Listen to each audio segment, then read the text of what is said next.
Good morning. This is Friday, November 6th. Yes, November 6th. And we are resuming the Corporate and Administrative Services Committee meeting. I believe we need a motion to come back.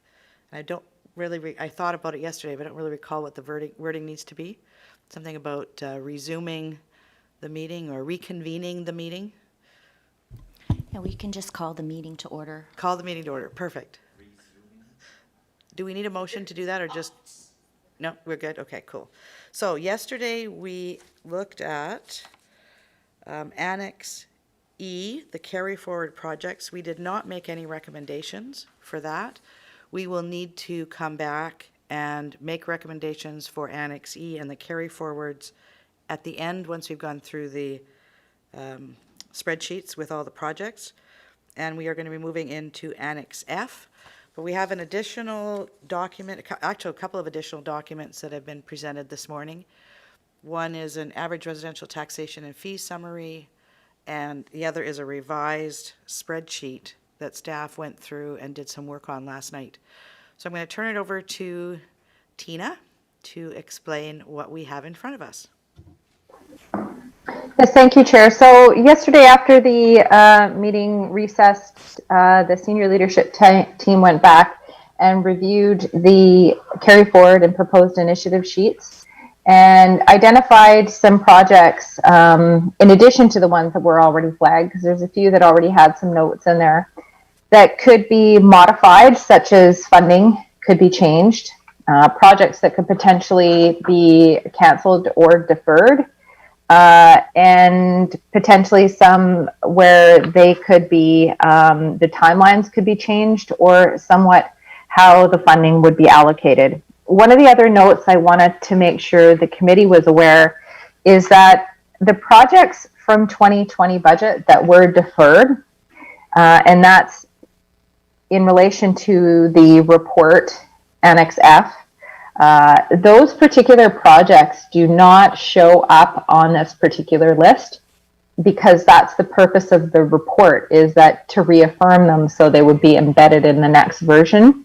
So again, those particular projects too could be considered for modification as well. So a few of those have already been identified in here. So one example would be the carry forward for the water feasibility. Is not included, but there's two items here that are add-ons to that particular item. So all of it would need to be modified. So we also included, based on the discussion yesterday for the financial overview, staff provided a very draft preliminary average taxation, including user fees, to a few scenarios. So again, understanding that these are based on the higher level of if most of these what if scenarios were approved. So this would be a few modifications to the user fees and projects. These numbers will be subject to change, and of course, BC assessment values have not been incorporated into some of these. So again, these would all change depending on any variations to user fees or to the taxation. But it does give sort of an example as to what range per area impact some of these decisions would have on them. So it's just more information for the committee to help them with their decision making.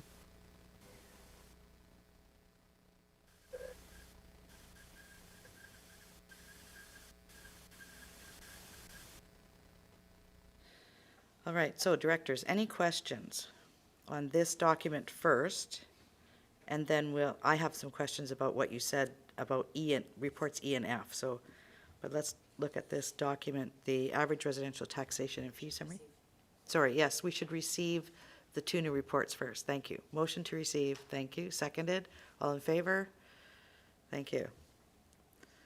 All right, directors. Oh, sorry, hang on. I got to show participants so I can see with your hands up. Any hands up for this document? Any questions? Director Lee.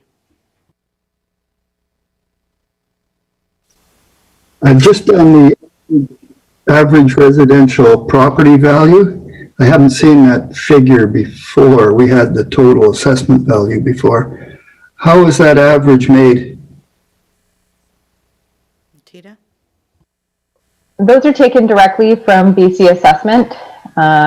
So it takes the number of properties, so they actually do a calculation for those specific areas. So we take the number of occurrences and the average classification in there. So it doesn't account for the different classes in that particular jurisdiction or area or local service area. So if there was a business or, you know, private managed forest or something of that nature, those types of things aren't factored into there. So these just really are very illustrative, like for illustration purposes. There's so many variations even within one. It includes full-time and part-time residents though, right? Oh, absolutely. Yeah. Yes. Thank you. Director Hiltz?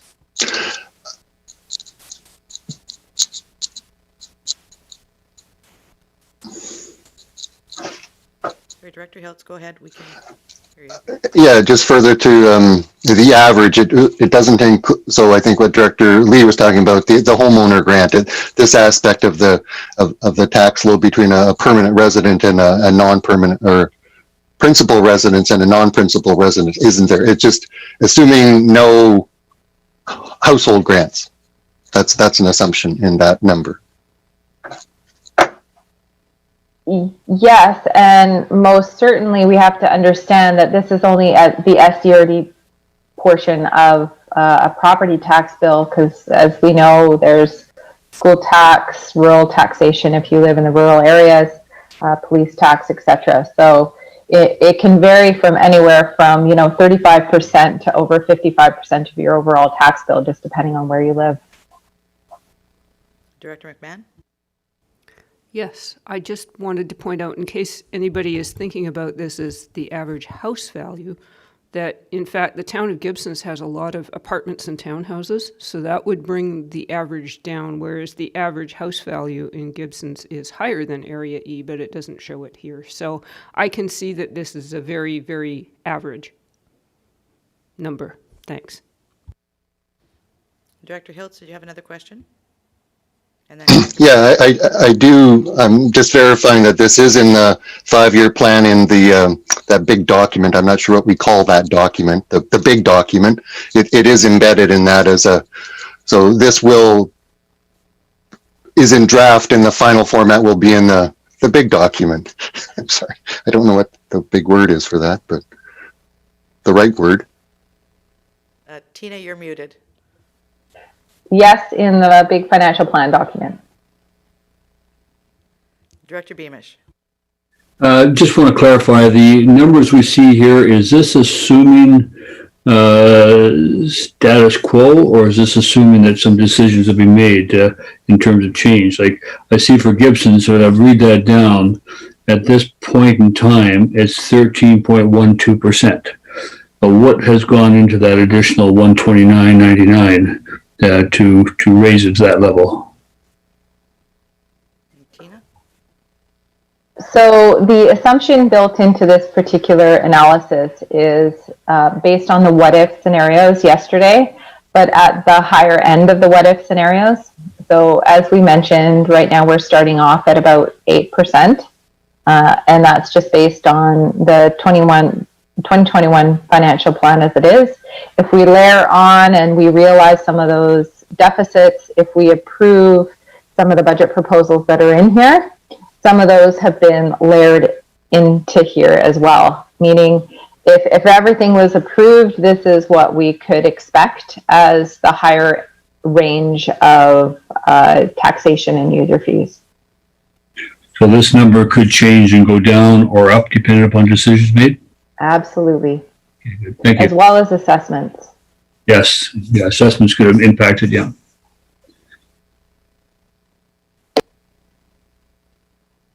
All right, everybody's okay with this document at this point? Director Ties? So yeah, just to clarify that if we were to want to actually figure out what this would mean for our particular property, we would have to do some cross multiplication with your assessed value and the average residential property value and the $336.94, and then do some cross multiplication. So that is essentially how you would derive that. Yes, and today, we will be looking at all of these projects. So these numbers are very draft. Basically what it's doing is, we were talking yesterday about percentages, it's giving us a dollar value hypothetically based on projects added, projects deleted, as we stand now. By the end of the day, this document will be useless. Pretty much. All right, Director Ties, did you have any other questions? Thank you. All right, so Tina, when you were doing a bit of an introduction, you said that the spreadsheet that we're looking at, this is my understanding of it, which is, I need to get clear on this. My understanding was, you said that the carry forwards that we were looking at in Annex E, so that whole list at the bottom, my assumption is they're all included in this draft, in this spreadsheet. Are they or aren't they? So what we realized yesterday, or well, actually, the decision was not to include the deferred projects into this particular list, because essentially that's why we have a report. It's, well, we would never really add staffing onto a carry forward list per se, but it's really just to say these were all the deferred projects. So please reaffirm that you would like to carry on with these, and they'd be included in the next iteration for round one, meaning they would be part of the financial plan document, so they wouldn't come back for any further decision. They would just be embedded. So that's the purpose of the report on Annex F, page 189. So they're not included in this particular list. So that's the purpose of the report. Okay, so Annex E, all of those deferred or carry forwards are in this spreadsheet. Yes. Annex F, that would be the ones around, the ones deferred to 2021? Those are the ones. They would specifically be the ones on page 190. Yes.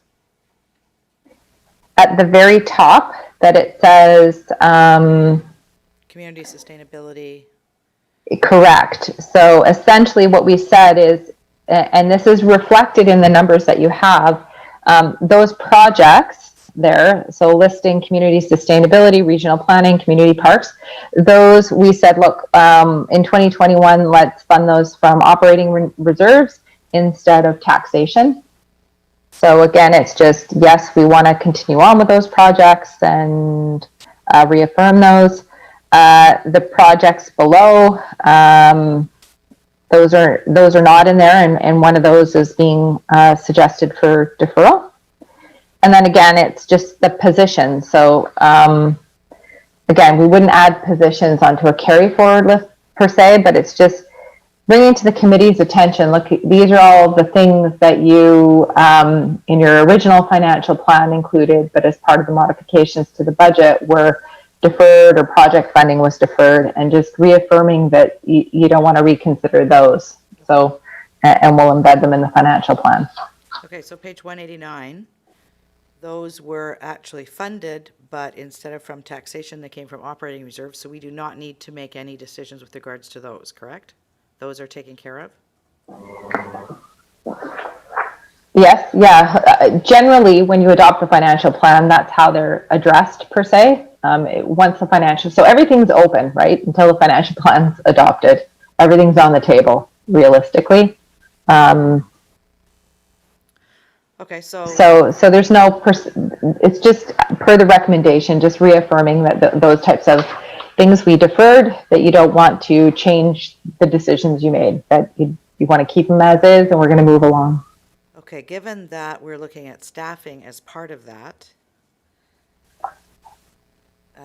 do we want to do that now, or do we want to do that, come back to these at the end, given what we choose to move forward inside of these spreadsheets? Because what we move forward will have an implication on staffing and vice versa. Right, and further to that, depending on what the committee does with the overall work plan, I think there might be even a further reporting back as to what the implications would be. So I think I'd have to confer with the rest of the senior management team to see what they would believe would impact their department. So theoretically, we could assume to come back to it at the end of the meeting, but my initial thought would be a little more massaging might need to be done. Okay, so I've got it highlighted here that it's something we need to revisit, but we will start moving then into the spreadsheet. All right, does everybody have Director Lee, you have a question? Yes, just so that I think I understand, but I just want to confirm that I do. For instance, just as an example, the rural planning 504, which is field road space planning, I'm on page 189. There's a $7,212 item, but we have a carry forward on the spreadsheet that includes function 504, and the total of that is $99,790. Because this 7,000 is not included in there, I'd have to add that on to the 99 to know the actual cost. Do I have that right, Tina? Yeah, so on page 194, a very top line item, there is multiple services that were impacted. Yes. So essentially what we're saying is of that particular 99,000, there was 7,200 that was going to be funded from taxation originally. And now we're saying we're going to fund that through reserves. Oh, but it is included in the 99,000 figure. Yes. Okay, good. I had it wrong. Thank you. All right, any other questions before we start moving forward? All right, so I'm requesting that you use the new spreadsheet that came. One of the reasons is it actually has page numbers on it. And it doesn't match the page numbers that were in our agenda. So we're going to do this fairly slowly as we all start flipping back and forth from various documents. If we're moving too quickly and because I know you've probably got notes in different places, please just stop me and say, hold it, I need to catch up, or whatever, okay? So that we all go through this together. All right, somebody has their hand up. Director Hiltz. Yes, together we will go forward. So yeah, you're going to say kind of project title, kind of to get us on the line, and then we make that decision about that line. Is that Yes. kind of Yes, your intent? yes. Tina, you've got your hand up? Yeah, because I wanted to maybe provide some guidance because Anything would help. there's a lot in this package, and if we go line by line, I think we might be here till Monday. I'm being cheeky, but there's a lot. So I think how we propose going through it is that we're going to go through department by department, and obviously, PCD and ISC have the lion's share of what's included in here. But I think we thought more like the budget project status report would be the approach that we would do, sort of the exception versus the rule. And each sort of with corporate services, Sherry, Jerry, and I have some items in here. So we're just going to do just a brief intro on the generality of the package you have in front of you. And we'll take questions if you have. And I thought, going page by page based on the department might work a little bit better because there are some descriptions here and some of them can be very self-explanatory. This is more to get a feel of what you want to see, the business case going into round one.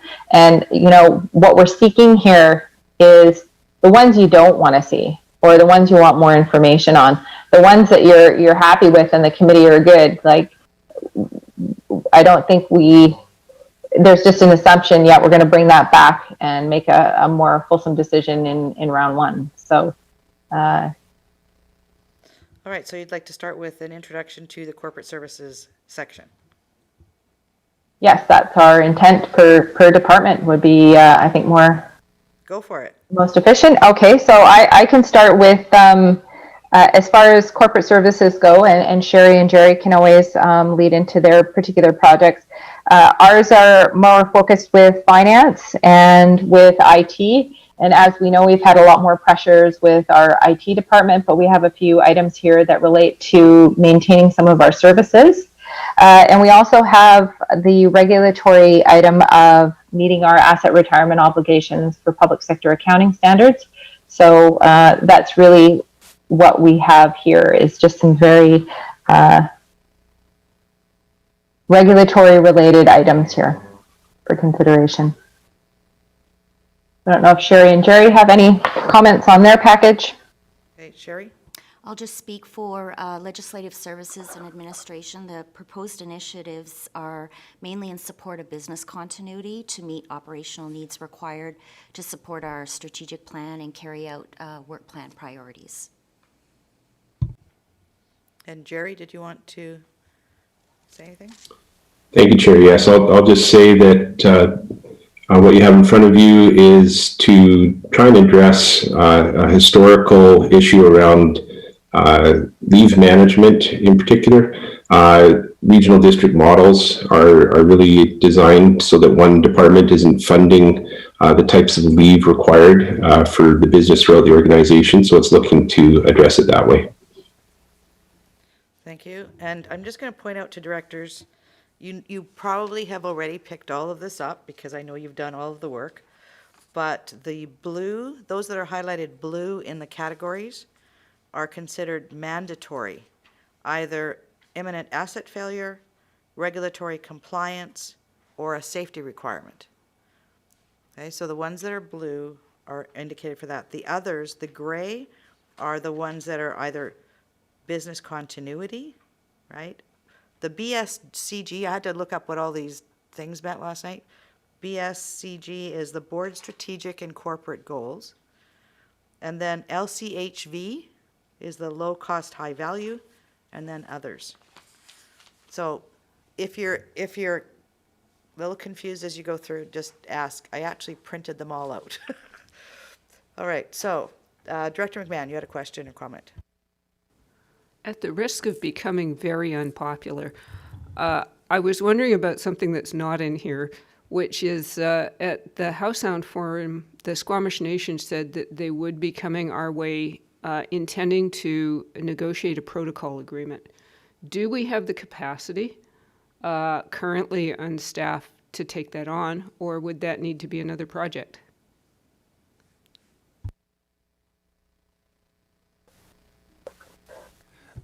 We've had some preliminary conversations around the expectation that this is going to be an opportunity. I think we're going to find a way to carve out time to realize that opportunity if it's afforded to us. So we will carve out the time necessary. I just wanted to point out, and I appreciate that if it is truly a priority of ours to have good relations with First Nations, we actually need to resource it. So I just wanted to make sure it's on our horizon. And I don't know that we've contemplated the amount of staff time required because we haven't begun the conversations yet, but it is on our radar and we look forward to the opportunity. All right, so if we look at page 1, it starts at Field Road Space Planning and ends with 113, Finance, Implementation of New Asset Retirement Obligation. Questions on that page? Director Ties. Yeah, we'll start with the first item, space planning. I personally have a hard time wrapping my head around it during COVID.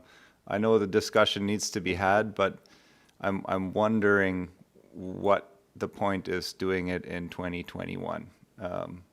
I'm wondering if we can defer this discussion until we know what's going on, and in the meantime, make do. Okay. Staff, any feedback on that one? Jerry Parker? Yeah, thank you, Chair. Decisions that have been made with regards to increasing the existing number of positions are definitely going to impact upon our need to find locations for these people to be based in. So the discussion around ensuring that we have a plan was something that senior leadership team discussed. So we need to do something and get it sorted out quickly.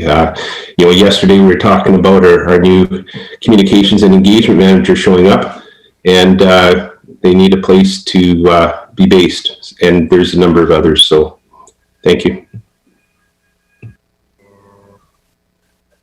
Okay, so I mean, I had that one circled on my spreadsheet as well. I think when we were initially contemplating this, we were looking at a complete redesign of this whole building. Is that, given COVID and we don't know what space needs are and all of those kinds of things, is that the direction we want to go now? Or is this more of a, I guess, a temporary until we see what that looks like? I don't know where we go with this, right? I'm in the same place as Director Tice. I mean, we were dealing with the same thing in District of Sechelt. We were talking about potentially having staff come back a couple of days a week, and then we had this new wave come through, and now we're saying, well, now what do we do? So there's so much uncertainty around this. I don't know if even if the industry at this point can come in and say, this is how your space should look to be able to work in this environment we're working in. Right? So I don't know if the expertise is even out in the community for us to go there. Maybe you've had those conversations. I'm not sure. So I don't know if we need to give a little more time. Tina. So I think universally we realize that what was originally envisioned is most likely not the scope with which we'd be dealing with at this time. So it was the analogy of the truck or the boat Mayor Beamish gave yesterday. So I think we fondly used that term yesterday when talking about this, when we were reconsidering this as a team, which is we understand we need to do something. To Jerry's comment, we have staff coming online, and we also have to consider how we work within the space. And so it's now maybe the needs have changed as well to accommodate, because we still have staff who need to come in on occasion. So how do we safely allow for that in our environment? Because I think we just have to modify what's here. Okay, so I've got Director Lee and then Director McMahon, Director Hiltz. Are you talking about this same item? Director Lee, go ahead. I think Tina just answered part of my question, but the second part was about the truck and the boat. We don't know where this money came from under here. If it came from reserves, then that was our decision to spend the reserves. So I would think it was our decision to change our mind, as opposed to if we taxed for this specific item. I think it's a done deal. That's my thoughts on it. I was just wondering what Tina's thoughts would be on that. Go ahead, Tina. I would say the majority of these, except for the planning one, was all funded through reserves. So I think this is 100% funded through operational or reserves. And so from the scope of what was included in here was, modifications to furniture, IT equipment, those types of things. It was less about, hiring contractors per se. This was more internal, but it was just realizing that, we're going to just have to think outside the box of how we implement this now. Okay, Director McMahon and then Director Hiltz. Okay, so the money has already been earmarked for this purpose. The purpose has become even more necessary than we thought it was. I could see perhaps that this might continue into 2022, that not all these funds may not be expended in 2021 because we don't know what we need yet. Would that be fair guess?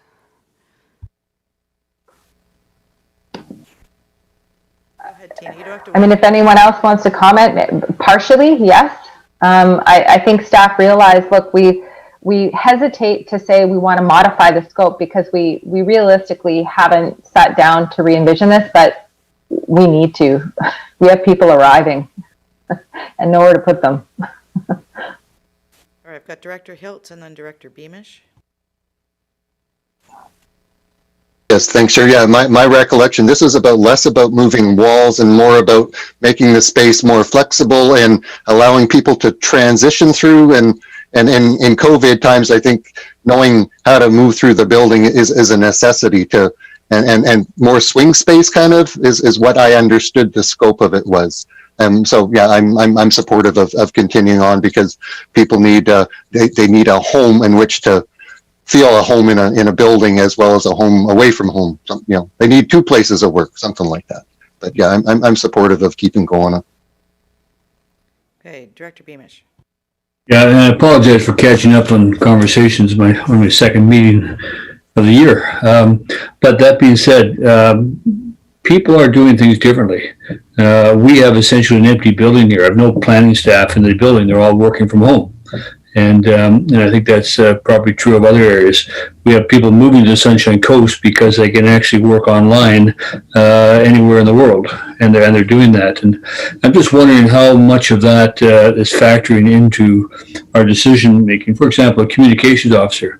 Does a communication officer really need to work in the building, or can the communication officer visit the building as needed for meetings? We have our people come in for staff meetings, and but then it is an opportunity for us to look at a new way of doing business, and maybe more of that at home as opposed to in office is going to be the reality in the future. It is for a lot of businesses. It is for a lot of people in this community.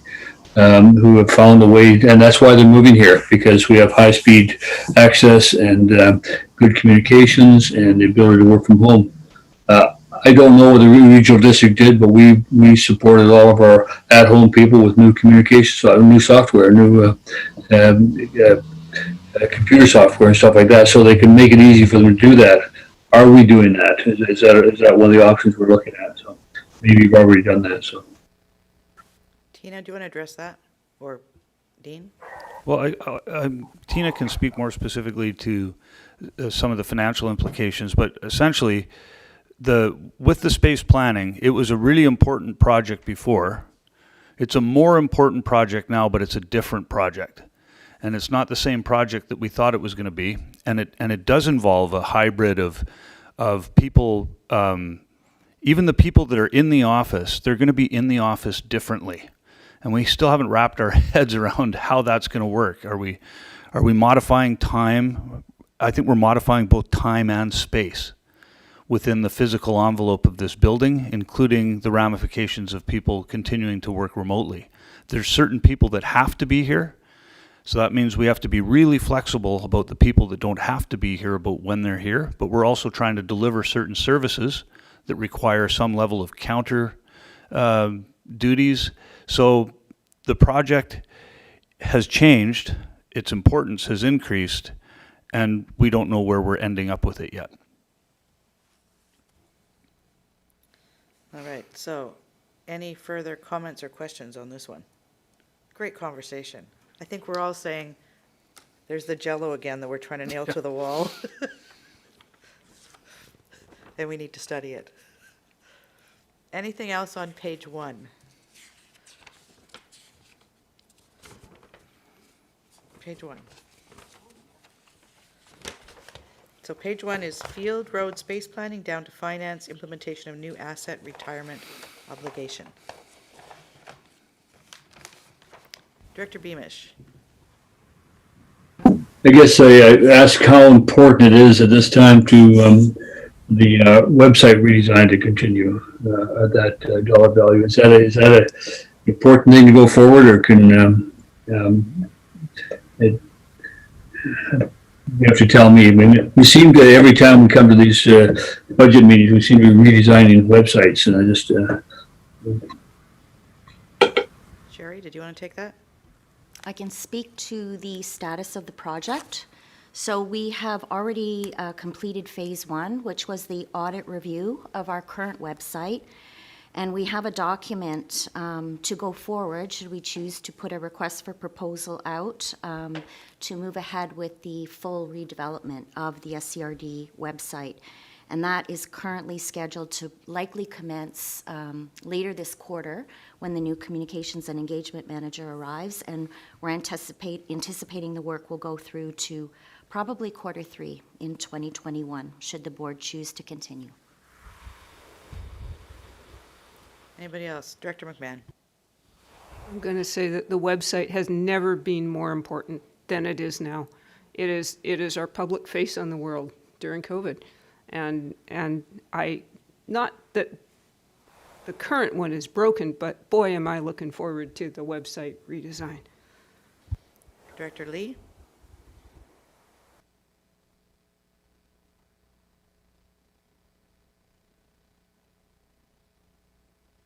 Sorry, Director Lee, you have to unmute yourself. Oh, I must have muted myself instead. I can't tell where the top and bottom of a page is, so I don't know when you say we're finished a page, how to tell where we've gone. I do see line numbers though, if you could reference line numbers. Okay, so are you on the latest spreadsheet? Yes, I'm on the one revised 2021 summary proposed initiatives. Okay, so it starts at the top with field road space planning Yes. and ends at finance, implementation of new asset retirement obligation.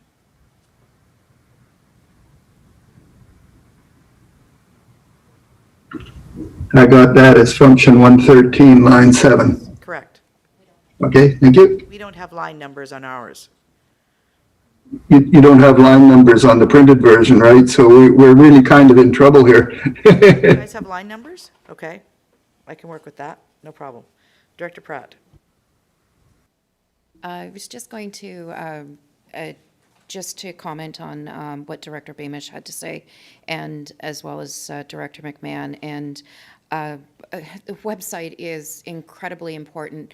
Not only it is the front facing of our organization, but the better information that we can provide in a website format will also help with information requests from the public, including FOI requests, which I know have gone up significantly across all governments on not only here but across the province, as people are looking for information or concerned about things. So the better website we have that provides more information that is easily accessible is in the long run going to just make our job more transparent for the public.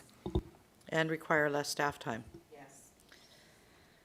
Director Lee, I want to go back to the numbers. I just want to make sure I'm following what you're saying. So you're saying on the first page here, the finance implementation of new asset retirement obligation is line number 7? Yes, that's correct. Thank you. Okay. Any further questions or comments about page 1 up to line number 7?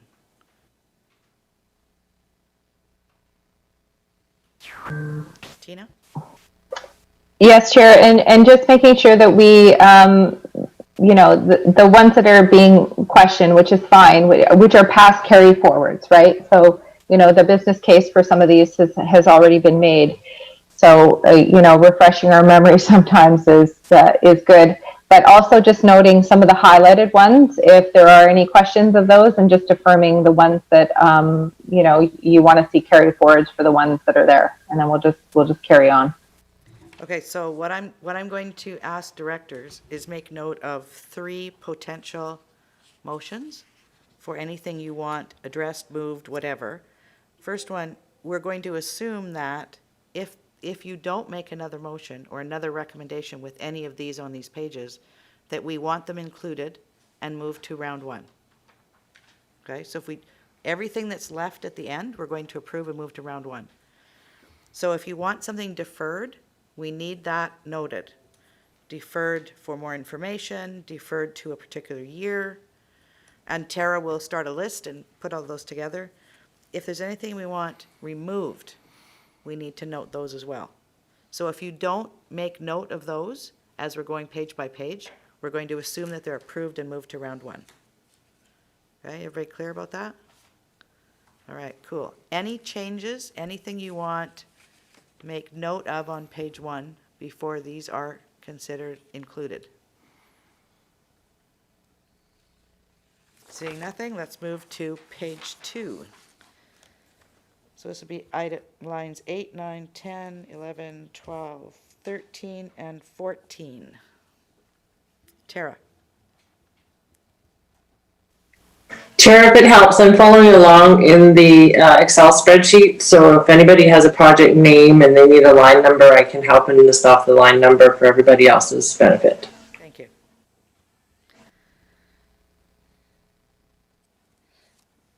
I'm going to make note of line number 11, number 115, collective agreement negotiation support. Staff have looked at that and highlighted and indicated that rather than 20,000 carry forward, they indicate we could reduce that to 10,000.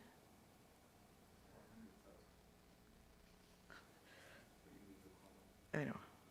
No, there's just an extra zero in the one side. 10,000, I think, is what we're looking at. Any questions on any of the others?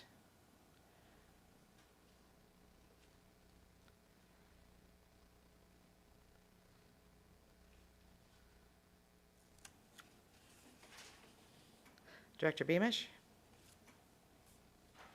The corporate recycling, the reference here is the staff will reassess project and timeliness once facilities are reopened. Is that something we need to then proceed with now, or is that again a future? Staff, who wants to address that one? I think this was this was in response to the fact that the the district did not have anybody taking care of things like cardboard, et cetera, anymore. No? Go ahead. It's, I think if my memory serves me correctly, this was an item where the board wanted our corporation to walk the talk, as I believe, if I'm remembering this correctly. Yeah, and from a staff perspective, when we met as a senior leadership team at the end of the day yesterday to go through these with the idea that we were going to try to highlight a few items in yellow that we had some flexibility to move. One of the questions that we did ask ourselves on each of the other items as we went through was, is this mandatory? Do we have flexibility to move it? And if we leave it in, do we have the staff capacity to deliver it? So we tried to put all those lenses that were brought up yesterday to each of these items as we went through the overall list, and where we thought we found some flexibility that we could discuss, we've highlighted those items in yellow. Director Ties and Director Lee? Thank you, Chair. Item Human Resources, number 115 there. Human Resources Joint Committee Leave Management. Just wanted to clarify whether this is an actual additional cost or whether it's just a reassignment of costs. That's what it seems to be in the description. So just a bit of clarification around that, please. I don't know Tina or Mr. Parker? Thank you, Chair. I can start and defer to Tina. My understanding is based on the way that regional districts allocate funding, this would be a new way of addressing these costs. It may result in a little bit of shifting of surplus into other departments, but it's a way to put it in the appropriate basket.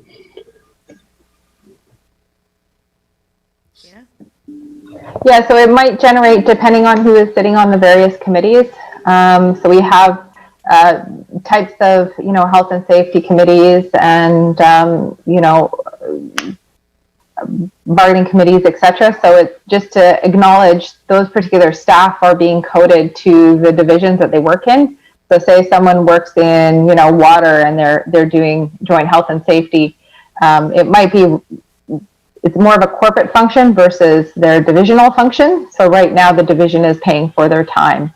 So it would generate a surplus in some of those items. So right now what we're saying is let's pay for this corporate work that they're doing through the corporate entity, I guess, is the best way to put it.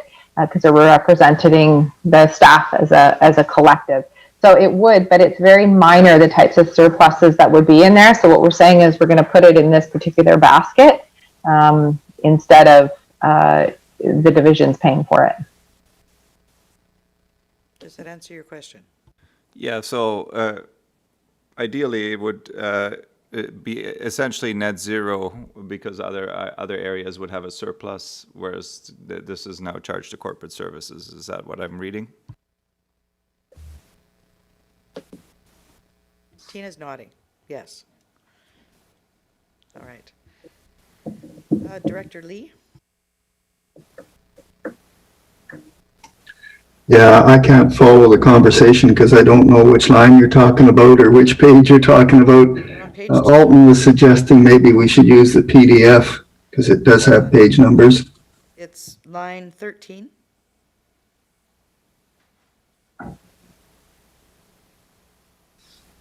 Human Resources Joint Committee Leave Management. Okay, thank you. Yeah. Any further questions or comments about second page or numbers 8 through 14?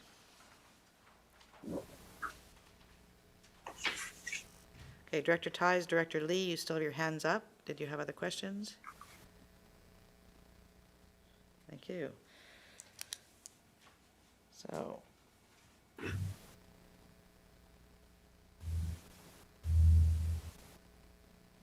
So now we're moving over to numbers 15 through 20 on page number 3.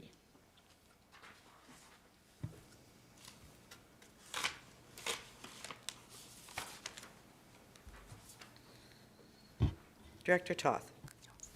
Thank you, Chair. Yeah, looking at the feasibility function for community social service, the notes there indicate move to 2020.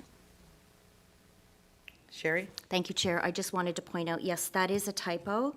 So I can speak to that one right now if the directors are ready to hear that. So Yes, please. the proposal is actually suggesting we could move this to 2022.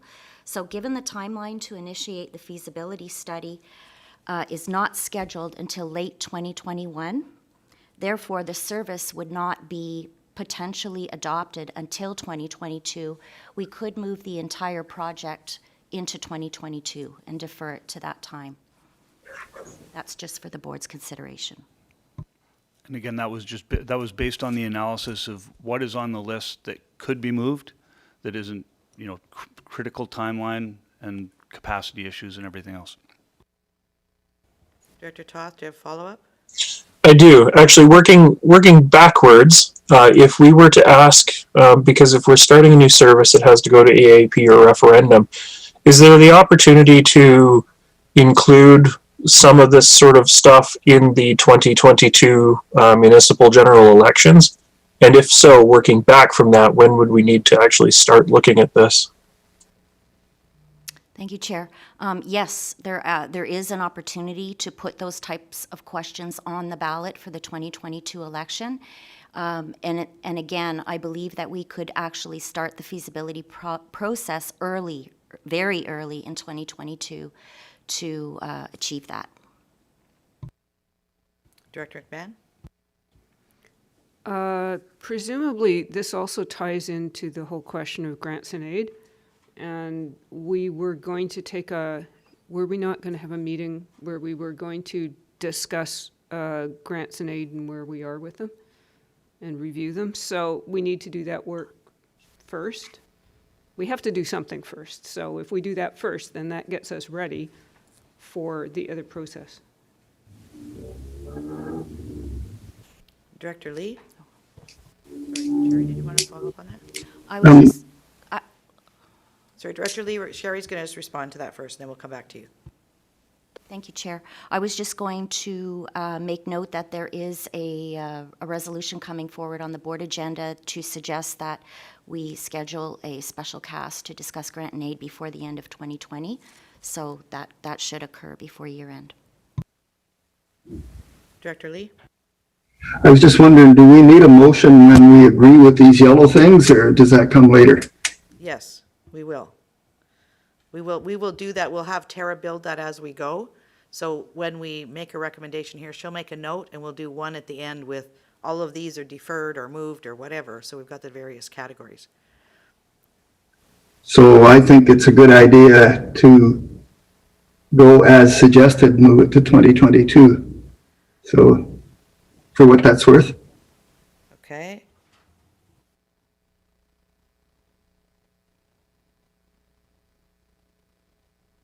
Sorry, Director Hiltz. Pushing my button here. Go ahead. And you're on mute. Yeah. I'm unmuted. For me, this is one of the ones that has been kicked down the road for a long time. So as per Director McMahon, I would prefer to defer it until we have the RAGIA debrief and then go from there, because kicking it down the road for another 2 years, all the police victim services, all the things we just went through in the stakeholders seems to be, I prefer not to kick it down the road too far. So I'd like to get some more information, defer until after RAGIA, and then wait on it to before round 1, I guess. So you would like more information and defer this to still keep it in and defer it to round 1? Yes, particularly after the debrief about the RAGIA policy.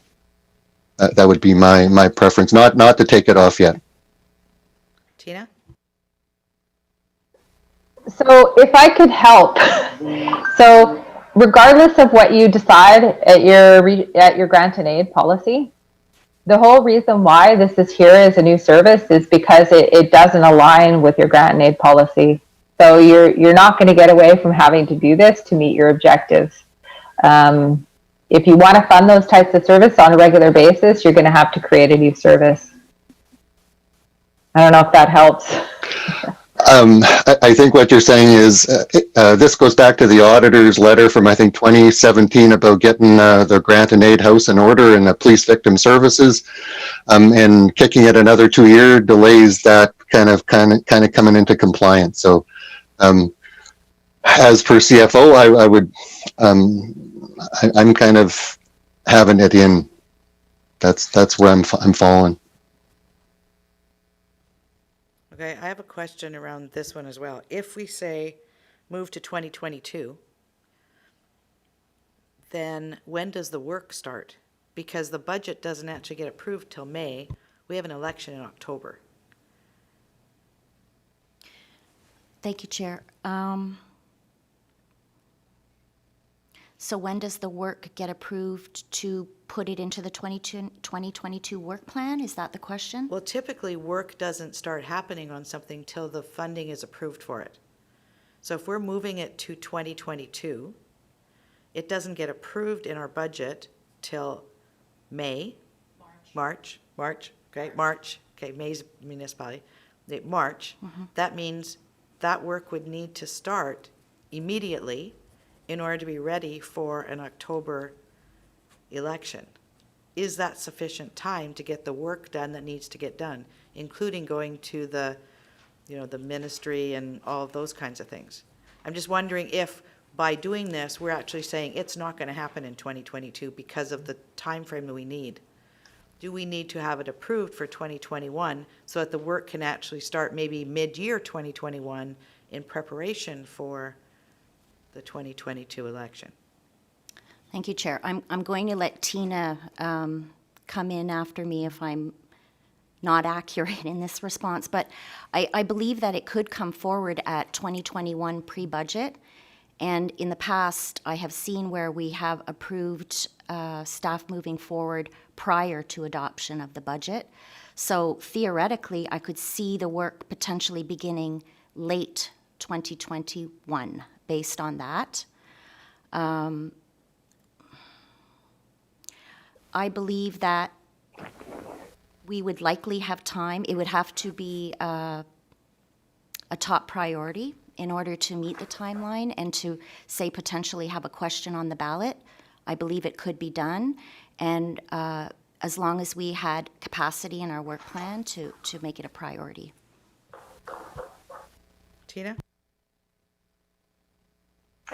Well, I think based on the timelines that are being envisioned here, and again, this would be all what would come out of the feasibility. And I think based on what is proposed here, it was going to begin in the third quarter of 2021. And based on that particular timeline, if it was envisioned to include it as part of a question in the October election,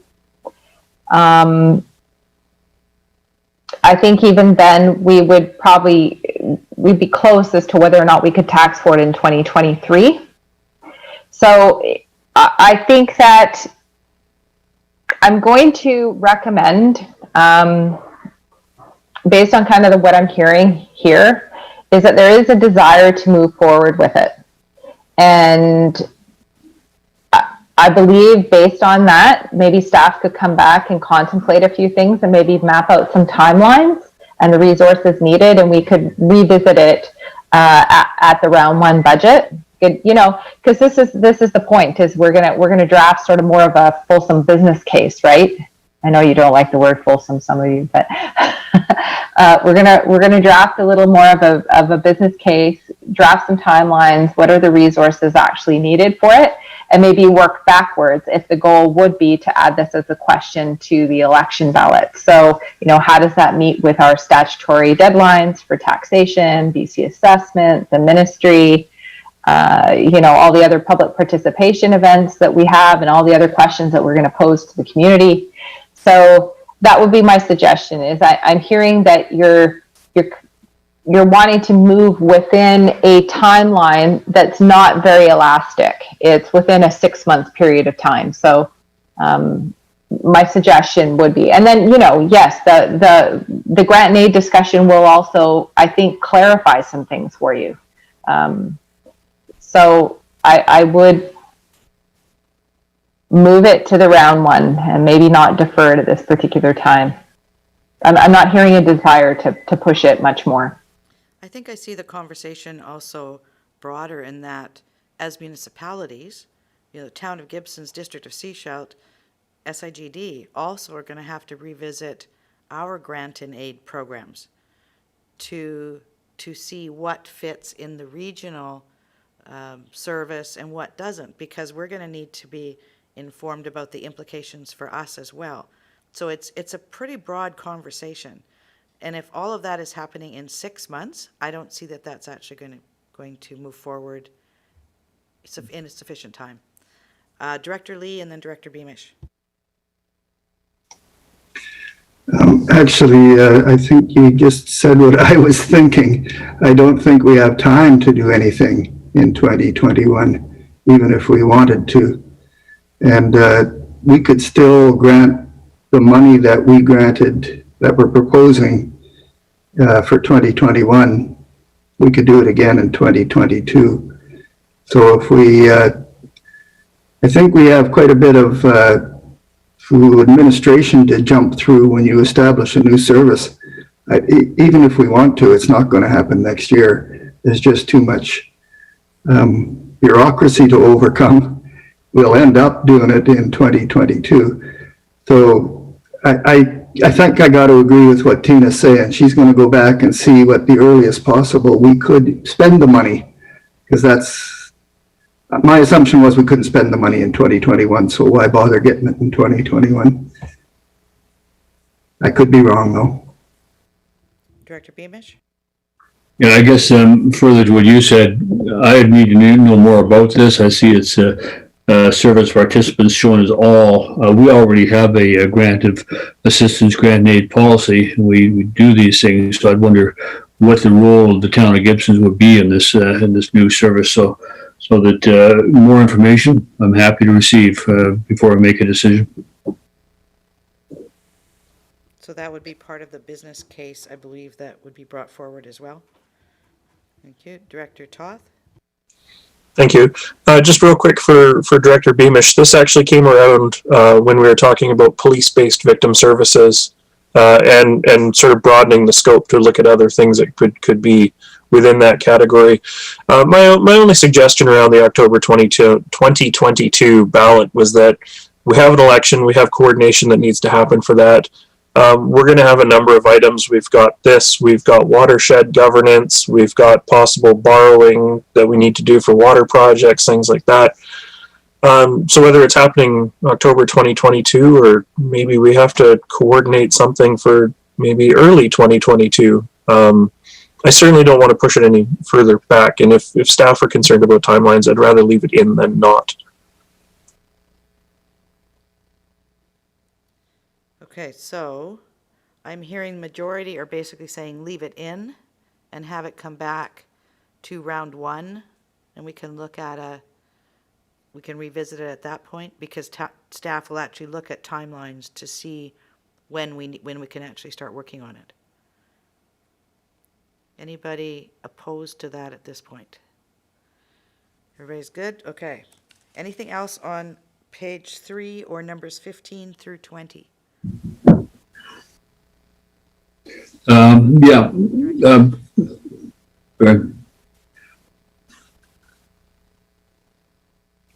Yeah, go ahead, Director Beamish. 506, line 506, the geographic information systems. Is a $75,000 budget here recognizing the cost sharing, or is the cost sharing in addition to 75,000? So you moved over to the next page, page 4, line 21. Oh, sorry, on the page I've got, I know. yeah, you need, okay, you're right, yeah, apologize, yeah. It's at the bottom of my other page, it's, I know. We've got multiple pages. I've got a number of them here too. yeah. And I'm looking to see where that is on this one now. Yeah, it's got its own page. Page 4, line 21. Sorry. Okay, same question. Is the $75,000 a total budget number, or is that recognized is there in addition to that? Because I know the town of Gibson's is participating in this. Tina? It's a total cost. It's a total project cost. So any recoveries we would receive reduces the funding required. Okay. Because we have budgeted for this as well to be done. So. All right, Director Lee, and then Director Hiltz. Yes, I'm on line 20. It's function 410, special project for Pender Harbor Health Center. Yes. $20,000. Is that, I'm not sure exactly what that is. That might be the carpet though. Would that be the carpet? Tina? No, that's for actually the shelter. So remember Tara described, first it was for carpet, then they did a shelter for their new van. So that's what this is for. That's a carry forward.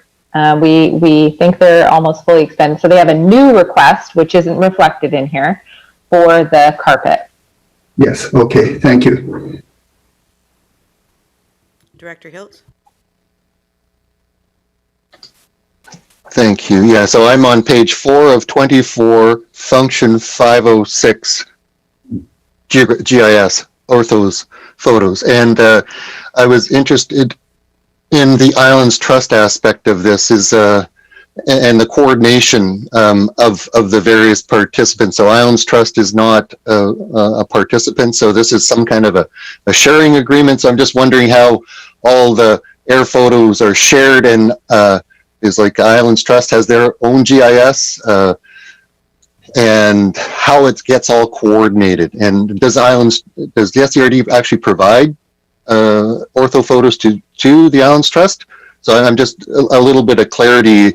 I'm definitely supportive of. I just need to kind of know how it gets shared around. Tina? It's a collaborative project. So everybody, so we do flyovers, so we have to all fly over. And so the SCRD kind of is the quarterback.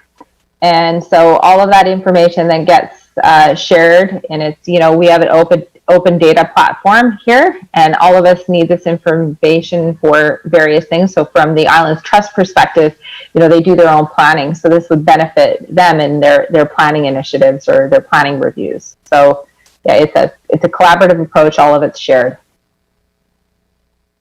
The follow-up is the 75,000 comes out of SCRD taxation, so the collaboration is more on the contractor and allowing to fly. Is that rather than the data? So there, you fly one plane at a certain time. So Islands Trust is not putting into the $75,000. That's what I'm. The island does put into some of it. So how they've come up with the cost sharing agreement, that's what I'm going to be talking to my staff about is how have we come up with some of these cost sharing agreements? Like what is the factor? How have you come up with the budget? Is it kilometers flown over? Is it time for staff spent? So yes, we save up for this every 3 years. So each year we contribute to the reserves in anticipation of doing this large project every third year.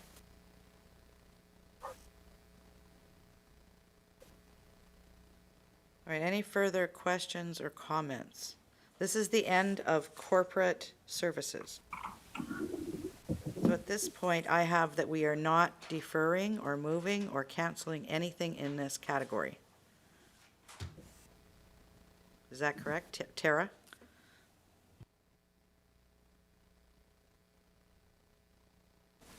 Sorry, Chair. Would you like the recommendation as it's written so far for this department? Yes, because I think we've And got the one. do it by department? Yes, we've got the $10,000 reduction. Okay, go ahead. The Corporate Administrative Service Committee recommended that for 2021 Round 1 budget, staff present budget proposals for the following corporate administrative service projects: temporary casual legislative support, implementation of new asset retirement obligations, health and safety programs, electric vehicle charging stations, joint committee leave management, electronic document records management system, cybersecurity, ballot tabulators, feasibility function for community social services, mapping orthophoto imagery refresh 2021, and that the following 2020 carry forward project be amended in the 2020-2024 financial plan as follows. Collective agreement negotiation support be reduced from 20,000 to 10,000 from reserves. Thank you. And so then the rest of the carry forwards, we're going to revisit when we go back to E. Right, thank you. Right, do you want us to vote on that at this point, or do you want to? Well, it clears off the system, I would think, for the corporate services. Let's go to Director Hiltz first. Question? Yeah, just the capturing of the discussion around the community social services. Does that need to be captured, or staff are just taking that away and bringing it back at round 1? I think that it will come back as a budget proposal from what I understood from Tina. Director Ties? Yeah, I'll move those recommendations as read out by Tara. Okay, and there's a seconder, and then I have a couple of directors. Director Beamish, you wanted to speak? Oh, sorry, no, I didn't have, nope. All right, so we have a recommendation in front of us. All those in favor? Thank you. Moving on to planning and community development.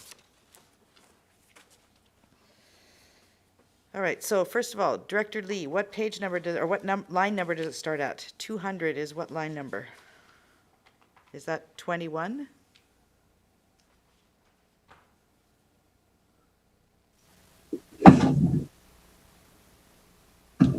$25. 25, okay, so it counts all the headings. All right, so we've got 25, 26, 27, 28, 29, 30, 31, 32, 33, 34, 35, 36, 37, 38, 39, 40, 41, ends in 41 on this page.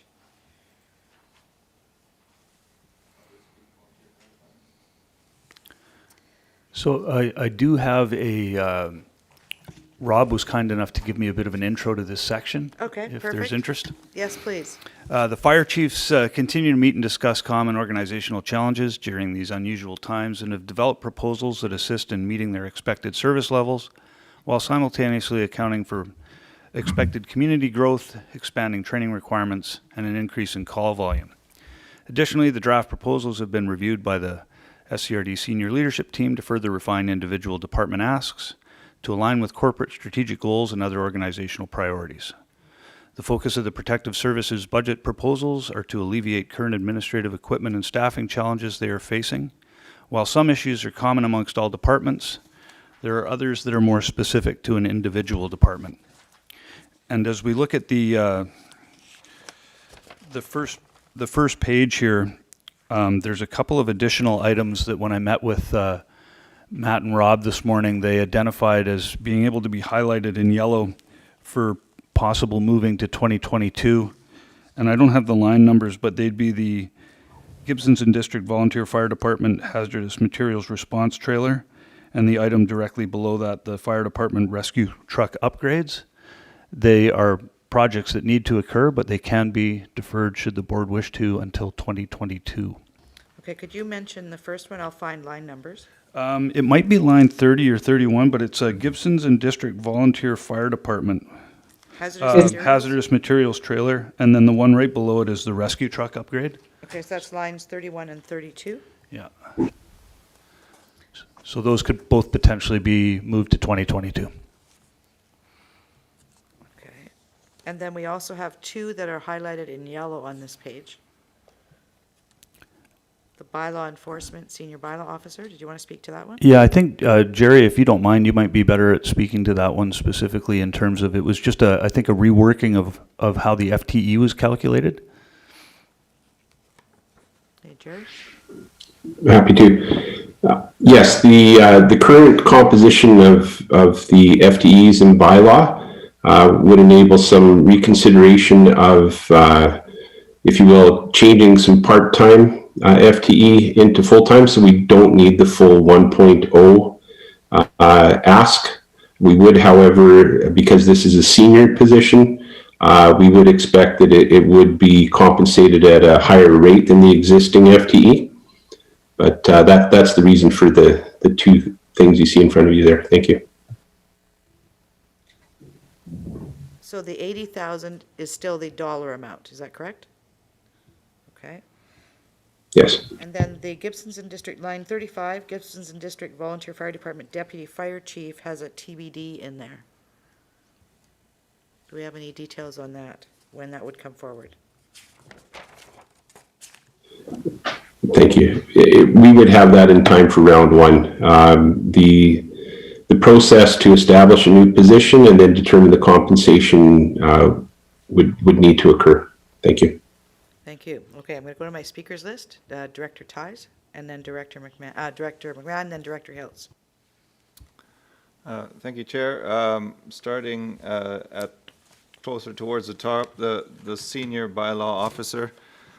While I applaud the idea in itself, and I think it is probably necessary, I'm just wondering if we're putting the cart before the horse. I think we should have a look at bylaw first. I know that it's been short-staffed because of leaves and such things. So I'm just wondering whether we're approving something without having actually had a good look at bylaw yet, and so I'm wondering if this is the right time to do it. Jerry, you may want to follow up on this too. The discussions that I've had with Matt and the bylaw staff is recognizing that we haven't had our full complement of bylaw staff basically since I've arrived. The question became, if we had everybody that we're technically supposed to have on the org chart going full out, do we need this position? And the answer brought back upon reflection by that team is yes. And one of the reasons is that this is a position that could be, it could be something that's available to work weekends, where we currently don't really have that now, and it might provide additional solid leadership within the department. So that's why the position we've considered it. We still don't know 100% what's possible if we had everybody in bylaw going all the time, but it was felt that this was a position that had value and was important. Jerry, please feel free to add anything to that. Thank you. The other thing I would add is the need for subject matter expertise for mentoring new staff that are hired, for ensuring that we have someone with the knowledge, the experience, and the ability to ensure that we approach things as we've entered into COVID-19 and all these provincial orders, all these measures, the work that has been done with regards to short-term rentals, things along that line, we're seeing a volume increase, and we're in need of someone with expertise. I'll give a lot of credit to Matt Trite for his role in the Manager of Protective Services, and he needs some additional support. Thank you. Follow-up, Director Ties? Okay, Director McMahon? I'm not going to chase into bylaw. I just wanted to speak to the items of insurance benefits for volunteer firefighters. And I have to say that that is an example, in my mind, of a low-cost, high-value proposal, because we rely on our volunteer firefighters, and they take time away from their families. So the opportunity to have extended health benefits is very valuable. And in talking to Fire Chief Michaels, one of the things that's happening on the coast is that we have more and more people who are either self-employed or working from home. And this is a real opportunity for the fire department because they can respond faster typically than people who are out at a workplace. And these people, certainly the self-employed ones, typically don't have the extended benefits. So this is a real opportunity, I think, to improve our recruitment capacity and to also appreciate our most valuable assets, which is our firefighters. Thank you. Director Hiltz? Thank you. Yeah, echoing Director McMahon. Yeah, high value, low cost. The item I was looking at is function 210, Gibson's and District Public Library, the backup generator for both fire halls. In the Fire Commission discussion, there was some discussion about whether this could be shared beyond other services within the regional district, within wastewater, how much backup generation is needed. So whether that could be deferred a year is a question that I have. It was a discussion at the commission. So that's line 34 you're looking at? I'm on page 5 of 24, function 210. Gibson's and District Volunteer. I don't have line numbers in mind, sorry. Emergency generator is line 34. Okay, line 34 then. So one of the things I want to point out is and this would be a question to Tina with regards to this one that you've brought up, line 34, but also 31 and 32. The two items that they've indicated could be pushed to 2022, all three are looking to be funded by reserves. So do we have sufficient reserves? What is the state of our reserves? Is there a reason to push it given it's coming from reserves? That whole conversation. Tina? Well, I think that could be a further motion for the group to come back and respond to that. So I think, finding out what their plan is and how this matches with their capital plan. Was this included? Was it contemplated? How will this be funded? So I think this would be an example where that type of question, I would suggest a further report come back, either as part of round one or at a future committee prior to round one. Ian, did you want to weigh in? Yeah, the other piece of it, I guess, is for the hazardous materials trailer or for the generators. It's possible that generator could potentially be moved to 2022 as well. It comes with some risk if there's a power outage and a fire call. However, there's also the potential if it's deferred to 2022, and while it wouldn't fund a lot of it, there is the potential to get a bit of grant funding to help offset the costs if they were deferred. We're talking like $25,000. It's not a huge chunk of the budget, but it is something. All right, Director Toth?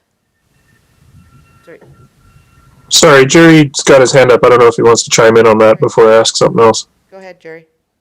Thank you, Chair. I just wanted to respond to the question about the generators. My understanding is these are intended to be fixed in place generators as opposed to portable that could be used in other locations. Thank you. Thank you. All right. I think we'll hold that until we hear a little bit more. Director Ties was going to make a recommendation at this point, but I think we have a few others who want to weigh in on this. Director Toth?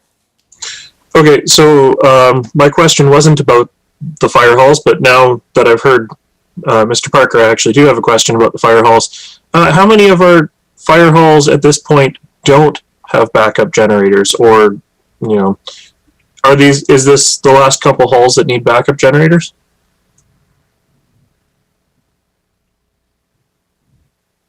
And Mr. Parker may not know that I, answer. I would have to, I can try and get an answer and get back to you. I don't have that information right now. I believe the only hall with a generator is Gibson's. The only hall with a generator. Oh, sorry, without a generator. Without a generator, okay. And Half Moon Bay Hall 2 may not have one as well.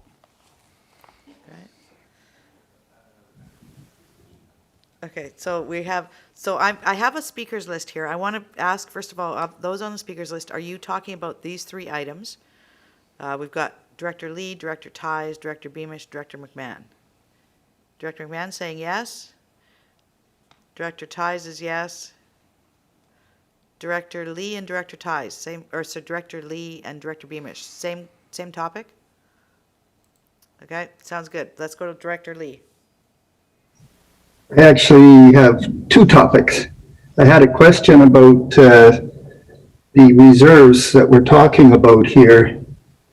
Can those reserves be used ultimately for taxation reduction? Or is it to reduce capital borrowing, which is taxation over a long term? So is it short-term taxation or long-term taxation we're talking about by moving these projects? Tina? I think it just goes back to whether or not these were contemplated in their plan. So I know one of the universal budget proposals as part of the fire department strategic plan was to increase their capital reserve funding contributions. So that has been increased. But again, it's incremental, so it probably doesn't meet their needs. So it could be. I mean, all of this is part of the business case as to whether or not you want to use borrowing. So that could be one of the contemplations if we do move these forward, is revisit how we fund them, because it might make sense to borrow them. That's the decision you have to do. We could say through reserves or through short-term borrowing or a combination of. So that would be more information we could bring to round one or a committee report. Thank you. Director Ties? Thank you, Chair. There are a number of backup generators on this in this document, and a couple of them are very high value. Like these ones are for two of them for $150,000 combined. You can put a lot of solar panels and a lot of batteries up on top of a building for $75,000, and that would actually create a return on investment rather than having a sunk cost of a fossil fuel generator that will rust in place and then eventually die. So I would strongly suggest we look at solar panels and batteries in the case of these generators. And I think that would be especially in the long term, a better return on our investment. Thank you. I've got Director Beamish. Yeah, backup generators again, and good point by Director Ties. I see that these are for both fire halls, so I'm assuming Frank West Hall doesn't have a backup generator either. And I just wonder if they could be separated in 2 years, do one this year and one next year, and take them at $75,000 each, which I'm assuming is a breakdown of cost. Thank you. It sounds like we're starting to build with all the various comments, starting to build some kind of recommendation. Director McMahon? Yeah, I think we have a number of questions about backup generators that have come up more than once, and one of them is portable backup generators. Do they make sense? What happens if, the pumps go out at a wellhead? Do we need, and we're going to have more wellheads, so does it make sense to have more portable generators? And I agree with Director Ties about solar, because in the long run, it may be the more beneficial investment to have the batteries that are solar powered. And I believe that the BCIT student study that was done on the rec center in 2018 looked at that. I would have to go back and look at it. But I think there is an appetite at the board table to learn more about power generators across departments.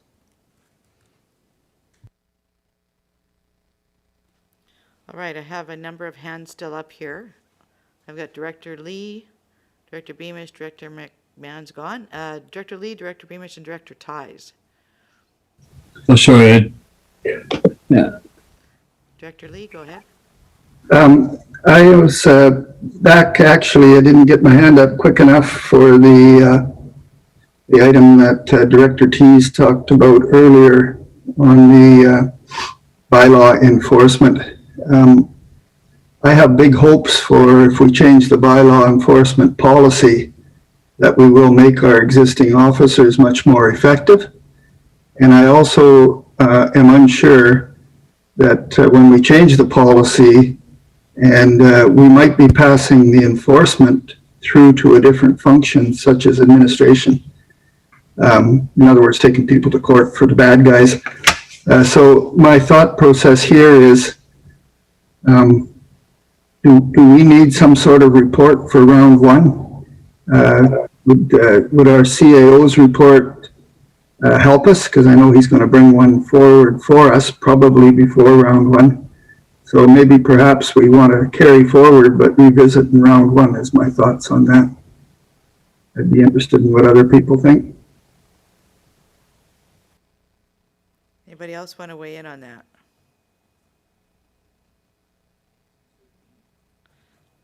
I heard it sounds good to me up here.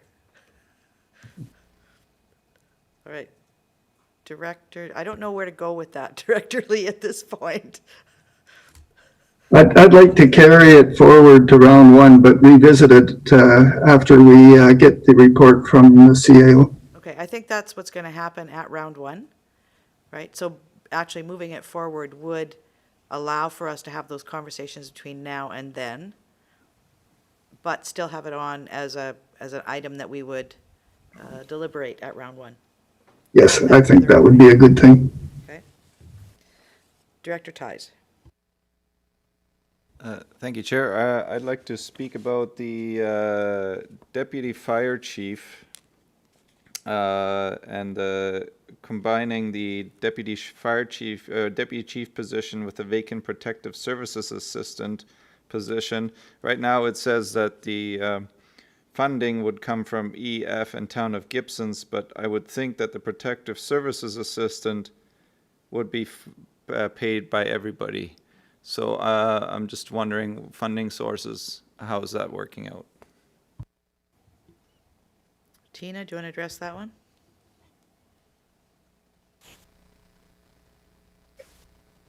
Well, I think if it's to combine with another position, this was to work for the Gibsons area community or Gibsons area volunteer fire department. So that's why it's EF and Town of Gibsons, because those are the participants.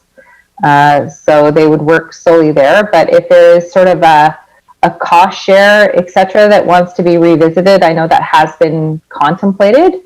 So I don't know if Dean or Jerry have any comments on that. The portion that would be EF and Town of Gibson's would be 0.6 FTE. 0.4 would be regional planning.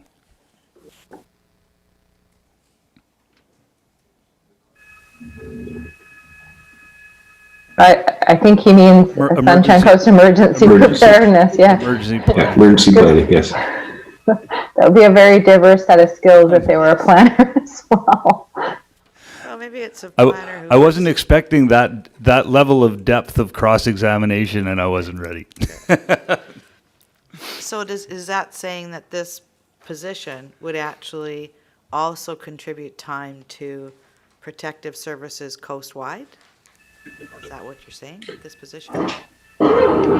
Yes, and the idea behind it would be, it would likely be far easier to attract a full-time person into the role, as opposed to even trying to attract two part-time positions, shall we say. Okay, I think the question is answered. Director Hiltz. Yes, just further to this conversation, it was at the fire commission, it was, this is where there was some collaboration between departments that the fire department needed a 0.6. There was this vacant 0.4, so you get a whole person. As Mr. Parker said, you attract a higher quality person who wears one hat for 0.6 and another hat for 0.4. That was kind of how I understood. And it met the fire department's requirement, and they were thrilled to see that put together in that way. Thank you. Dean, did you have something to add to this? No, thank you. All right, so I have a number of things on here. Director Ties, did you want to? Yep, sorry, not quite done yet, or at least on that page. I guess it's the second to last one on that page, 212, Roberts Creek Volunteer Fire Department Assistant Fire Chief. I already know the answer. I just want to have staff tell me for the record as to why we need a half-time assistant fire chief when we just hired a full-time fire chief last year. So, thank you. Thank you. Do we have an answer for that one? Well, I can try, and then maybe CEO McKinley can add there. We understand through the work going on there that it's fairly significant. The current incumbent, if you will, is a volunteer, and it's in keeping with moving forward with recommendations from the strategic plan and the study that was done. The incumbent, I understand, is in does have alternate employment. So I don't know how much capacity or time above and beyond 0.5 would be possible, but that's my understanding where things are at right now. Thanks. And in addition to that, the proposal is essentially a reconfiguration of the org structure there. It used to be a secretarial position that's being changed to a fire chief. Go ahead. Those are diverse skills too. Yeah, so I ended up having a chat with the chief, and I think one of the things that is also becoming clearer as time goes on is that the requirements for training are considerably higher now than they were in the past, and that the deputy fire, this assistant fire chief would be handling a lot of the training management. So that's sort of where I was headed with that comment. So yeah, the requirements coming down from the province, and especially in regards to liability, are much higher than they used to be. So I'm okay with this going forward to round one. I just wanted to state it for the record, just in case somebody had questions. All right, seeing no other hands up on this page, I want to go back and revisit the three items under function 210, lines 31, 32, and 34. And this would be for Tara to get clear on how we're moving these forward. What I had was that we would like to review the funding options in light of the capital plan to see how these three fit into that. And we also wanted to look at whether or not the generators, we could look at one this year, one next year, whether they could be portable generators or whether they could be solar panels with generators. Did I capture all of the bits and pieces? Anything missing? Director Ties, you have your hand up? Director Hiltz, over to you. It might be possible to simplify this. The hazardous material generator was just to be deferred to 2022. So it was more about the generator, and the fire truck was the more detail. So I think it was to simplify it. I think that was expressed, but others said, is this in their, like, we're looking at spending reserves. So is this Okay. in their capital plan? If not, do we want to, like, basically keep it in right now, but bring some information? Is it in their capital plan that it is coming out of reserves? If so, then it can go forward. If they're looking at taking it out of reserves, but that could be deferred to 2022, I think that's a decision that some of them wanted to make at budget time with the additional information. Sounds good. Yep, thank you. Thank you. Tara? Thank you, Chair. Can I read back what I have, because they might have captured a couple more things that were discussed and potentially want to include. Staff report to round one budget with more information on the potential effect of the capital plan and risk of deferring the 22 following projects. Gibson's District Volunteer Fire Department Hazardous Materials Response Trailer and GDVFD Rescue Truck upgrade, and that staff report to round one with more information on the potential effect on the capital plan and risk of deferring the following project to 2022, including potential for deferring one fire hall only and providing options for energy efficient methods of power generation, and that was the emergency generator. Yes, and what they also wanted to look at that was with regards to solar. I don't know how you want that worded. Solar panels for a generator?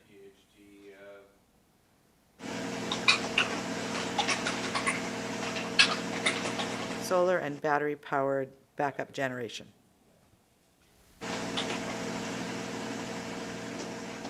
Okay. Perfect. All right, we will move on to the next page. So this starts line number 42, and it is page 6. Sorry, do you want a break? Yes, I've been asked if we want a break. Director Toth, you have a question or comment first? And Tara? Super quick one. It was on the previous page and it's also on this page as well. The insurance benefits for volunteer firefighters. I just did want to confirm that that's medical benefits, or is that liability insurance? What?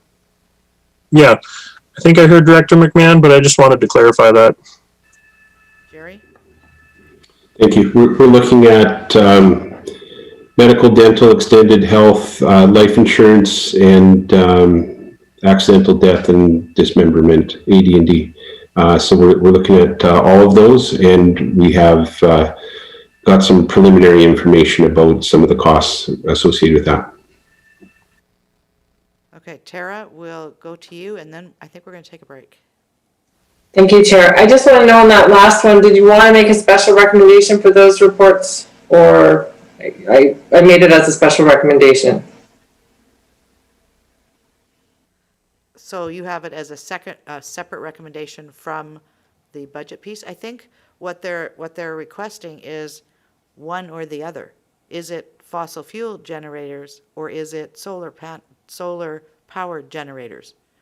No, sorry, Chair. What I meant was the staff reports for those ones separate, because they wouldn't come forward just as budget proposals. They would actually come forward with more information per how I've written the recommendation. I think we need more clarity from you on what you're saying. I've actually made those as a special recommendation from the one of moving them forward for budget proposals. I've actually requested more information as a staff report rather than as a budget proposal for round one. Okay, so you're saying it would come to us before budget so that we would be informed when the budget proposal came forward in round one? If that's your wish. Sure. Sounds good. That's what And then that would be a separate recommendation. Yes. All right. Thank you. All right, it is 11:21. Do we want 10 minutes? 10-minute break. Back at 11:30-ish. Thank you.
Thank you and welcome back to this special Corporate and Administrative Services Committee meeting of Friday, November 6th.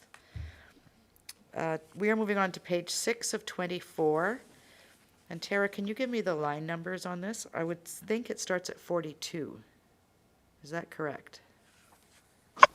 Chair, what is the first project on that page? And I can tell you. 216, facility upgrades, training, yard fencing.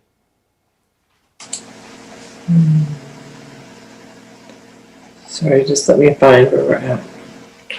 Building upgrades? No, training, yard fencing. Facility upgrades, training, yard fencing. Sorry, this is taking a minute.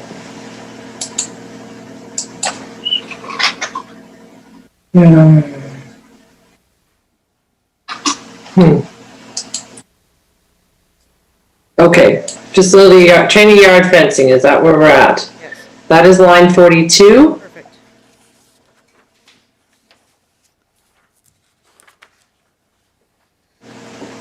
Any questions on, got Director McMahon, hand up. I have nothing on this page.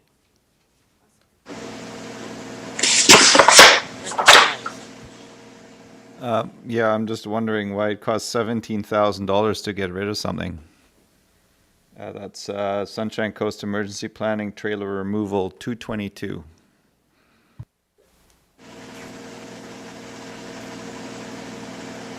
I can speak to this without tremendous technical knowledge, other than it's a big trailer. There's a lot of connections that need to be disabled, and we had originally thought it was going to cost more, but we believe we got the cost down to $17,000. I think we were originally worried it was going to be 25 plus. And it's an issue now where it's an actual safety issue. It's probably falls under the category of ideally we shouldn't have waited this long to remove it. And a lot of the complexity is around the complexity of the electrical removal.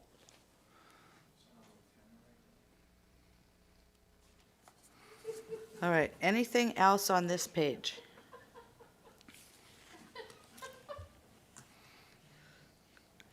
Director Tice, do you have another question? I've got Director Lee.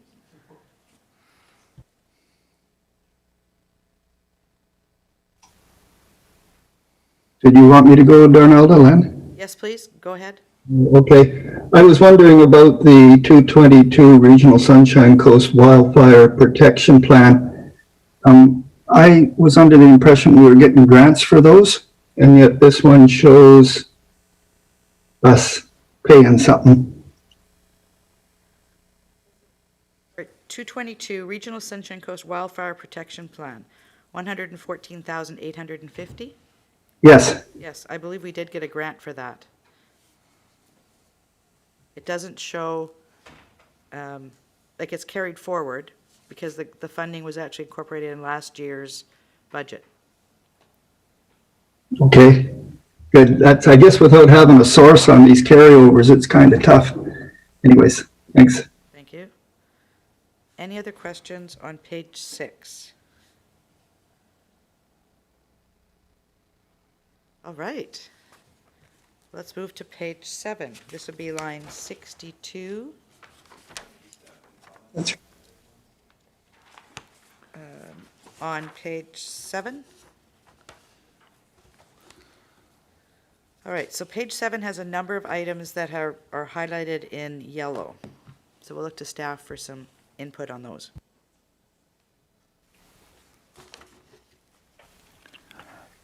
I think this is where we kick it over to Ian. Thank you, Chair. So for 2021 Planning and Community Development, proposed initiatives are focused on core service delivery, partnerships and grant opportunities, and on the board's strategic priorities. And as you noted, Chair, there are several that staff have highlighted for potential consideration for deferral or a different path forward. And I can summarize all of them or take them one by one as you prefer. All of them? Yes, all of them. Okay, Thank you. So on line 62, which is Port Services Keats Landing lateral load study. So this is an issue that emerged through the emergency repairs that were done this summer, and it appears as though the structure doesn't meet contemporary standards for one particular use by one user, and so staff bring this forward because this could lead to a service level change for the facility, but in considering the capacity of the organization, the capacity of this service, and the opportunity to look at different ways of addressing this, staff are comfortable if the board chooses to not have this proceed to round one budget. And if that's the case, staff would work with the camp on potential service level adjustment, looking for grants or otherwise another path forward to resolve this question. And staff would also note that the future of camp use and the intensity of camp use is an outstanding question due to the pandemic. Thanks. The next one is line 64, Port Services Economic and Design Study of Boat Ramps. On this one, staff believe that we have identified a partnership approach with Scredo that would enable this to proceed without a budget proposal. And so a staff report is being worked on right now that will come to a committee before round one budget. But again, staff are comfortable if the board chooses to not advance this to round one budget. On line 68 for the Hillside Industrial Park, there's an investment attraction analysis project that it was funded from the final land sale, or the most recent land sale there, and it remains something that needs to be done to look at the future of that area. But there are other projects happening now that staff feel should proceed in sequence. One is Scredo doing an employment lands analysis on a regional scale, and the other is work that is proposed towards a future waste disposal option study, which could inform the types of industrial spaces and the types of industries that we might be looking to find homes for on the coast. And so staff are comfortable if the board elects to defer this one until those projects are done and until we have more information on the scope of what a future study at Hillside might look like. Thank you. Thank you. So I have a speakers list. I have Director Pratt and Director Hiltz. Thank you, Chair. Of course, can imagine the Cooper's Green boat launch piece would be very interesting to me. I do believe it is important, very crucial to economic development. I'm glad to see the potential of Scredo looking after this. I think that's a fantastic fit. And obviously, I don't want to lose the focus on Cooper's Green. Trust me, I do not. Question on the location of work proposal. It is indicated as B Islands. It's actually technically mainland, or am I missing something there? I'm just wondering why it just says location of work proposal says B Islands. Thank you for the question. I think that the scope, I think that was based on a focus on the Cooper's Green area, and acknowledging that Thornmanby and Mary Islands are nearby.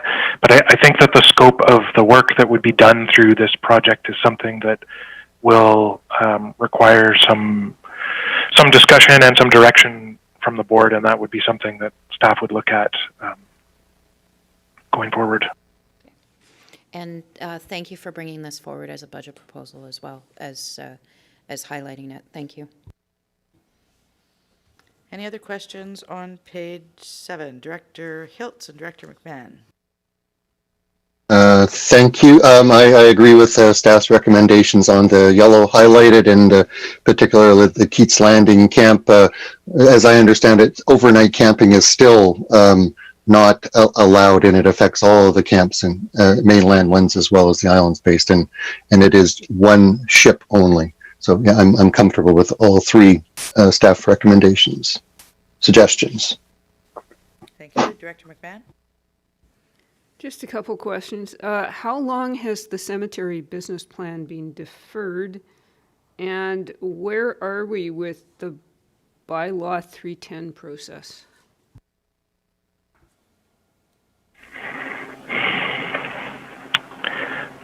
Thank you for the questions. I believe that the cemetery business plan was a 2019 initiative, and the bylaw 310 process, staff are making progress on drafting, and the remaining funds in this project are there in part for legal review of the bylaw as part of the reading and adoption process. Thank you. I have a question about that same one. So line 65, cemetery business plan. Service participants are A, B, D, E, and F, so the municipalities don't contribute to the cemetery function? Where do our people go?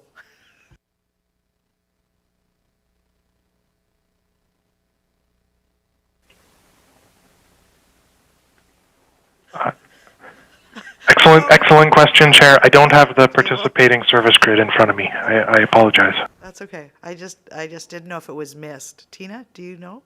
Yeah, no, I think you guys have a copy of the service listing grid. I was just going to go look because I just need to refresh my memory. I will say we won't turn anybody away. Okay. Yeah. Sherry? Thank you, Chair. It should be all. Okay, just a change then when this comes back. Thanks. Our people will be happy. All right, is there a recommendation someone would like to make with regards to page 7?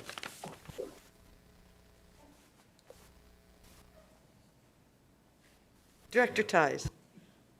I'll move staff recommendations to defer I'm not sure if we're deferring the 345 Port Services Keats Landing. I think find alternative solutions for that one, and then the other two would be deferral. Is that correct? Tara, help us.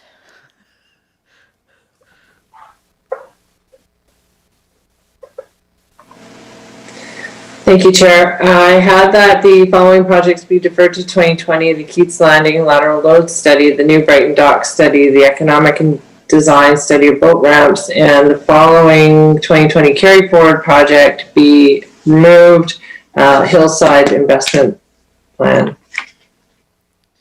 Be removed or be deferred to 2022? I don't know. Ian, which should we? I think it's just that they not proceed to round 1, and we'll, Okay. if there's a future need, staff would bring a proposal forward to a future budget year. Thank you. Thank you. And the first two that you mentioned, defer to 2022. Is that what you've got in there? I heard 2020.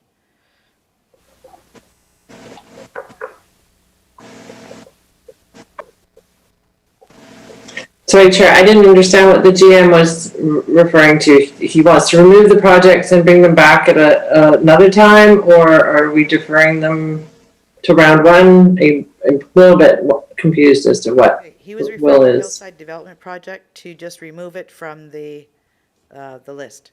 Just remove it. And I think that thinking from staff's perspective extends to all 3 of the yellow highlighted items. Thank you. So just remove them from consideration and off the list. Okay. Thank you. Director McMahon? Seconding that motion? Okay, that's been made by Director Ties. Okay, and question? Just clarity for the GM, would the staff report still be coming forward on Cooper's Green? Yes, absolutely. Thank you. I just had a moment. Thank you. Panic. Director McMahon, you have your hand up. Did you have a question? Director Lee, over to you.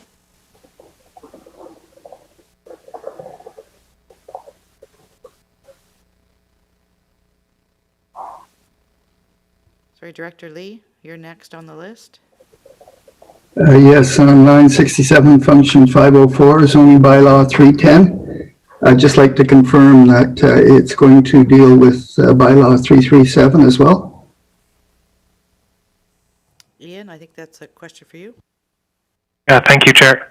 So the scope of the work that has been directed by the board is focused only on bylaw 310, but from early in the process, the idea, the option of exploring whether the improvements and modernization that are made to 310 might also benefit bylaw 337 in Area A, and to that end, the Area A APC participated in some of the early work that was done on this, and that remains something of interest. But for absolute clarity, staff are at the current time redrafting bylaw 310 only, and we will come back to that question as part of next steps.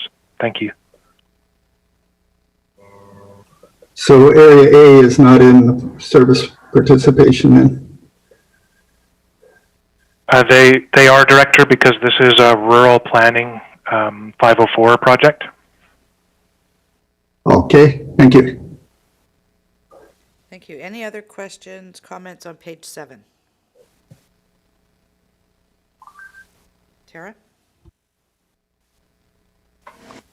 So, Chair, I heard make a recommendation and then I didn't hear anybody vote. And also, I just wanted to clarify what that specifically was. The following projects be removed from the list: Keith's Landing, New Brighton Dock, and Economic and Design Study boat ramps. And then carry forward project be deferred to 2020, and the financial plan, 2020-2024 financial plan be amended for the Hillside Development Project investment attraction analysis, if that was correct. So the last part about the hillside, is that basically removing it? Is that what the effect of the motion is that you have written down? Just removing it totally from any plan? For the hillside, I had heard defer it to 2022. That's why I think I need clarification. Is it to be removed and the financial plan amended? I believe it's to be removed and financial plan amended. That would be my advice to the committee, Chair. Yeah. And is this a recommendation that you'll vote on later, or? I think we'll add it to at the end of the planning section. We'll do the same as we did to corporate services. Okay? Thank you, Chair.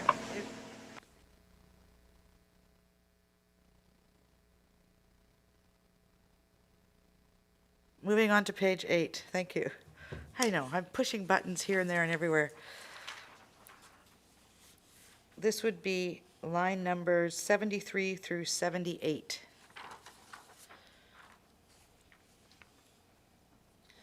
I have a question about line 77, just a comment actually.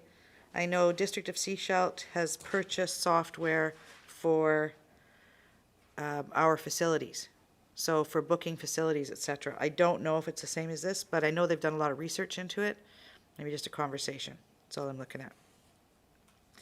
There is an item on here for possible cancellation or deferral. Mr. Hall, would you like to speak to that?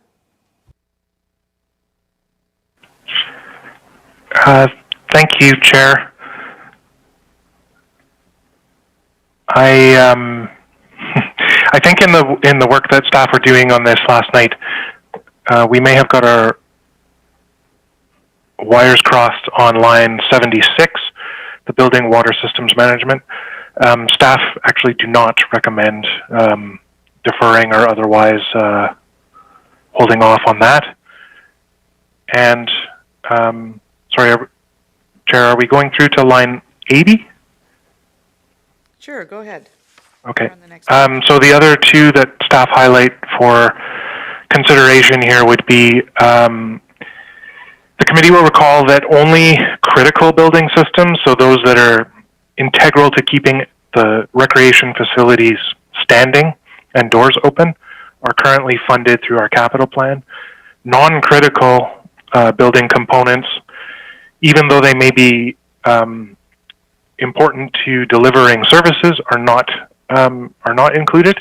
And so we have some things like the audio and intercom system in Gibson's and Area Community Center, which are not technically required to keep the building standing and keep the doors open, but are important to our programs, and in this case, even to our emergency paging system. And so while staff are concerned that if this fails, it will create a service disruption,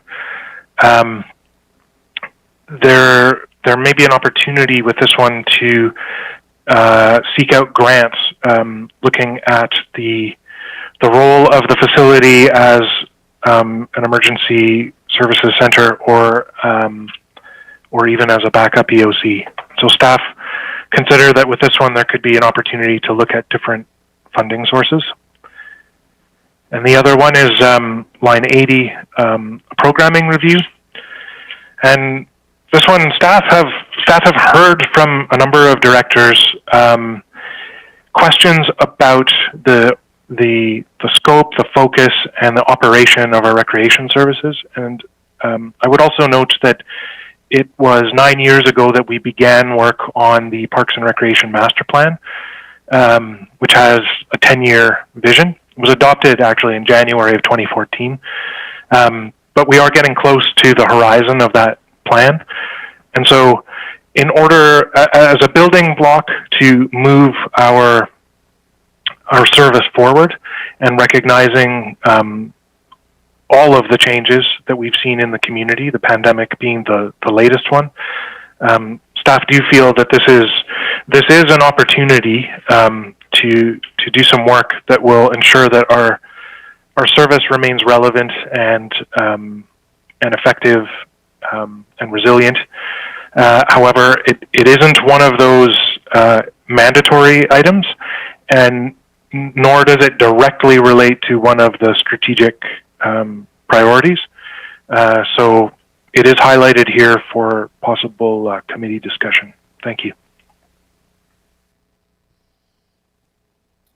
All right, so I'll look to directors. We're looking at pages 8 and 9, line 73 through 80. Director Ties.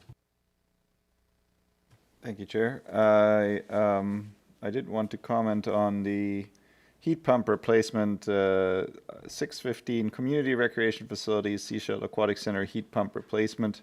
Line 78. Line 78. All right, thank you. And I mean, that is an item that is apparently not critical to operation, but I think on a greenhouse gas and climate change perspective, I think it is fairly essential. So I like the idea of that moving forward.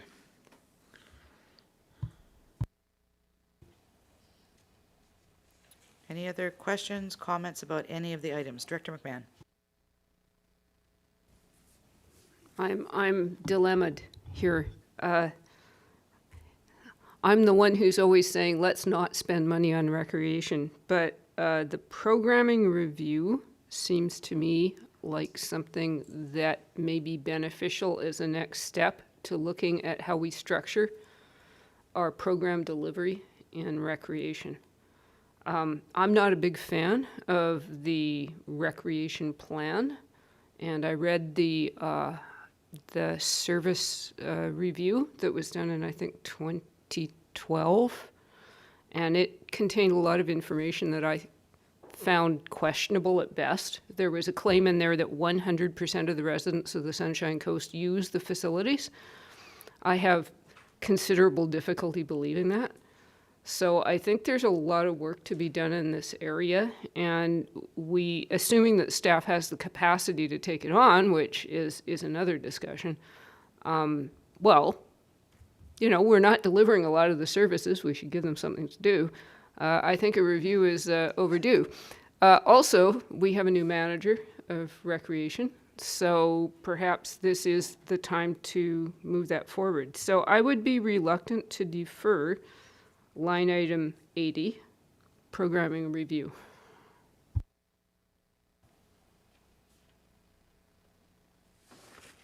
All right, anybody else? Director Hiltz?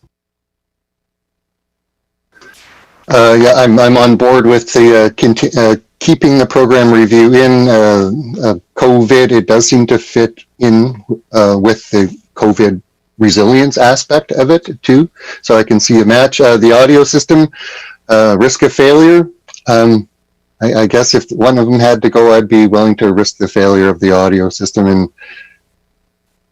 that's where I am with that one. I think those are just the two. Yeah. Director Toth? Sorry, Chair, I assume that was me you were calling on? Director Toth? Thank you. Your microphone keeps cutting out. Yeah, I think I'm with Director Hiltz. Certainly the programming review needs to happen. We've identified that we need to know more about what's going on, and this is part of that. And I like the idea of looking to see if we can get a UBCM grant for the audio system as part of a emergency gathering place or operation center, whatever you want to frame it as. And I'd like to see the audio system come out or explore other funding methods. So there's been a recommendation to leave in 2 of the yellow items that are highlighted and just potentially take out the audio system. Any others on these 2, well, 1.5 pages that we're looking at? So then I'd have a question for GM Hall. For the audio system recommendation, do you want us to just remove it? Do you want us to defer it? You would bring it back if there was a failure, so we basically remove it at this point? Is that what you're looking at? Thank you for the question, Chair. Yeah, staff are comfortable with removal and will continue to scan for opportunities to make this happen without an impact on our capital plan or on taxpayers. All right, Tara, have you captured that? Thank you. Perfect. Let's move on to the next page. Well, let's finish up page 9. Page 9, numbers 81 through 85. Any questions, comments, concerns, considerations?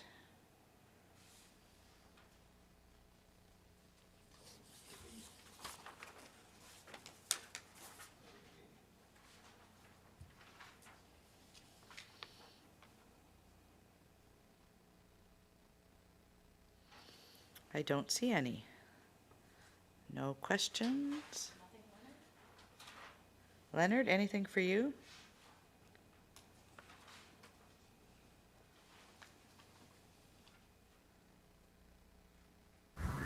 Sorry, I had my mouse put away. No, I actually was happy with all that. All right. Thank so you. We'll move on to the next page. Page 10, this is lines 86 through 98. And again, we'll go over to GM Hall. Thank you, Chair.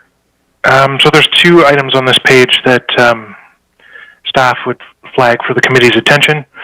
One is the carry forward project, which it has been started in the sense that research is done, but no dollars have been spent, and that's a connector trail between Lower Road and Ocean Beach Esplanade. And just in looking at the questions that were raised yesterday about capacity, priorities, and the big picture, this is one where at the time that this was proposed, staff did highlight that a connection exists and is used, and we continue to see that that the connection between Lower Road and Ocean Beach Esplanade is well used. If the Strava heat map app that shows where people run and bike and walk is any indication. And so while staff continue to think that based on our research, the route that's there is performing, the work of increasing the service level of that route is one that is a challenge, because an increase in service level there would be quite unique on the coast, and we still struggle with the elevation change between those two roads. And so knowing that there is a link, and knowing that it does perform at some level, staff just raised for the committee's consideration whether just continuing to market some of our trail connections, and this one involves 2 or 3 if you count Whispering Firs Park, but one right off of Lower Road and then one right off of between Laurel and Ocean Beach Esplanade, is an acceptable way forward here, rather than doing further design work on something that might not get constructed because it would be quite different from the rest of our park and trail systems. And the other one is an irrigation well at Cliff Gilker. And on this one, yep, we found water. It's very, very deep in the ground. The development costs for a well are pretty high. And staff think that some further research on the value proposition of developing a well here, or other system level thoughts about how to improve the resilience of our park and playing field for the same or less money should happen before staff would feel confident recommending that this is a good investment. And so on that one, I guess staff's recommendation is that we just stand by, and if there's comfort in carrying it into round 1, staff will endeavor to bring some thinking back prior, but I didn't want to let it pass without a comment, knowing the cost of the proposed initiative. Thank you. Thank you. So it sounds like you're recommending that line 88, the Lower Road, Ocean Beach, Esplanade, be removed and the financial plan be amended. And for line 95, 650, the well development irrigation system at Cliff Gilker Park, options, could leave it in for round 1, which would have you putting together a business case and doing that work now, or an alternative could be to defer it to 2022 budget, which would give you the year to do the work. Because I know you're also doing work at other parks with well drilling, etc., and it could be a bigger case then. Jim Hall? Thank you, Chair. Yes, that's correct. And we try not to think in silos. And so thinking about all of the other water system improvements and changes that are underway, that would also, the extra time would also see those more advanced by the time this would be reported back on. Thank you. Thank you. Director McMahon. So Cliff Gilker, can't speak. Cliff Gilker first. That was one that I had indeed flagged to look at the cost benefit. So I'm completely happy with staff's recommendation on that one.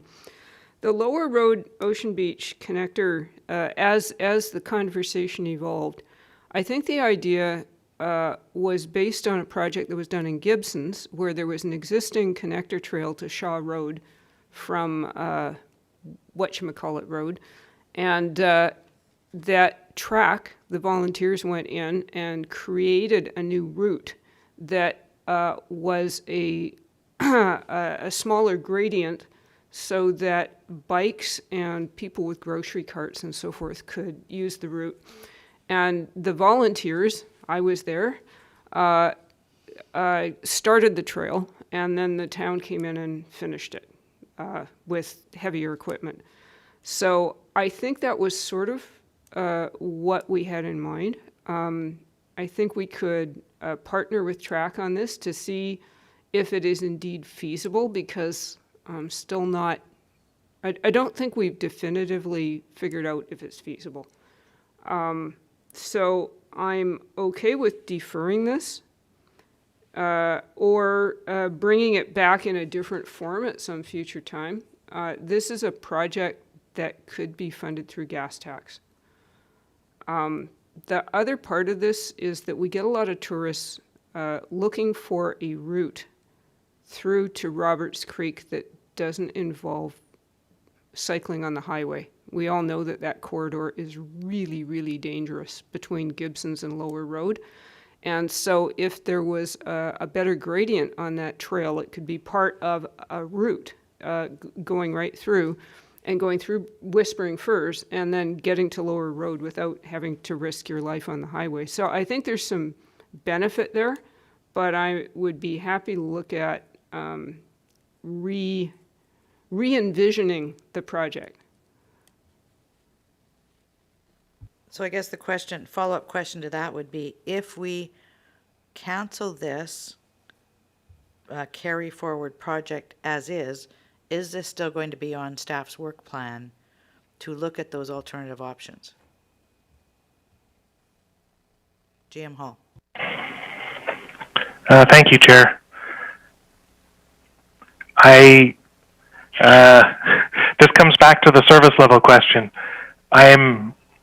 I struggle to think of other connector trails that we have built that are that engineered. There's an order of magnitude difference between the Inglis Trail and in Gibsons and most of our connector trails in terms of grades and surfacing, and so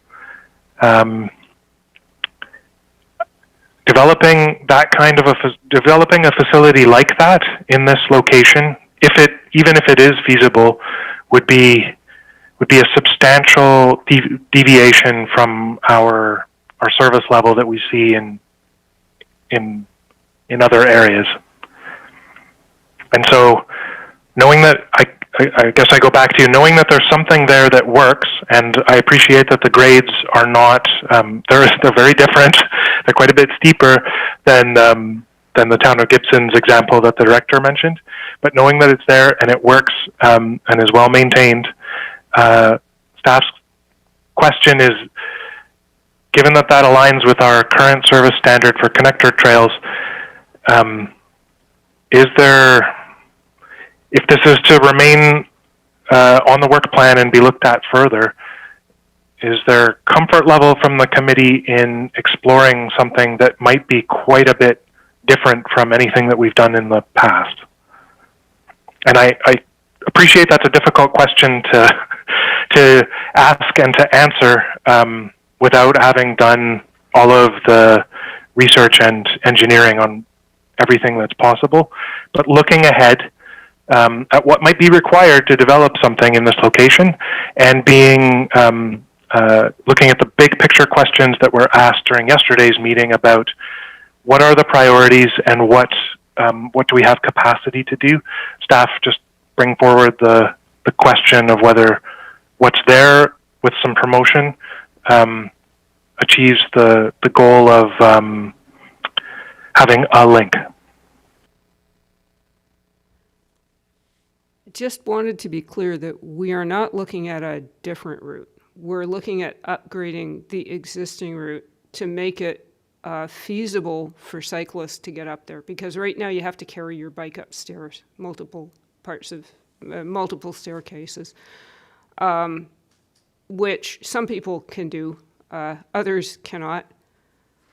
So I would like to keep this in the budget for right now and have a conversation with TRAC and maybe a bit more conversation with staff on what really is involved and who would be doing the work. Would this be planning? Would this be parks? And then come back rather than spending too much time on this right now.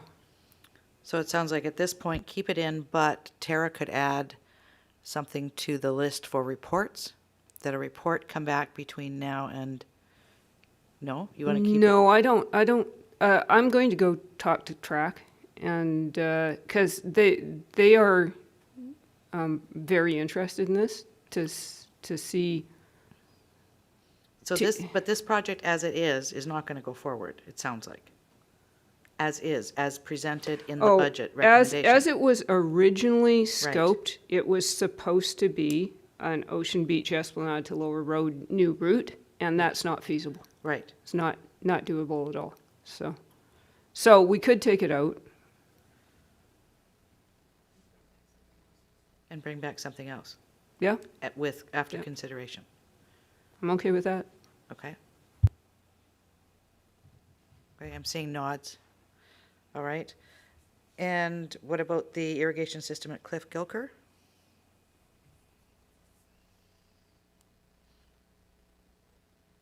Director Lee, I have you with your hand up. Yes, I was wondering about the irrigation system at Cliff Gilker Park. I notice it's under parks. I was trying to figure out why it would be under parks. I believe it. So my question is it already on regional water? That's my question.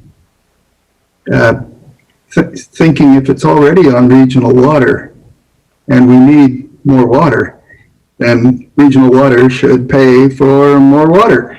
That's my logic here. GM Hall? Thank you for the question.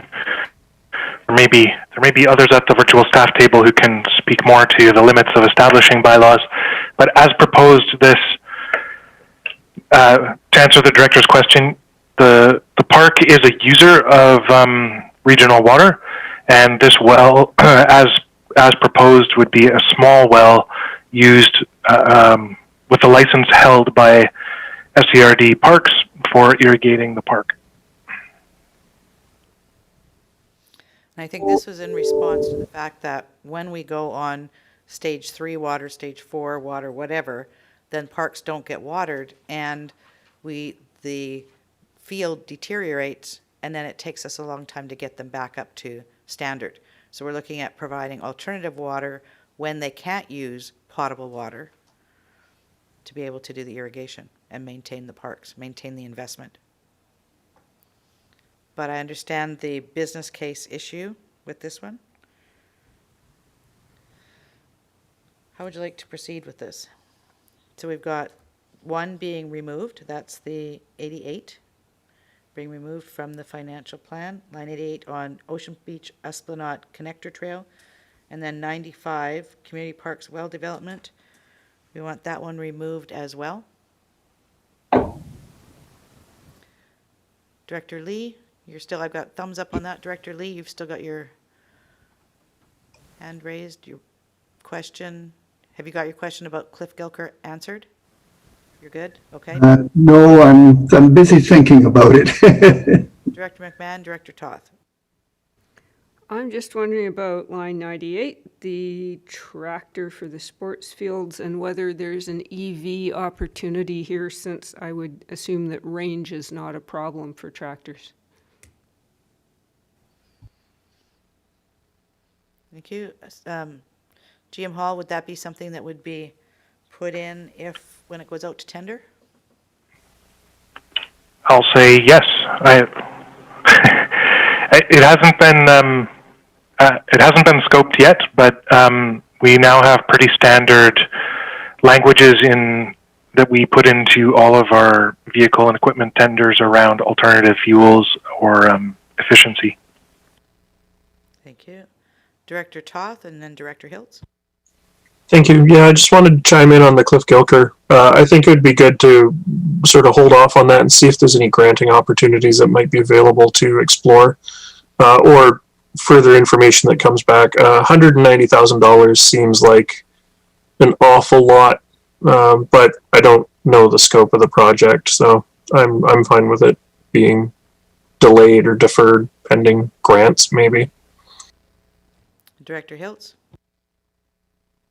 Yeah, I'm good with the decisions on the yellow pieces and the Cliff Gilker one, having the context around the water system, and even how the slicer in the field performs. As GM Hall said, there's improvements on the fields ongoing, so I'm okay with even removing it off of from round one. So Tara, do you have those two recorded? And then I'm going to go on to another item. Yes, Tara. I have recorded that the following 2020 carry forward project be removed in the 2020-2024 financial plan be amended. Lower Road, Ocean Beach, Esplanade Connector Trail with future options to be considered. And that the following project be deferred to 2022 pending staff report on to a future committee with a business case, grant opportunities, and return on investment breakdown, well development / irrigation system at Cliff Gilker Park. Thank you. Sounds good. All right, I want to talk about line 89, Parks Building, partial replacement / upgrade. There is a $300,000 carry forward here. And I know in Seashell, we are looking at building a new Public Works and Parks building. And I'm wondering if there is any appetite or way to potentially combine services between the regional district and district of Seashell. That would be for our CAO and GM. Yeah, I'll take an early run at that. And I guess the short answer is there is an interest in exploring the possibility to do that. Some information has been shared back and forth over the last couple of days to see whether or not the building as it's scoped now could accommodate the additional space required if we were to move, say, the parks crew over there. It looks like there would probably need to be some significant redesign to the building as currently drafted if that were to occur. However, it also appears that there may be an opportunity to explore a separate building on the same property. It looks from the early drawings like there may be some potential there. So I think, and I'll let Ian comment additionally if he'd like to. I think that we would like to explore that possibility as a potential solution and can bring information back to the board based on what we find out. Okay, GM Hall, did you want to add anything? Nothing to add, thanks. Okay, so then that would come back to the 300,000 carry forward. Is that sufficient? Is it too much? Should we just leave it as it is until we have further information? Too early to tell, yeah. Perfect. All right, thank you. Any other items on page 10? I think we're going to look at planning, continue, or finishing up planning and then break for lunch. Director? Yeah, Chair Figures, I have one question before we go, Go ahead. if I may. Yes. The line 91, function 650, capital plan renewal. I was trying to figure out what that was. The curiosity question. And is it still required? Okay, I don't know who would speak to this one. Tina, are you here? Or GM Hall? I'll do my best. I believe that this is funds remaining from the annual allocation for core park asset stewardship.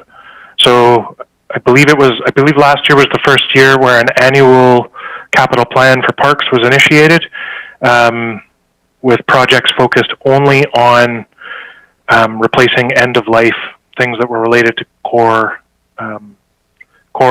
services. So no enhancements. Thank you. Tina, did you want to add anything? Yeah, just very briefly. So this is, in the absence of a comprehensive asset management plan for the park service, we recognize that in the interim we needed some interim funding to bridge to maintain some of the services instead of coming with several different budget proposals. So there was sort of an amount put in the budget to do those type of repairs and maintenance items. So that's the ongoing of that particular item. So you're pretty sure we need it, then we'll just leave it, eh? Well, I think that's part of the assessment that we're doing, and I would say yes, we do. We have millions of dollars worth of assets in that service, and probably not maintaining them to the service that they need to be. And I would add that I believe that all of the projects that were approved by the board last year are underway, and I expect this to be spent down to near zero by the end of the year. Thanks. Thank you. Any other items on page 10? Moving on to page 11, items 99 through 102.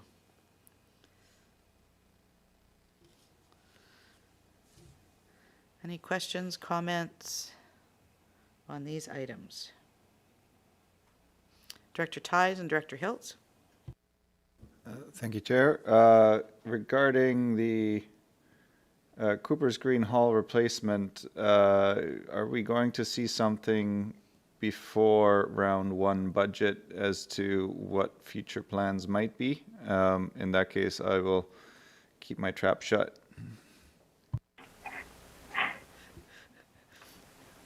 GM Hall, did you want to weigh in on that one? That's an easy one. The answer is yes.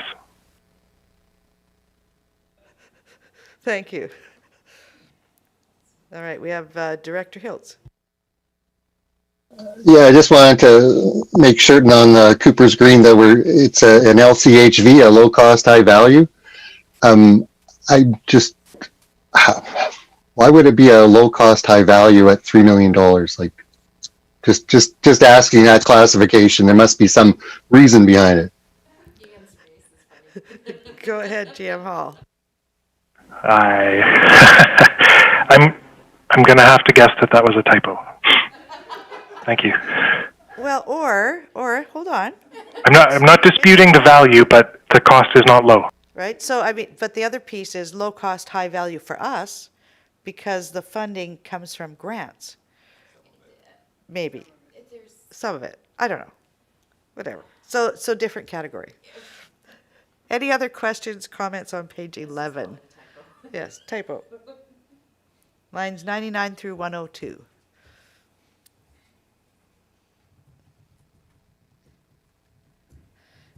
All right, no other comments or questions? Let us look at the recommendations for planning and whatever. This category is planning and something. Planning. Tara. Thank you, Chair. I have put this into one fairly large recommendation, so bear with me and I will go slow so that if you need any changes, you can let me know. Recommended that for 2021 round one budget, staff present budget proposals for the following planning and community development projects. Function 200 electric bylaw vehicle, Function 200 senior bylaw officer, Function 210 janitorial service, Function 210, and I've added in /222 for the deputy fire chief because there was the portion from the emergency planning. Function 210 firefighter insurance, Function 212 assistant fire chief, Function 212 firefighter insurance, Function 216 assistant fire chief, Function 216 fire hall redevelopment, Function 216 and 218 firefighter insurance, Function 222 trailer removal for SCEP, Function 615 fire safety systems maintenance cost, Function 615 fall protection system upgrades phase 1, Function 615 bylaw water systems management plan, Function 615 scheduling software, Function 615 Seashell Aquatic Center failed heat pump, Function 615 programming review, Function 625 building water systems management plan, Function 625 scheduling software, Function 625 program review, Function 650 asset manager summer student staffing support, Function 650 priority repairs to community halls, Function 650 equipment purchase sports field new tractor, Function 650 Cooper's Green Hall replacement upgrade, and Function 650 bike park and pump track development at Sprott Kids Park, and that staff report to round one budget with more information on the potential effect on the capital plan and risk of deferring the following projects to 2022. Function 210 hazardous materials response trailer, and Function 210 rescue truck upgrade. And that staff report to round one budget with more information on the potential effect on the capital plan and the risk of deferring the following project to 2022, including potential for deferring one fire hall only, and also providing options for energy efficient methods of power generation, i.e. solar powered batteries for generators, Function 210 emergency generator, and that the following projects be removed from the list. Function 345 Keats Landing lateral load study, Function 345 New Brighton dock study, Function 345 economic and design study of boat ramps, and Function 615 non-critical Gibsons and Area Community Center audio system. and that the following 2020 carry forward projects be removed and the 2020-2024 financial plan be amended. 540 Hillside Development Project Investment Attraction Analysis, and 650 Lower Road, Ocean Beach Esplanator Contract Connector Trail with future options to be considered. And further that the following project be deferred to 2022 pending staff report to a future committee with a business case, grant opportunities, and return on investment breakdown for function 650 well development irrigation system at Cliff Gilker Park. Thank you. The only one I had a question about was line 63, Port Services New Brighton Dock Study. I don't recall that one being deferred or removed. To the directors. I know the one before that, the Keats Landing Lateral Load Study, and the Economic and Design study of the boat ramps, but not the New Brighton Dock. Director Hiltz. Yes, that's my recollection. There was no discussion on that item. It was a TBD.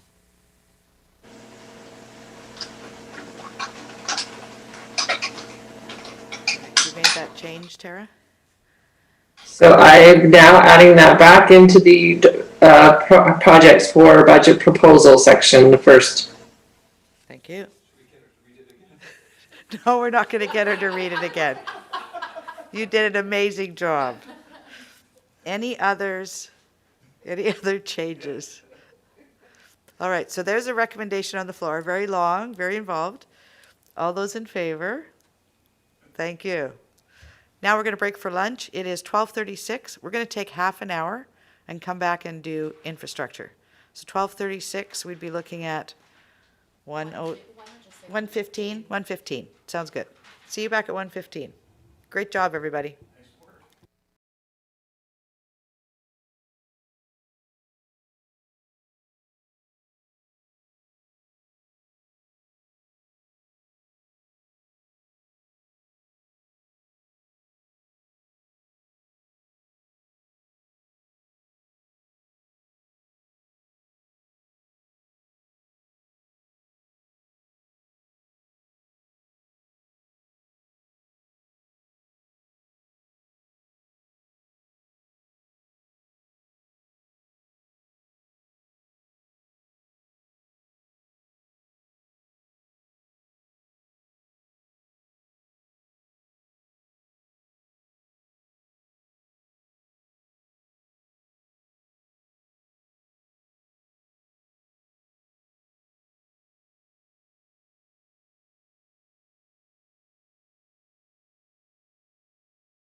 Welcome back after our lunch break on the Special Corporate Administrative Services Committee meeting of November 6th.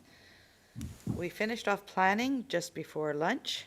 We are now heading into massive infrastructure. Who would like to do an introduction to this section? Thank you, Chair Seegers. I will do an introduction to the proposed initiatives, and that will include an update on the Church Road Well project. For 2021, the proposed initiatives for the Infrastructure Department are primarily focused on core service delivery, regulatory compliance, and delivering on board strategic priorities. For transit and fleet, the focus is on improving the security and safety of the transit and fleet staff, as well as on the Mason Road side. Given their overall impact on the transit ridership and the need for the development of a comprehensive plan to improve our transit ridership, staff are recommending the further deferral of the youth transit pilot and survey project to 2022. For solid waste, besides some initiatives related to business continuity and regulatory compliance, several proposed initiatives are associated with the development of building blocks for future decision on the future of waste disposal here on the Sunshine Coast. For the wastewater services, the focus is primarily on imminent asset failure and regulatory compliance. For water services, there's a fair amount of carryover projects that are currently on the way and are expected to be completed later this year or early next year.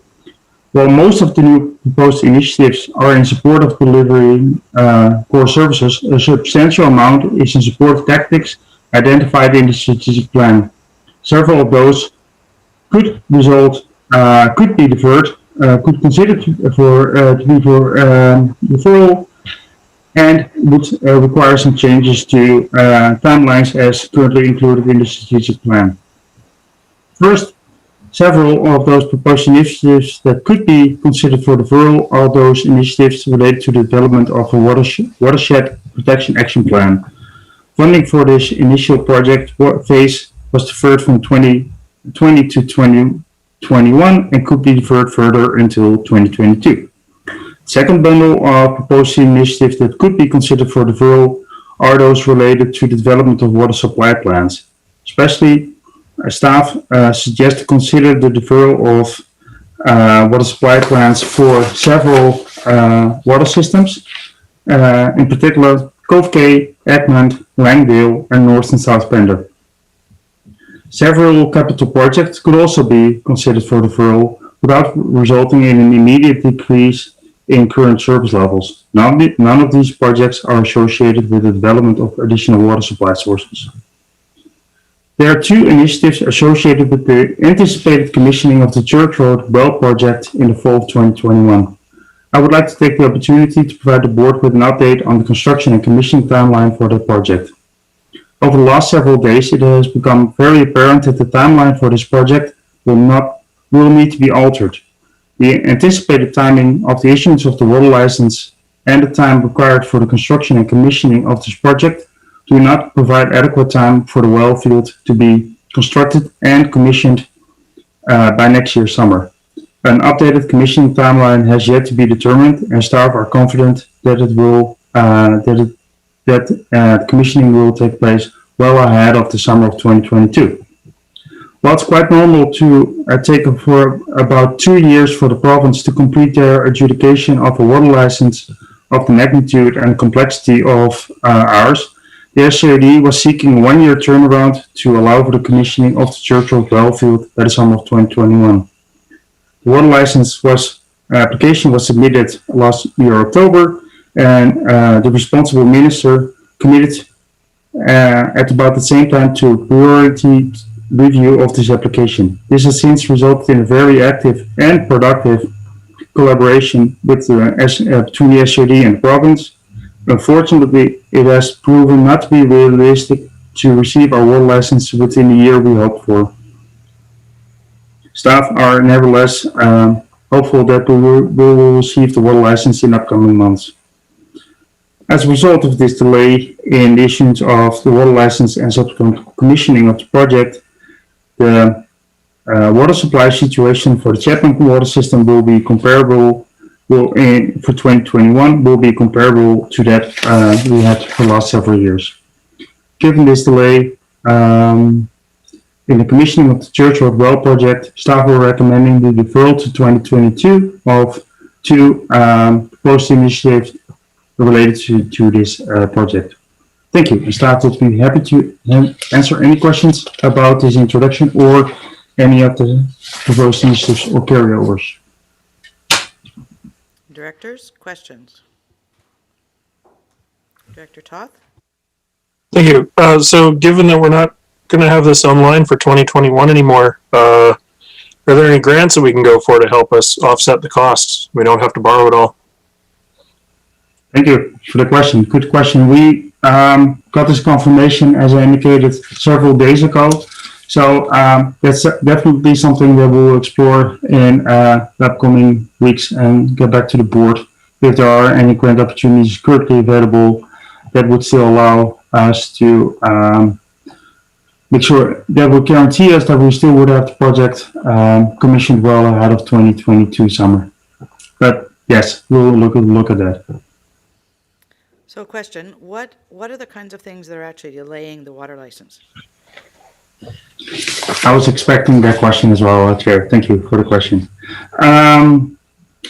One is we need to determine the EFN environmental flow need for Soames Creek, and it's quite a complex situation there in terms of hydrogeology, and it takes some more time between us and the province to figure out what is the best, what is the most appropriate flow, and as how can we best monitor the flow. One of the things to consider is last year we had monitoring equipment installed, and because of the flushiness of the creek, all the equipment went downstream, and so we lost some data, and we had to redo some monitoring as a result early this spring to catch up. And we need to make sure that any future event monitoring is more stable than what we had in place last winter. Second thing is, and this is related, we're working with the province to help them to better understand actual functioning of the aquifer. We gained a lot of information over the last several years how the aquifer works, and we need to have more communication with the province so that they are comfortable with that understanding as well. And the third one is the province asked us for additional support in their consultation with the Squamish Nation on this file. Okay, Director McMahon? One of the things that we were hoping to make progress on with this project is the Niagara of Granthams, the severe drainage problem that's causing an ever-widening washout. If this project is deferred, this means we're going to go through another winter with this severe problem just worsening. Is there any prospect that we can work with Modi to manage this? Thank you for the question. We haven't discussed this yet with Modi about this delay. Therefore, the information is too new, and we want to provide it to you first. This project would have improved the drainage in the area in some areas. I'm not sure if it would have completely been able to, as part of the collaboration, would address the issue. I think that's more a Modi question to determine what's needed there. And I think they were looking for funding to do a full assessment on what was actually required to fully address the situation. The collaboration with Modi on this project would primarily be around Fisher and Elphinstone, and less about Reed Road, which is believed to be more where the flow that's causing the Niagara Falls is causing. Thank you. Director Toth? Thank you. Um, so it sounds like the issue with the permitting is perhaps about monitoring and exact values. Have they given any indication that the permit would not eventually be issued? And then the follow-up question to that is there construction work that we can do in advance of receiving that permit? Two very good questions. Yes, we could, of course, start constructing, in theory, most of the works prior to us receiving a license. It would take a risk in two fronts. Let's say if we don't get the water license, and B, if we get the water license, but there are certain conditions in them that might require change in the design of the project. But that might be some sort of component. So we could phase it out. It would make things more complex, and as we would have to take the risk of spending a significant amount of money without having turned to that we can actually use it after. That would be the risk. Tina turned on her camera, so I have a feeling she wants to weigh in here. Yes, Chair, it's just that because we have an AAP for this particular item, we just have to be very cognizant of the source of funding. So if it doesn't materialize into a capital asset, most likely these funds would have to be operationalized. So the board would just have to understand what those risks are. And the last, I guess the last part of Director Toth's question, if the construction were started early, in addition to the risks that Remco mentioned, we would remove any possibility of being able to apply for grant funding because the project would have already started, even though we don't know until we investigate further if we could in fact apply for some grant funding, even though it hasn't started. So what is going to happen in the upcoming weeks? We'll, as indicated, we don't have an updated construction timeline yet. And what we're going to do is we're going to assess options for phasing things out, etc., etc.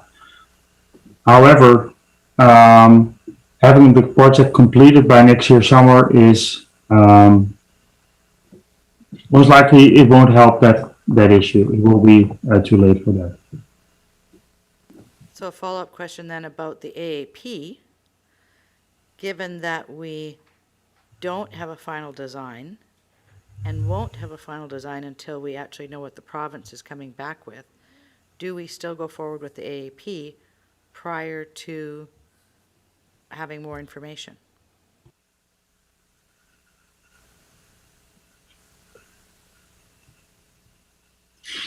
My understanding is that the AAP has been approved and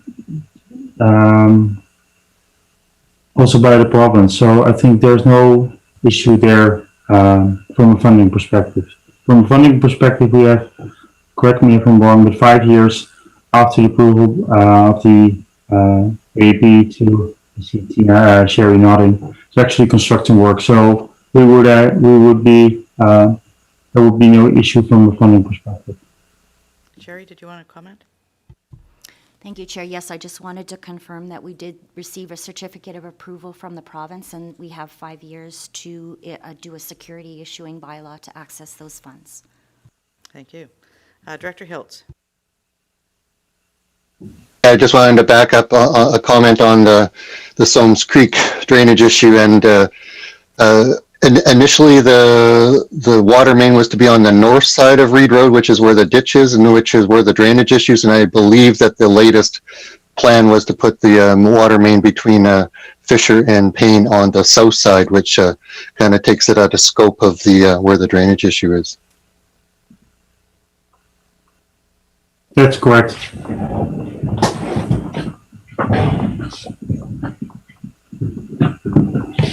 Any further questions, or are we ready to get into our database or our spreadsheet? Yeah. Not seeing, oh, Director Beamish? I guess the one that I'd be concerned about, and Remco brought up in his presentation, was the deferring of the watershed management action plan. Certainly the town of Gibsons is continuing to move forward, looking at the watershed as it affects our aquifer. It's significant. It also affects lot 1313 and other areas. And I think that I wonder if deferral of that is something that is wise to do at this time. We are continuing on watershed issues, and they are outside of our boundary in a lot of cases, but we have to do that. Okay, Remco?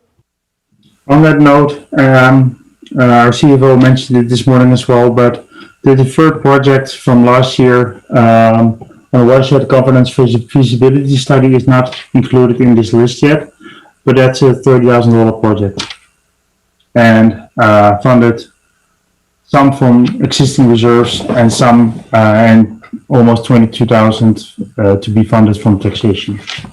So that's not on this list yet, but should be considered when discussing this as well. So clarification, that has to happen before this item that's on this, after this item? Conjunction. What will, Oh, in conjunction. this item is, I can explain a little bit. The second one, second item, second row is for the actual development of the plan, and we're currently seeking third-party funding of 125,000, and that can be added to the funds we already have to do the plan. And in order to execute that, because we don't have sufficient staff as we speak, to execute that full plan, we are proposing to create a 1-year temporary position to take the lead on this project. Thank you. All right, let's look at page 12 in our spreadsheet. It's line items 107 to 118. And there are, Remco, we'd ask that you speak to the yellow items. We started on the second one already. Yep. If you speak to the ones that you've identified there, then we'll make recommendations. Thank you. Okay, thank you. The second one, the second topic is the increased funding for free transit tickets. We currently have a project or a board approval was issued to us, provided in 2015 to provide $14,000 in free tickets for to groups in the community that are distributing it to clients with low income, disabilities, and we've received some requests to increase that funding, in part due to COVID. So that is something that we can explore to defer, cancel altogether, or there might be some third-party funding opportunities here as well, which have not been explored yet today. Thank you. Director McMahon? I'm certainly interested in hearing any third-party funding opportunities there are, but I wouldn't like to cancel this one because this is a group that have been disproportionately affected by COVID. And these are people who are very reliant on our transit system, and our transit system is currently being underutilized. So I think that this is another one of these low-cost, high-value propositions. Thank you. Director Hiltz? Yeah, speaking in favor of the free transit program and the vulnerability of the populations for sure. And I also heard that the CRD Transit had entered to a similar one. They were able for a 2-for-1 purchase is what there was some leveraging that they were able to obtain in terms of purchasing tickets. Was a recent news piece. So whether that's another option, but I would not like to see it. It is a very, very high value and a low cost. Director McMahon?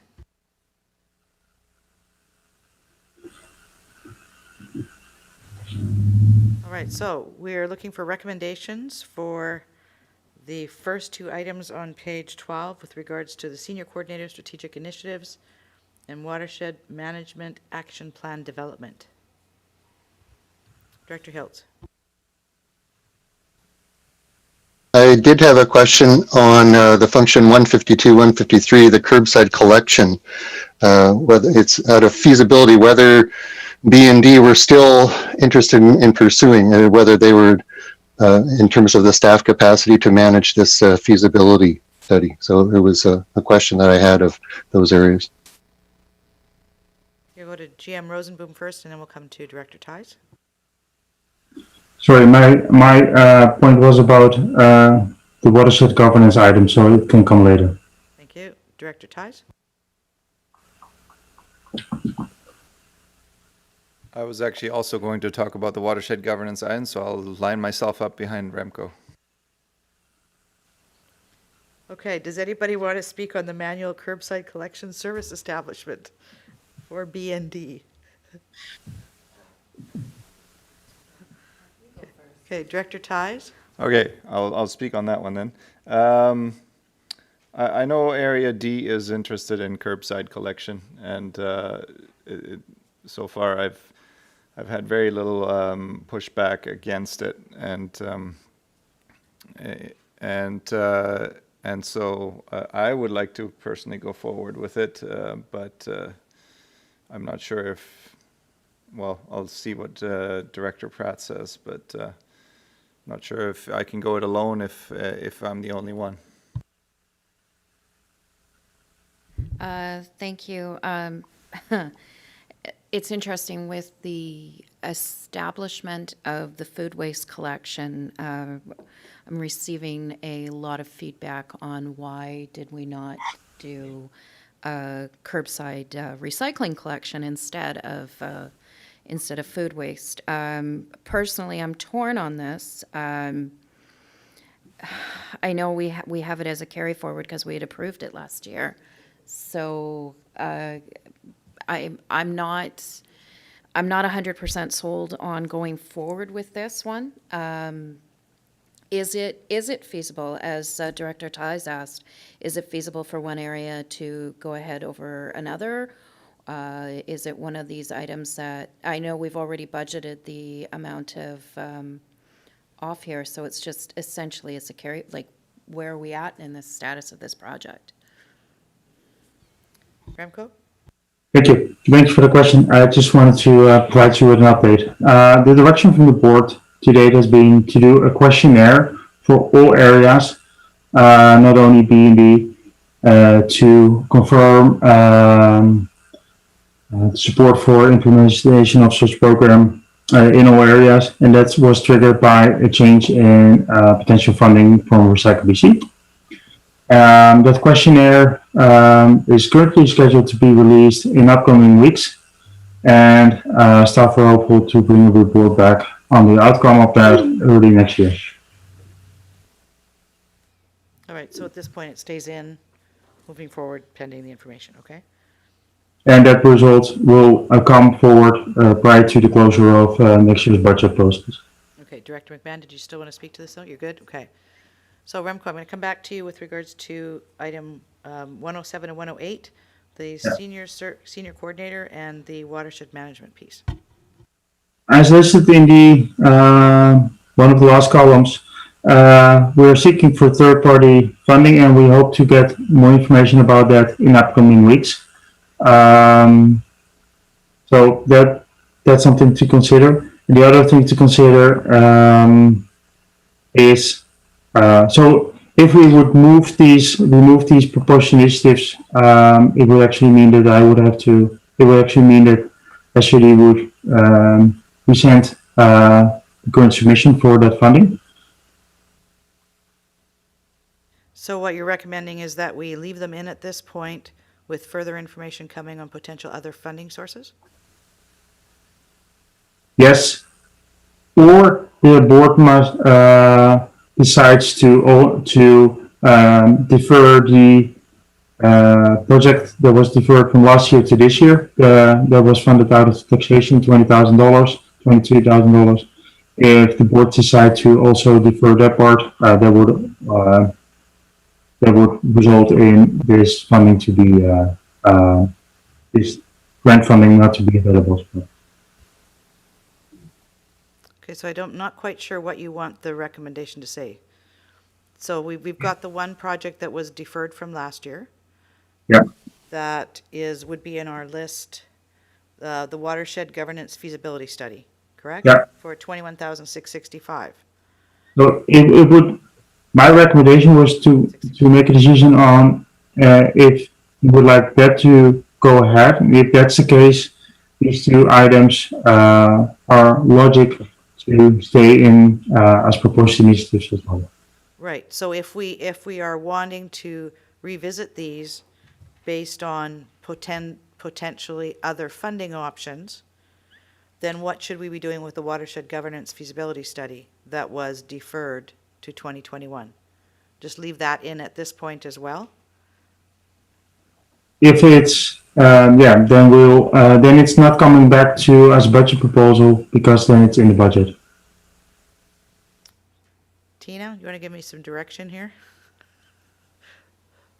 Yeah, so I think we're talking about chicken and egg, right? So we still have some motions we need to make to affirm that the deferred items from 2020. So the first one is the feasibility. So that's what was mentioned, $30,000. So if that one is deferred, then these two would then be subsequently deferred. But if that one's not deferred, then we would likely want to keep these in because it's a sequencing of events. Right, but if we're also, one of the considerations is where the funding's coming from. So what if we were to actually say, yes, we're going to go ahead with the feasibility study, but if we find out we aren't going to get other funding, could we then still defer these other two projects at round one? Absolutely. Everybody clear on that? I think I'm clear now. Yeah, it means these would just be forwarded to round one and they would be contingent. Well, this could be what you could say, contingent on a second source of funding instead of taxation per se. So if we're not successful with the funding, we wouldn't put it in our financial plan. So we've had stuff like that where we've had budget proposals right to the last wire, didn't hear back from the grant funders, and we actually had to amend our budget. So that's okay, that's common. I don't know, given what Gibson's is doing and the work that they're doing with the province, that we put forward at UBCM around watershed governance, I don't know if we want to say that it is contingent on the other funding. I think we want to say that we would like to see the sources of other funding or potential sources of other funding. And then further information between now and February. I know Gibson's is going to be further along and we'll have more information to be able to feed into this so we can determine, is this something that we do need to move forward now in conjunction with them, or given where they're at, is it something that if we don't get additional funding, we can defer? I think it buys us a little time and I think ties more into what Gibson's is working on with their watershed governance. Director Beamish, any comments, questions? No, I think that we have moved forward, in concert with the regional district and our staff and Ministry of Forests since UBCM, and we're continuing to do that, have those discussions. And we do have a project on the Forest to Sea project, and we are looking at all those things. So we are moving forward on the projects that we mentioned. Okay, Director McMahon?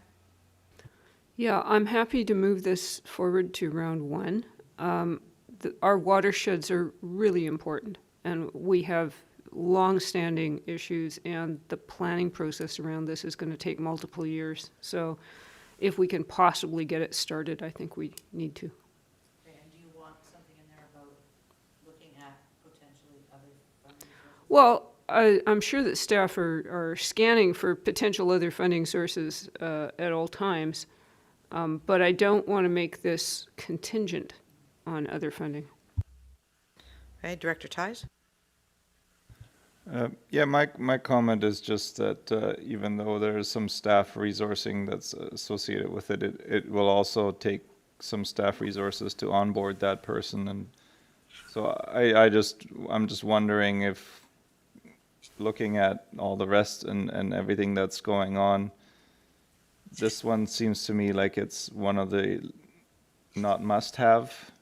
It's sort of would be nice to have kind of thing. So I'm just wondering if this is something that staff can take on if we do get third-party funding.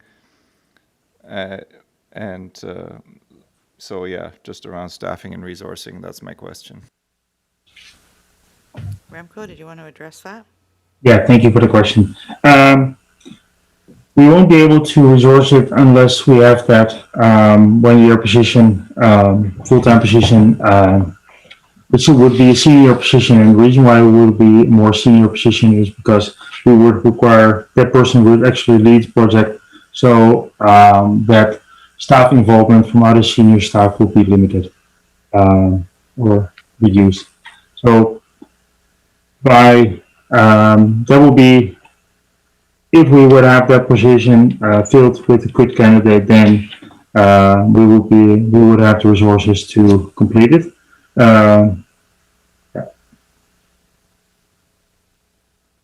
So it sounds like all items on this page are either moving to round 1 or continuing if they've been carried forward. Yes, Remco? Yeah, the one thing that's not on the list, but it is related to transit, is the youth transit demand assessment survey and youth transit pilot project. And I supposed to discuss that as part of this transit package as well. I think that was part of the recommendation on page 189, right? Yeah. So I have those all to the side to make sure that we can cover all those off. Good. Okay, thank you. Okay. Anything further on page 12? Director McMahon, you've got your hand up. Director Lee? Director Lee, over to you. I'm really struggling with this because the Watershed Protection Action Plan is not of quite the same importance as getting enough water for summer. And it's a really good thing to do. We might be biting off a whole lot that we should maybe tackle in a few future years. So are we going to revisit this at 1? At round 1, yes. Okay, so I'm okay then if we do that. It's coming back to round 1. Yes. All right, anything further on page 12? Director Hiltz? Yeah, I just need a refresher on round 1. What is the date for round 1? It's January or February something? February which? February 4th and 5th? Okay, good. First Thank- and thank- First and second? First week of February. First week of February, yes. Okay, good, thank you. First part of February. All right. So let's move on to page 13, items 119 to 128. And Director McMahon. Hating to burn up time on a $278 item, but why do we have a $278 item about streetlights? Okay, I will talk very quickly because otherwise I'm burning up a lot of time on streetlights. And no, it's related to we have, as an SRD, we're operating streetlights in some areas, and they're operated by BC Hydro on our behalf, but there are ours, and we're charging, we're collecting taxes for them. And there's a temporary increase in the rates, so we need to increase the expenditures. There is an extra expenditure required to transfer them all into LED lighting, and hence we need to have the authority to also do the expenditures. But the funds for street lighting are charged to the people in the service. So why would this affect taxation? I'm just a little unclear. It would only increase taxation to the people who are paying into those services for those streetlights. Thank you. Director Ties, Director Toth. Yeah, I was looking at the generator for the Pender Harbor Transfer Station. And is that a portable one or is that a permanent one? And I guess for $5,000 you can't get a lot of solar panels. So, yeah, I'm wondering if we can't just truck one in that doesn't need to be fixed there. Thank you for the question. That is an option. It will require the landfill to close, the transfer station to close in the meantime, because we would have no means of operating the transfer station without having power. And given the location, we frequently have power outages there. So that's why there's currently a generator on standby to operate the scale and lighting, etc., and the computer systems. Follow-up, Director Ties? Yeah, I'm just wondering if it might not be worth it just for an hour to have the landfill closed until they got the replacement generator in place. Like, I don't think that's a big deal, but. Well, I'll let Len do the talking on that one. Len, we'll let you jump the line. I think for a $5,000 generator, if we do it a couple times, we will have spent all our money moving that generator back and forth. And if we do lose power at the dump, it's about an hour and a half probably from there by the time you hook her up and get her up there. And so it's quite a long time for the staff to be sitting around. For 5,000, I looked, but thought that's a fairly low cost insurance policy, even as cheap as I am. Okay, Director McMahon, did you have other questions? Director Toth? Yeah, real quick. I was going to latch onto the street lighting thing too, but I'll take it offline. The landfill generator, the Seashell landfill doesn't have hydro going to it. Is it operating on a generator or solar or some combination of both? Thank you for the question. It's running on a combination of solar and a generator. Okay, thank you. Propane generator.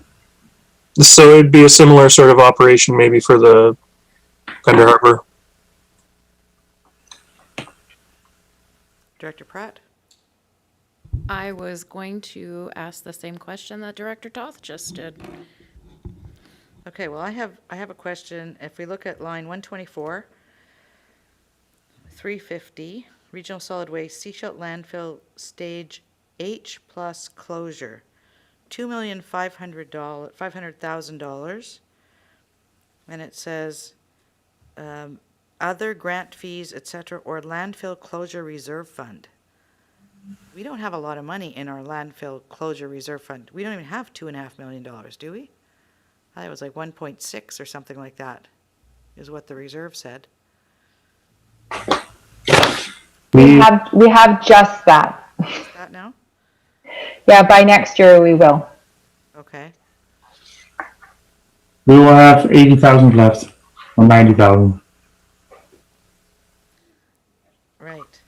So what other options for funding are there? Are there grants and things for this? Typically not, right? No. Okay. So then we have to look at others. I mean, if we look at other items as we're going through here, we have to keep in mind that if we use the $2,500,000 here, we don't have reserves left for any of these other projects that are coming forward. This is a dedicated reserve fund only for landfill closure. Okay, so we'll just ask and be cognizant of our funding sources. All right. Any other questions or comments on page 13? Director Hiltz. Yeah, the annual contribution is $800,000, so it will bump up in 2021. I believe that's the contribution. Is it 675 or 800,000 into that closure liability fund? So that's, Okay, Director Ties, then Director Lee. Yeah, my question's around 350, regional solid waste, rediversion of waste from Seashell landfill. My question is, 2019, we had 12,000 tons. Considering we now collect food waste, shouldn't that number be going down considerably? And do we need to have that contingency plan in place nonetheless? I'm wondering if we can scrap that contingency plan. So this is, for those who are looking, it's line 127. Thank you for the question. There's a board direction to bring a staff report forward on options around this, and that's good to schedule to come to November Infrastructure Services Committee meeting, and they will provide more options for the board to consider on this issue, and it will also address the potential decrease in volume as a result of the implementation of the curbside. Yeah, leave it in for now. Okay, perfect. Anything else on page 13? Director Ties, we had Director Lee and then Director Beamish. On line 125, 350, they recommend installation of 4 new wells and decommissioning 2 old. But I was wondering if we needed to do that this year. Could we save ourselves $65,000 in taxation and do it next year? Because it's a recommendation rather than mandated. So I was just wondering if that's a possibility. I think it says regulatory compliance is what the category is. So Remco, speak to that. It was a recommendation made by our professional engineer based on his assessment of the regulatory requirements, and this was forwarded to the ministry. So the ministry is expecting us to do this, otherwise we would consider to be out of compliance. We could consider to be out of compliance. Okay, I see. So it was a recommendation of a way to get into compliance, and now it's been accepted. So, okay, I got it. Thank you. Director Beamish? Just a question is 127. What is the capacity of the Pender landfill? And I asked that question because last weekend I ran into somebody who had a big smile on their face because they were refused with a drop off of materials at Sailor Soils. They were actually turned away with wood product, which was comfortably accepted at the Pender landfill. And I'm just wondering, is this do we have the ability to actually move things between Seashell landfill and Pender landfill, and is there capacity? Because he was quite happy to find that he could take all this stuff up to Pender and not be turned away. Thanks for the question. It's interesting because Pender is not a landfill. It's a transfer station. Also, all materials except the Pender, especially would end up at Sailor Soils regardless. So I will follow up on why there's a discrepancy, why material was refused at Salish. And I'll tell you what it was, and let you know, because he was. This was going to be a common practice with him. It shouldn't have happened because the same criteria should have been used on both sides. Okay, good. Thank you. Any other further questions, comments on page 13? Lines 119 to 128.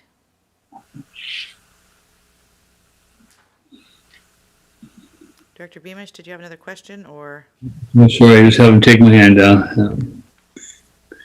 Move on to page 14, lines 129 through 135. And there are 2 that are marked yellow on here, so Remco will have you address those first. Thank you very much. It's best practice before an update to a solid waste management plan is undertaken to do a waste composition study. It says what are the types of waste currently diverted as part of MSW, municipal solid waste, and that serves 3 purposes in our case. That serves 3 purposes.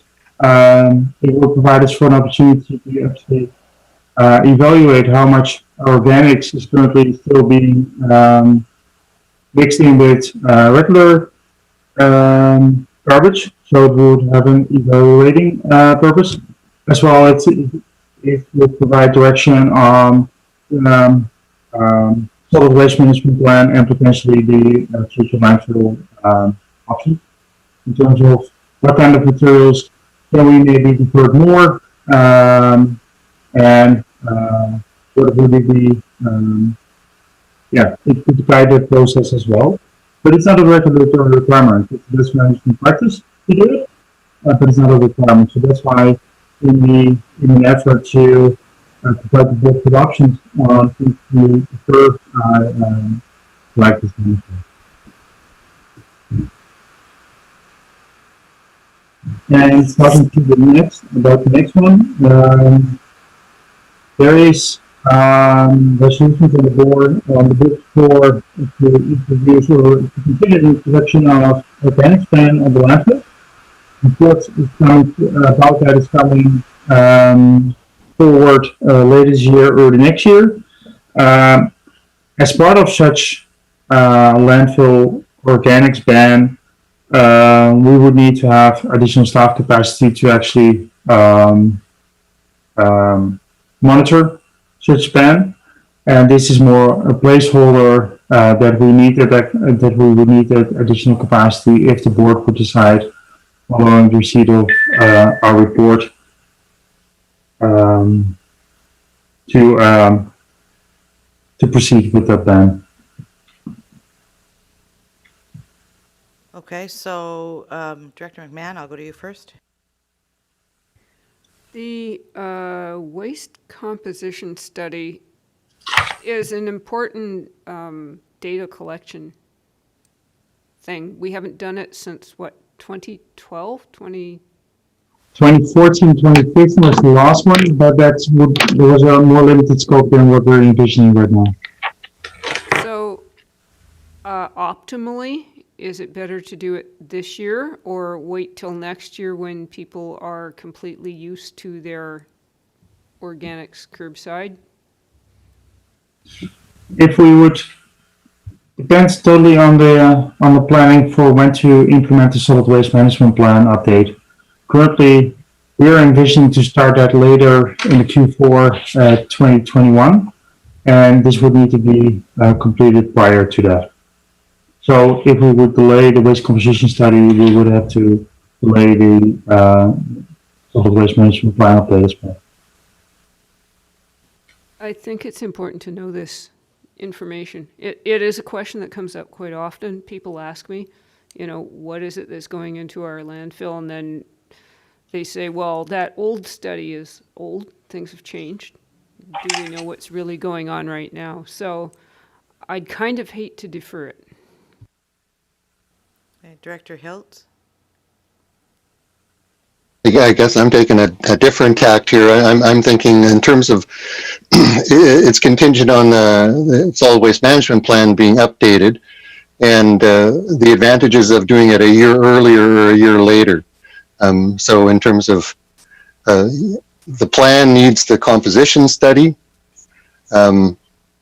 What happens if it waits a year? Because we're waiting for a bunch of more information to come forward about updating the plan itself. So the advantages or disadvantages or risk of delaying the solid waste management plan by a year. I'm going to weigh in on this one. I see a lot of moving parts in this. I mean, I agree we need the information. I know District of Sechelt is not looking at implementing organics till spring of next year because we're doing automated trucks, and so they're actually getting new trucks is what the delay is behind us not moving forward right now. So that's going to be implemented in the spring of next year. We're also in the process of having the study done about options for the landfill, which could potentially require further information. Do we need all of that in place in order to actually be able to move forward on the solid waste management plan revision? And if so, then I would be more in favor of moving this to the next year to get more of those bits and pieces in place to be able to inform fully the solid waste management plan. Because that's going to then guide the direction that we're going, but they need all the information to be able to put that together.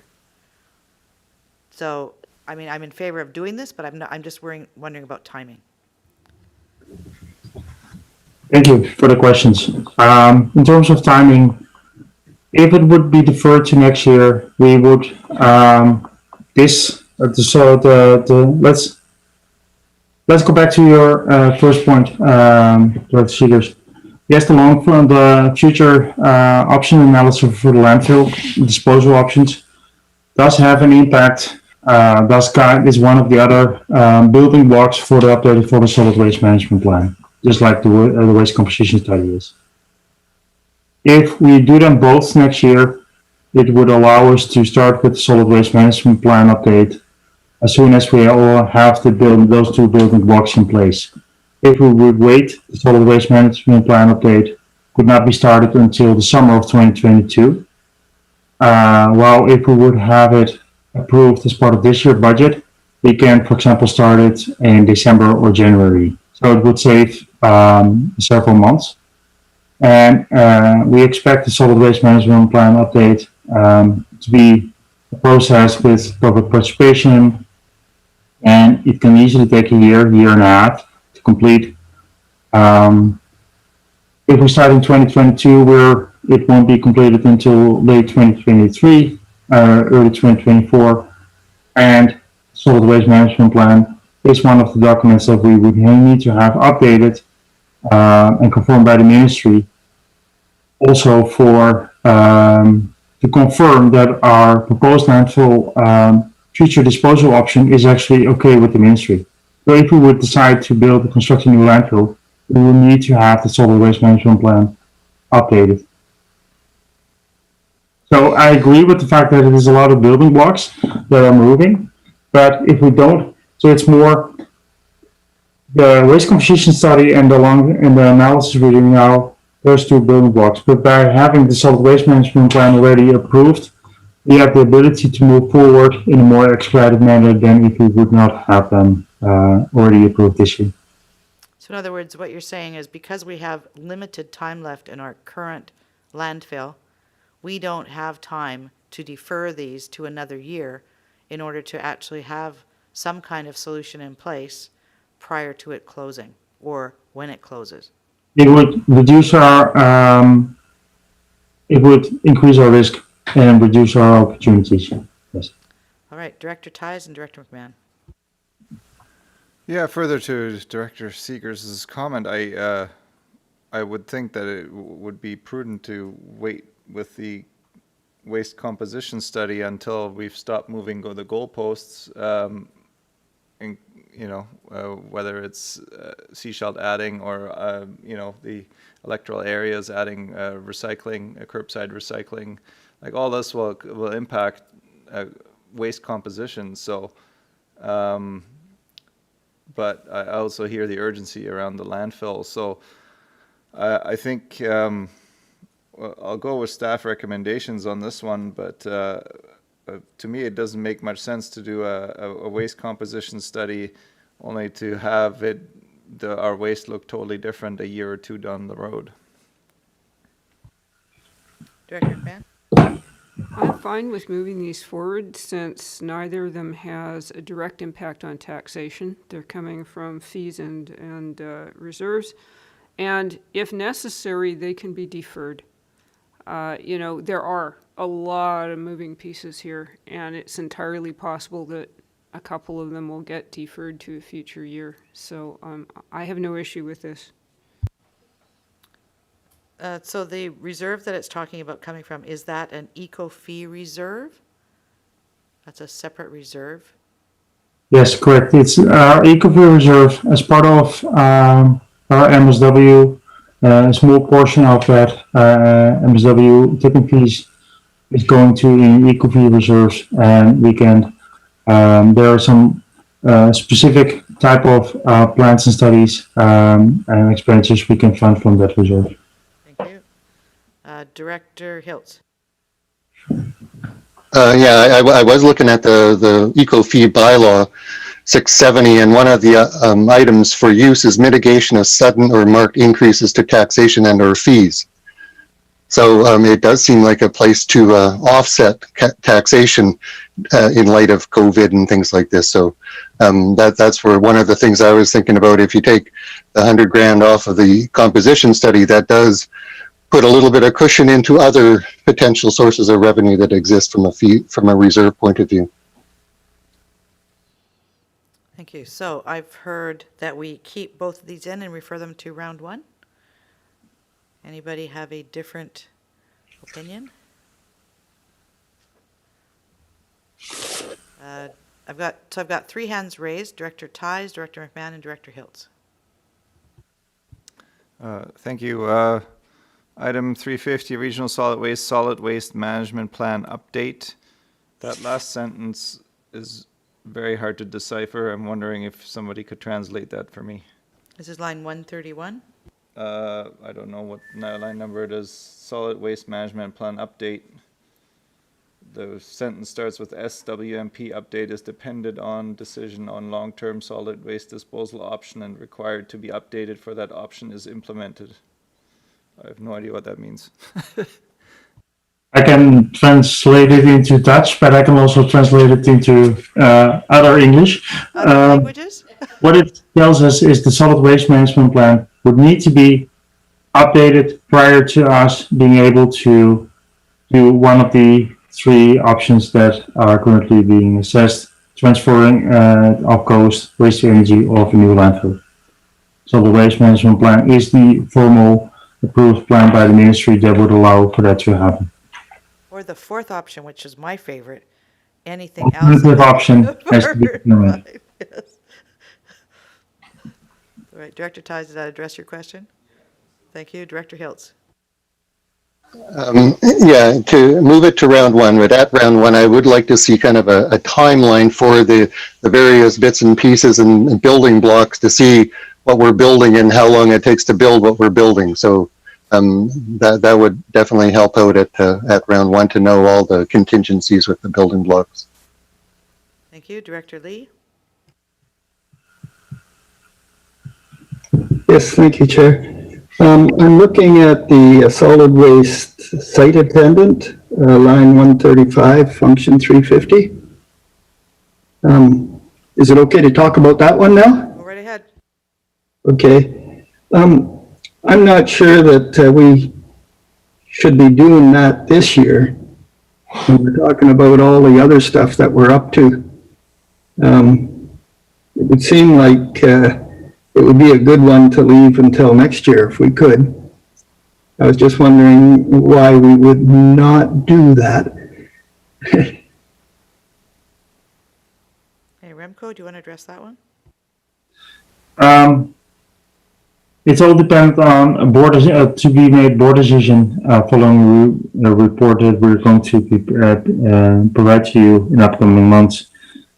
In the organics diversion strategy, in the SRD's organics diversion strategy, there is talk about a landfill ban. Based on that report that we're going to provide to you, we will be asking for a timeline you would like to have to implement it. So this is really a placeholder for if you would like to have it implemented next year, we might require already additional resources next year. If the decision is to delay it until 2022 or later, this item will change accordingly. So in other words, to address Director Lee's comment, if we leave this in at this point, it comes back to round one, and we can reconsider it then after we have the additional information that you're already preparing. Yeah. Director Lee, is that okay? Thank you. Sounds perfect. Sounds perfect. Director Ties. Yeah, regarding that site attendant, I'm just wondering if a garbage truck, carrying household garbage comes in and has a contaminated load with organics on board, who's responsible for paying for that? Would that be the garbage truck operator or the people who have that contract, or is it the SCRD? It's a good question. but what I suggested because of the time in the other proposals, we will make sure that that question is addressed in the report that's forthcoming. Perfect, thank you.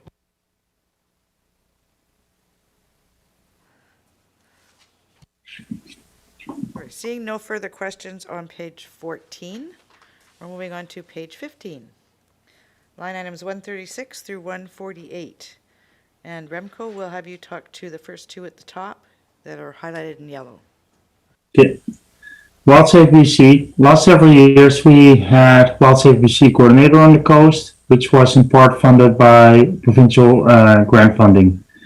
This year, we've been informed that it will be highly unlikely for us to receive that funding, and we would need to fund the position for 100%, which would be at a cost of $15,000, and we would still be receiving in-kind support in terms of training and program management from WildSafe BC.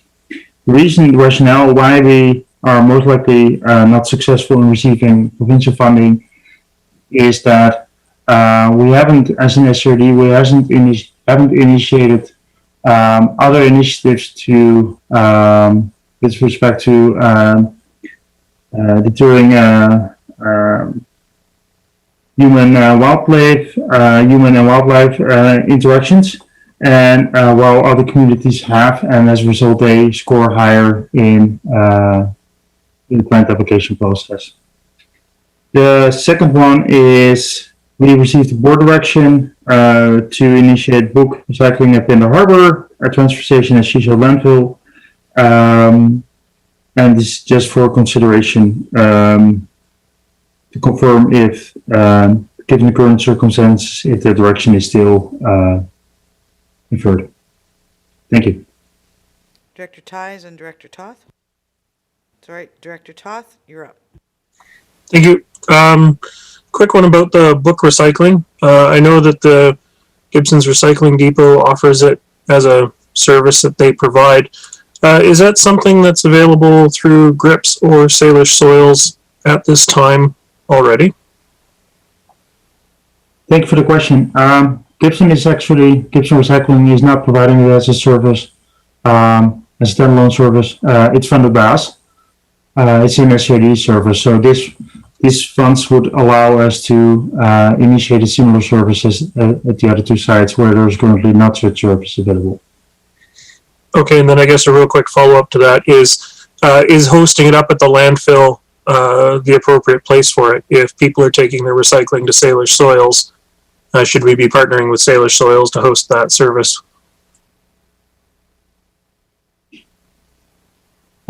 Totally fair question. Staff can look into it. I think it would not really change the cost. Director McMahon, Director Hiltz. Yeah, actually, I've accumulated two questions now. One is what happens to the books if they're not recycled? Presumably they're landfilled? Is that the case? Are they garbage? All the books that are recycled are actually going to a book recycler on the Lower Mainland, and that's part of the cost. It's a transportation to the book recycler. Right, but that, to your question, if they take them to one of the places right now that recycles them. If they don't, they go in the landfill. Yeah, correct. Yeah, because they can't be recycled as paper because they're books. And judging from the number of people getting rid of books right now, there's quite a few of them. I would welcome a conversation about the WildSafe program, but not right now. Are we able to come back to that subject at a future time? I've never been convinced that the WildSafe program is particularly efficacious, but I'm interested in knowing more about what sort of measures the province thinks that we ought to be taking. It's a very popular topic on Facebook these days. So what would you like to see? Leave it in at this point with further information prior to round one? Yeah, is it possible to do a short report on this to a future meeting, or is this adding too much to the camel's back? we can see together with WildSafe what we can do, because maybe we can have WildSafe do maybe a brief presentation at one of the meetings, just in terms of program and what other communities are doing. And then the book piece, got Director Hiltz, Director Lee, weigh in on wherever. I'm going to weigh on wildlife. I'm doubling up on Director McMahon. I'm going like, what policy bylaw pieces are missing to score higher? That was my question on that one. And the book program it's a new program, so I'm just wondering how programs get started. Like, is this a pilot program that could be, because I'm going eco fees is a one-time reserve? You could fund a pilot program for 3 years rather than taxation. So I'm just wondering how a program gets started, and is a pilot an option and a different funding source other than taxation to deal with the books? Thank you for the question. The direction we have on the books is to actually start a program. So that will be how to start a program. That's by board direction. And we can see if we do it as a pilot, if eco-fee reserve, for example, would be an option. We would have to confirm that, and we can do that prior to round one, if this would move forward. So in other words, leave it in at this point, but we'd have further information prior to round one. Okay? Any other items? Or at round one. Or at round one, right. Any other items on page 15? Director Lee? What was the word of the day? Something or other? She said efficacy, did you? I said efficacious, but my word of the day is pusillanimous. Are we bold or are we pusillanimous? And do you want to tell us what that means? Cowardly. What was the first one? Efficacious? Yeah. Effective. Okay, I'm going to look it up. Thank you. All right, any further questions on page 15? I'm not seeing any. So on page 15, we have both the items in yellow still coming forward to round one with further information on both, either prior to or at round one. Thank you. Page 16, numbers 149 to 158. And Remco, over to you. I think we've got one carry forward project you want to speak to and two others that are highlighted. Yes. Okay. The reason why I flagged the emergency generator at Garden Bay Pump Station as a potential carryover is that an earlier report discussed yesterday indicated that in order for that the reserve levels at North Pender are really low, and in order to do everything else that is currently on the list, on this list for North Pender, there will be a significant increase required for user fees and parcel taxes for the area, and it's more something I would like to bring forward as an option to mitigate some of that. The emergency generator, if it's moved forward, it will be the procurement will start within the next several weeks. So this is the time to have the discussion. The other ones are related to what I included in my introduction, was that one option I see to defer is the work on some of the water supply plans for some of the areas. So what I'm proposing for next year is to start on the work for Eastbourne and Chapman water system and defer the work on North-South, Egmont, Cove Cay, and Langdale at this point in time. If that more high-level discussion, the decision is made, it would require a change to, of course, to the tactics as timelines in the strategic plan, and several proposed initiatives would then be deferred as a result as well. All right, Director Ties? Thank you. Yeah, similar situation as the generator for the fire halls, although acknowledging that the power draw would be much higher. So wondering if solar and battery could be option A, and then that would give enough time for the actual backup, the portable backup generator to be put into place and then carry on if need be. So it would basically be just be a backup on a backup, but I know that the power draw is much higher to run a water pump than it would be to run the lights in a fire hall and the garage doors. So That's indeed correct. The power draw is the primary reason why this would be a bigger fixed generator in this case. I think we had a discussion last year at round 1 or round 2 about the fact that if the pump would fail, there is a sufficient lag time to bring a generator from our Mason Road facility up,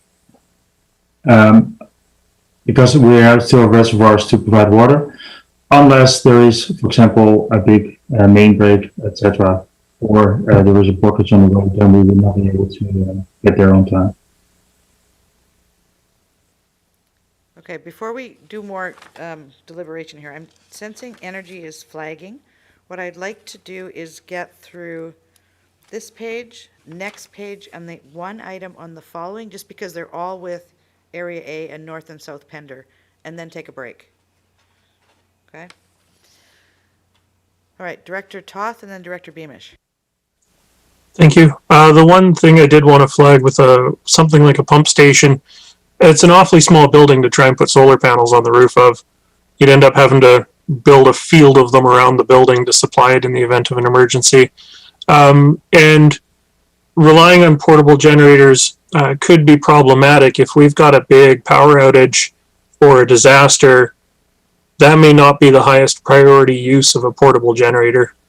That's not, I'm agnostic on this one way or the other. I just wanted to chime in with those thoughts. Just to clarify, I want to talk about it. There is a portable generator possible here, but this is a big trailer size generator. Director Lee?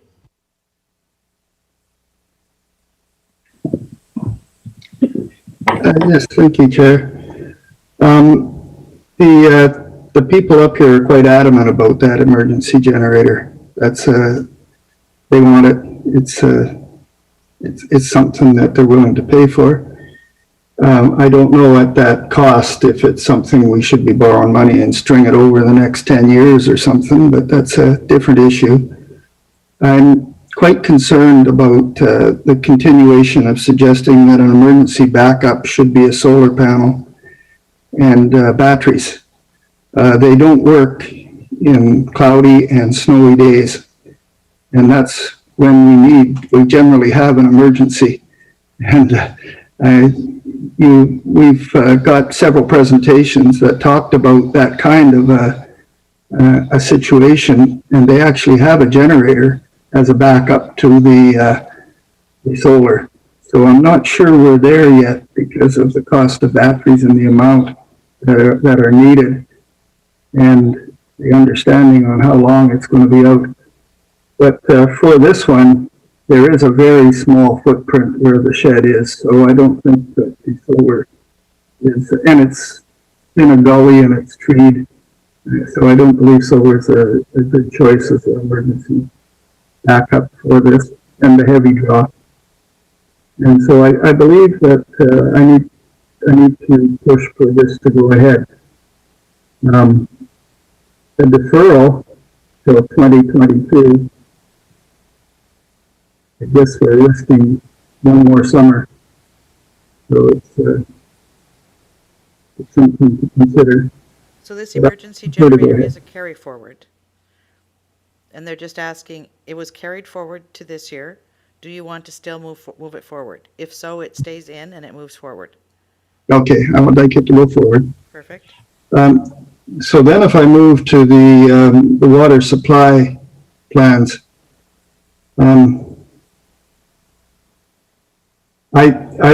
North and South Pender have adequate water.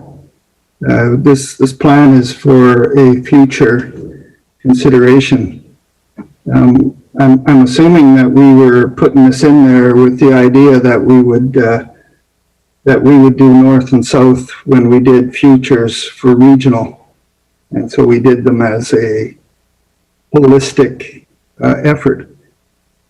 So if we're doing that long-term plan for regional, then it's only logical that we do North and South Pender. So I'd like to, are we doing the plan for regional, the long-term plan for regional in 2022? That's my question. Remco? What I would like to add in terms of the scope of a water supply plan, it would address multiple components. It would not only look at securing regular water supply during the summer, but especially in North, but also in South Bend, there are areas where currently there are opportunities for improvement in terms of fire flow. And it would require the development of a model and some analysis to confirm how we can improve those fire flow situations in those areas. Other opportunities, other things that will be in scope of water supply plan is emergency. What are the options to provide community with water supply in an emergency situation? What are the critical infrastructure pieces? What is needed to ensure that those infrastructure pieces are protected? I recently heard that, for example, Vancouver, as in every community, they have split through water mains installed one hydrant in every community to make sure that every community will have at least some kind of water supply in the case of an earthquake. Those kind of analysis would be included in the water supply plan as well. So it would be broader than only do we have enough water for a dry summer. However, there's no urgency. There's less. I agree with you, and that's why I'm proposing potentially to defer them, because there is an opportunity to do that work, to start that work also in 2022. Follow up, Director Lee? I'm okay to defer them until 2022 then. Thank you. Director McMahon? I thought I heard Director Lee ask if there was another source of potential funding for the emergency generator, such as borrowing. Do we need to follow up on that question? This is a deferred project, so the funding source was already determined in our financial plan last year. So we would have to amend our financial plan retroactively. Tina? What you would have to do is you would have to make a motion, and then we would have to follow it up, because Remco, did I hear you say that if we want to carry this forward, we'd start to procure it soon? I Sorry, Remco, we can't hear you. can't hear you.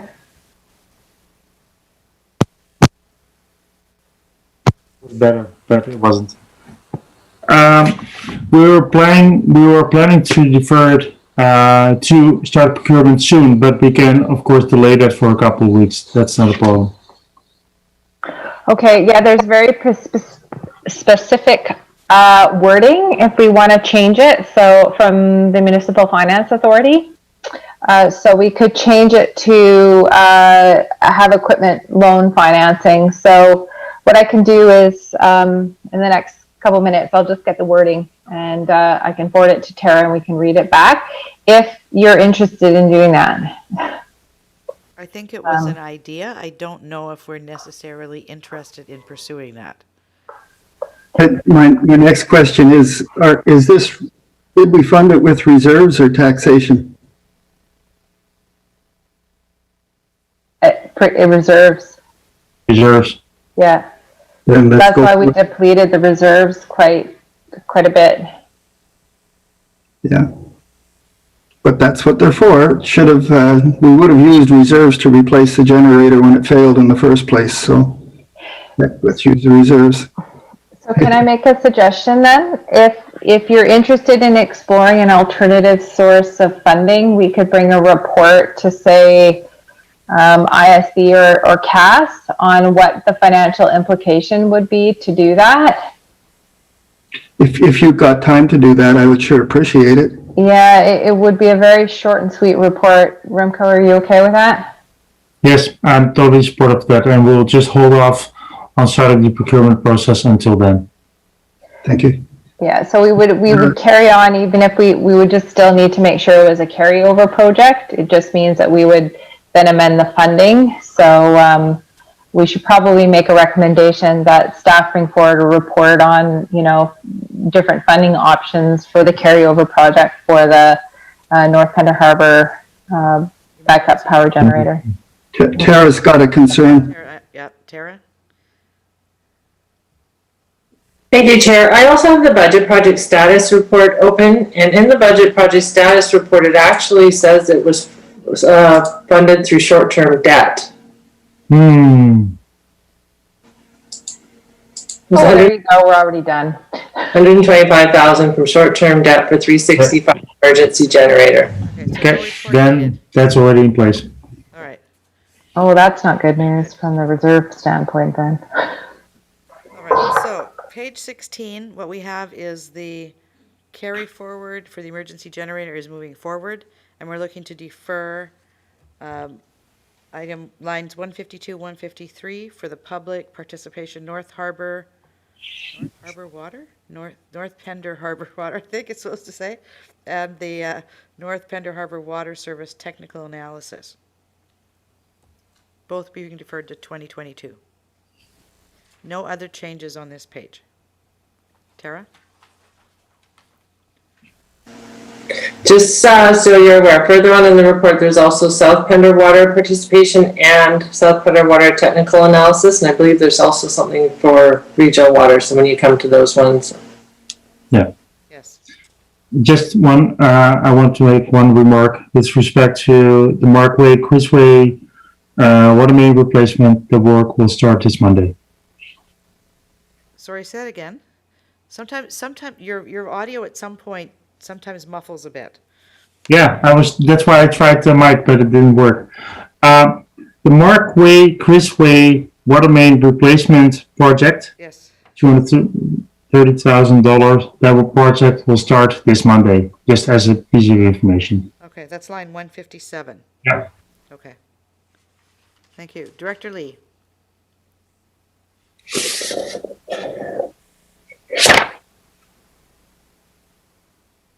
Sorry, Chair, I'm just trying to catch up here. Yeah, it's okay. Yeah, 157, it's 233,000. Yes. And it's paving. But that work will start this Monday. It was still more a status update. Okay, and so it's a carry forward, and the money's already put aside. Was it a grant, or is it? No, it's just straight out of reserves, eh? Okay, thank you. Okay, Tara, you have the recommendations from this page? Thank you. Next page, 17. One more page and one item from the following page, and we're going to take a break. Let's get through this. Page 17, items 159 through 164. Remco. Thank you. It's these two items are similar to the ones we just deferred for North Pender, and these are the ones from South Pender. So similar to those, we could defer these as well. So motion to defer these two to 2022? Yes. Thank you. Director Lee? Yes. All right, anything else, anything further on page 17? Yes. Lines 159 through 163. On line 159, I don't know what the Dogwood Reservoir is. That's a reservoir in South Bender. I forget the actual street name where it is, but it is an old Statewood reservoir, which is leaking, and that's why it's leaking badly. That's why we put it offline last summer, and we now need to confirm if we are going to, if it's still required, because it was put in prior to the treatment plant being there. So we have to confirm if it's still required with the flow and the pressures from the treatment plant, or that we would need to replace it. So that's why there are two components here. One is an assessment of the fact that we still need it, and second one is funding for or to decommission it or to line it, put a liner in, so that at least we have by some years to as part of the water supply plan to build and find a good location for a new reservoir. I guess because it's reserves, as soon as we know what the plan is, we can release those reserves to do something else if required, then we could change The that. 93,000 is the required funding to line it. If we were to decommission it, the actual funding required will be way lower, and the remaining will go back into reserves. Okay, so we just plain gotta wait and see then. Thank you. But this is what we consider immediate asset failure, because we had to put it offline, so it's not working at the moment, and we don't know what the impact of that is currently to potential fire flows in the area. Yeah, so we're gonna have to figure it out and then do one or the other. So that's good. Thank you. It's not directly related to the taxation though this year. It's coming from reserves. Any other items on page 17? So we'd be looking at 161, 162, and 163. Those three lines, and then we take a break. Director Lee. You were quicker than me. I know, I'm watching. I was wondering if that dam has to be done this year at the 230,000. It's a pretty big hit on a small area. If we would not, if this is similar, this is regulatory compliance as well. If we would not do it, we would be in non-compliance, and there might be some follow-up as a result of that from the province. Because it has been assessed that there is work needed. So if we would say we defer the work, we're in non-compliance. We don't want to do that. Okay, thank you. Thank you. Director Hiltz? Thanks. Yeah, I just had a question on that dam. So that's the function 366, 370, and the service participants are regional. So it just looks like I'm not sure if that's, have we blended South Pender with regional yet? So the dam becomes... There are several dam safety items, and this is for a base budget increase, the line item you were referring to, and that's to do inspections and training of staff, and to make sure that we have professional dam safety engineer on staff.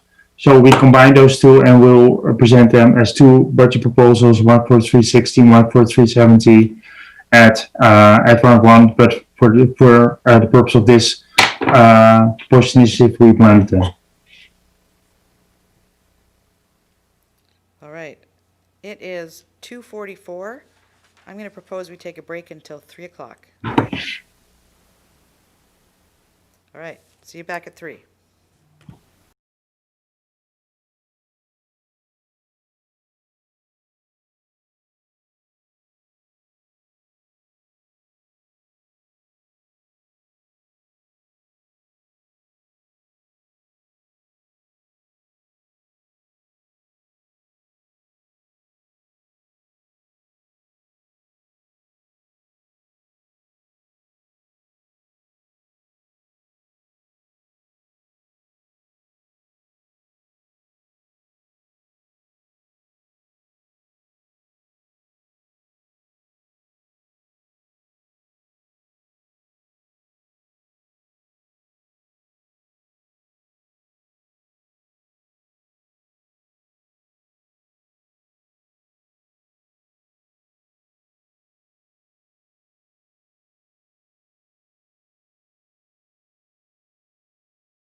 Welcome back.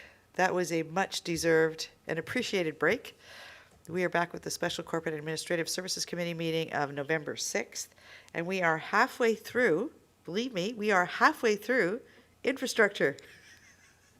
So we are moving on to page 18, starting with lines 166 through 178. A lot of carry forwards in here.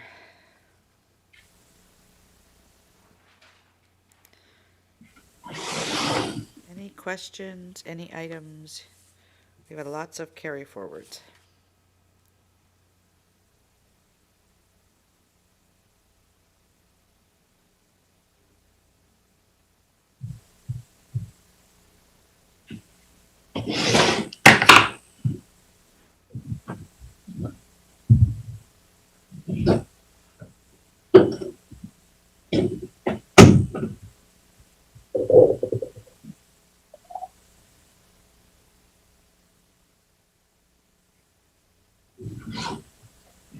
Seeing anything on page 18. Let's move on to page 19. All right, page 19, lines 179 through 192. It starts with groundwater investigation phase 4A Church Road. And there's one item that's highlighted in yellow. It's line 190, vehicle purchases, Strategic Infrastructure Division. I think this is pretty straightforward. Purchase one vehicle instead of two. I guess the question would be, where is the funding for this? Thank you for the question. This would be funded out of with the short-term loan through MFA. The rationale behind this is due to COVID, a lot of public participation is now going virtually instead of in person. So at least for 2021, there will be a reduced need for a lot of travel. In 2022, we hope that there will be different again. So that would allow for one or both vehicles to be purchased this year, or one to be this year, or one next year. Thank you. Director McMahon? Yes, I had been intending to ask how urgent our siphon system upgrade was, but now that the Church Road well isn't going to come online in time for the summer, I guess it's important. Yep, that it would have continued to be very important, and we hope to rely on the siphon in the for several years more to augment our water supply if needed. And this is a carry forward. And this year we want to do some work there because some work is actually heavily needed there, but we were not able to get in there in time because then we had our August rain and the water levels increased again. But there is some work needed there to secure the siphon better. So yeah, I would appreciate it if this could be a carry forward. Director Toth? Thank you. After the meeting yesterday, I did end up finding the SCRD DCC project list for regional water and Eastbourne water systems. And I was wondering if in the DCC project list, for example, Chapman Lake storage access is one of the projects. And so does that translate to siphon work? I know we've already found a different funding source for it. I'm just wondering if these projects that are named here are specific projects or if they're sort of categories of projects, if you will. That will be a question for our CFO, so I hope that she's listening. Yes, there she is. You're muted. So I think this is where we have brought the reservoir as an option. And when we had the Chapman Lake expansion project, that too was proposed with some funding coming through.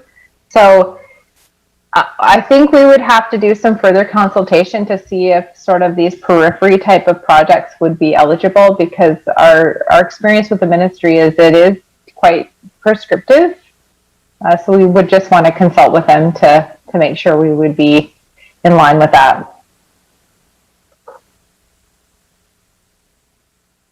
Sorry, and one other thing, Chair. The siphon is not really a capital asset, and so it's not capital, it's kind of temporary. So it is one of those very odd type of items. All right, so seeing no further hands up on this page, I'd like to get some direction with line 190 with regards to the vehicle purchases, strategic infrastructure division. Would you request this is a carry forward project for 2 vehicles, but staff are indicating we could potentially purchase one this year. Director Toth? Yeah, I'd like to suggest or move forward that we only proceed with one vehicle purchase at this time and revisit the second one for 2022. Thank you. All right. Do we need a seconder for that at this point? Let's look for a seconder so we've got it. Okay, seconded. Okay. So we'll vote on all of these at the end, but it is in the books. Terry, you've got that? Thank you. I love the wordsmithing you do. It's awesome. Page 20, lines 193 to 202. There are 2 highlighted in yellow. Back to you, Remco. Thank you. I can, first one is the Reed Road Pump Station.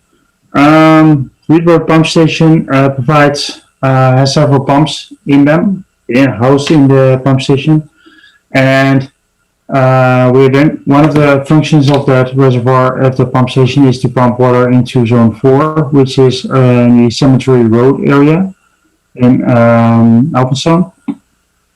And in 2019, there was a significant fire in the area, and that resulted in the reservoir being depleted within 10 minutes because the fire department bought a new truck, and the reservoir was not able to provide sufficient water. Installing this pump at Reed Road would allow more water to be pumped in those kind of circumstances to cemetery station reservoir to increase fire flow. Alternatively, and that's what the fire department is currently doing, if there's a fire in the area, they would shuttle water back and forth. This is not essential for running up the water supply situation at the moment. Fire department has an alternative. That's why I flagged it as a potential deferral to next year. Thank you, Director McMahon. Director Toth? Right. I'm good with this one. I remember that fire, but the cemetery area is not an area that's growing quickly or anything. And the fire department, that was the first time they'd taken out their new fire truck. I believe they have learned a few things about that truck since then. So I would be happy to defer this for a year if infrastructure recommends it. Thank you. Director Toth? Thank you, Chair. At the risk of sounding like a broken record, I'm going to go back to the DCC project list because fire protection upgrades are one of the items on there as well. So I'm just wondering, rather than deferring this for a year, if it's possible to be funded from DCCs.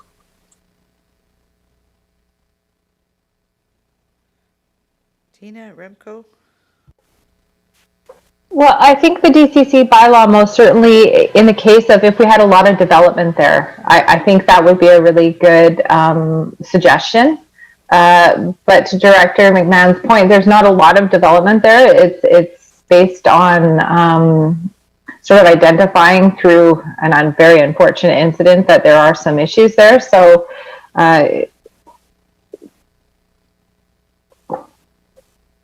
not sure if it fits, perhaps. So is it the development that's happened since the DCCs were collected, though, that have brought us to the situation where we don't have sufficient fire flow? I think that would be the question, right? To see whether or not they fit. Okay. Director Hiltz? Some of the development that has happened was the cement plant was relocated to that. So does that have any impact on the fire flow issues, having that industrial plant there? Because it's actually further up the hill than where the fire on Cemetery Road was. If there would be fire at the plant, it would indeed be a challenge to supply enough water through the current system. There would be a lot of shuttling required, but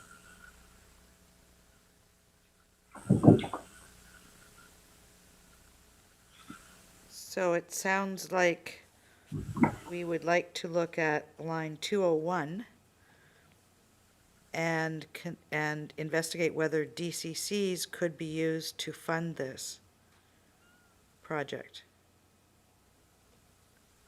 to move it forward.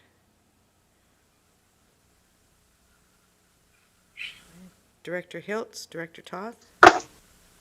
Yeah, if it was deferred, I would. The expectation is do the people who are at higher risk understand the higher risk? Has that been communicated to them? So that would be in terms of reducing the SERD's liability to make sure that the users know about the risk situation. That's my concern if it is deferred. Director Toth? Thank you. Regardless of whether it's funded from DCCs or reserves or what have you, I do actually think this is a project that needs to go forward. I don't see it so much as a business continuity thing as a life safety issue. Yeah, the fire department might have been overzealous with the new truck, and yeah, they might know now, but we might also end up with a big fire up there, and we might need that water flow. And I think that's something that needs to go forward, regardless of how it's funded.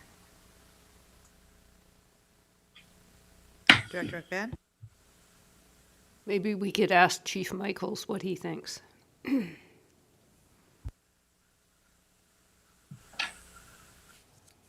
Okay. staff, Chair, staff, in between now and round one, if it's move forward, we'll definitely engage with the fire department and get their opinion before we bring it forward at round one. Thank you. And the next item, Church Road Wellfield Project Base Operating Budget Increase. That's one of the two I recommended in my introduction to be deferred until 2022, given a delay in the commissioning timeline. Okay. Defer to 2022. Okay, so on this page 20, are there any other items that directors would like to address?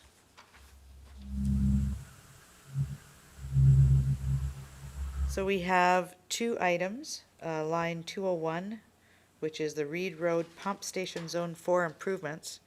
Have it come to round one, but between now and round one, we would like information on whether it could be funded through DCCs, and a conversation with the fire chief around this. And then 202, the base operating budget increase for Church Road well deferred to 2022. Yeah. Okay, Tara, you okay with those? Thank you. Next page, 21, lines 203 to 206. And Remco, first line.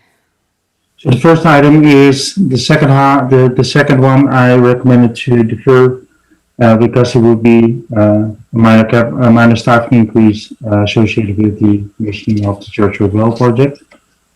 So that can be deferred until 2022. Thank you. Any questions, comments from directors on the last three on this page? Director Ties and Director Hiltz? Yeah, last one on the page, 370, Regional Water Service 2021 vehicle purchases. I'm just wondering if we can stop buying Fords, and that might make things last longer.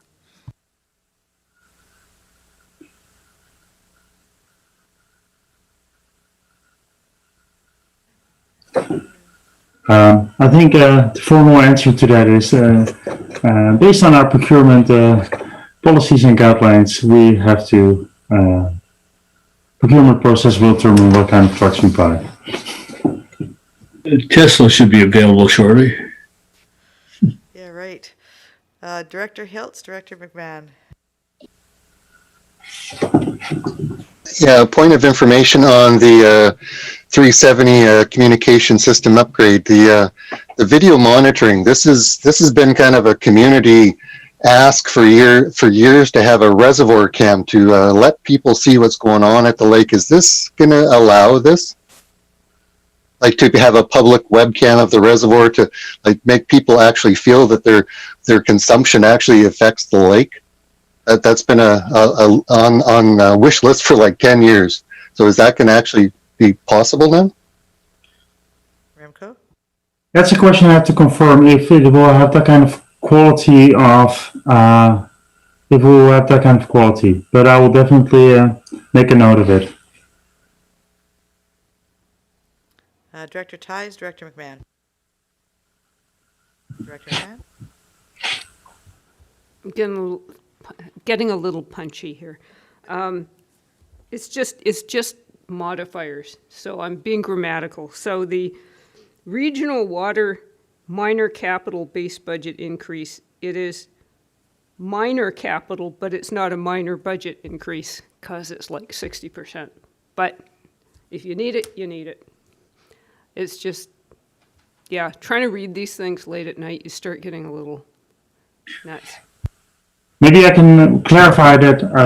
I would like to take the opportunity to clarify it a little bit. Last several years, every year we've been asking for additional 1 year, one-off funding to augment this budget. So this is to make it more longer lasting instead of every year an ask. So what you found is the base budget has not been sufficient each year for the actual costs that you're having to put in, and so each year you're having to come back with a request. So you're just saying, do a one-off, increase it, we don't have to come back every year. Yes, correct. Thank you. Okay.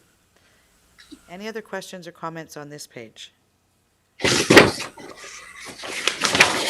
So we've got line 203 for the Church Road Wellfield project staffing increase deferred to 2022.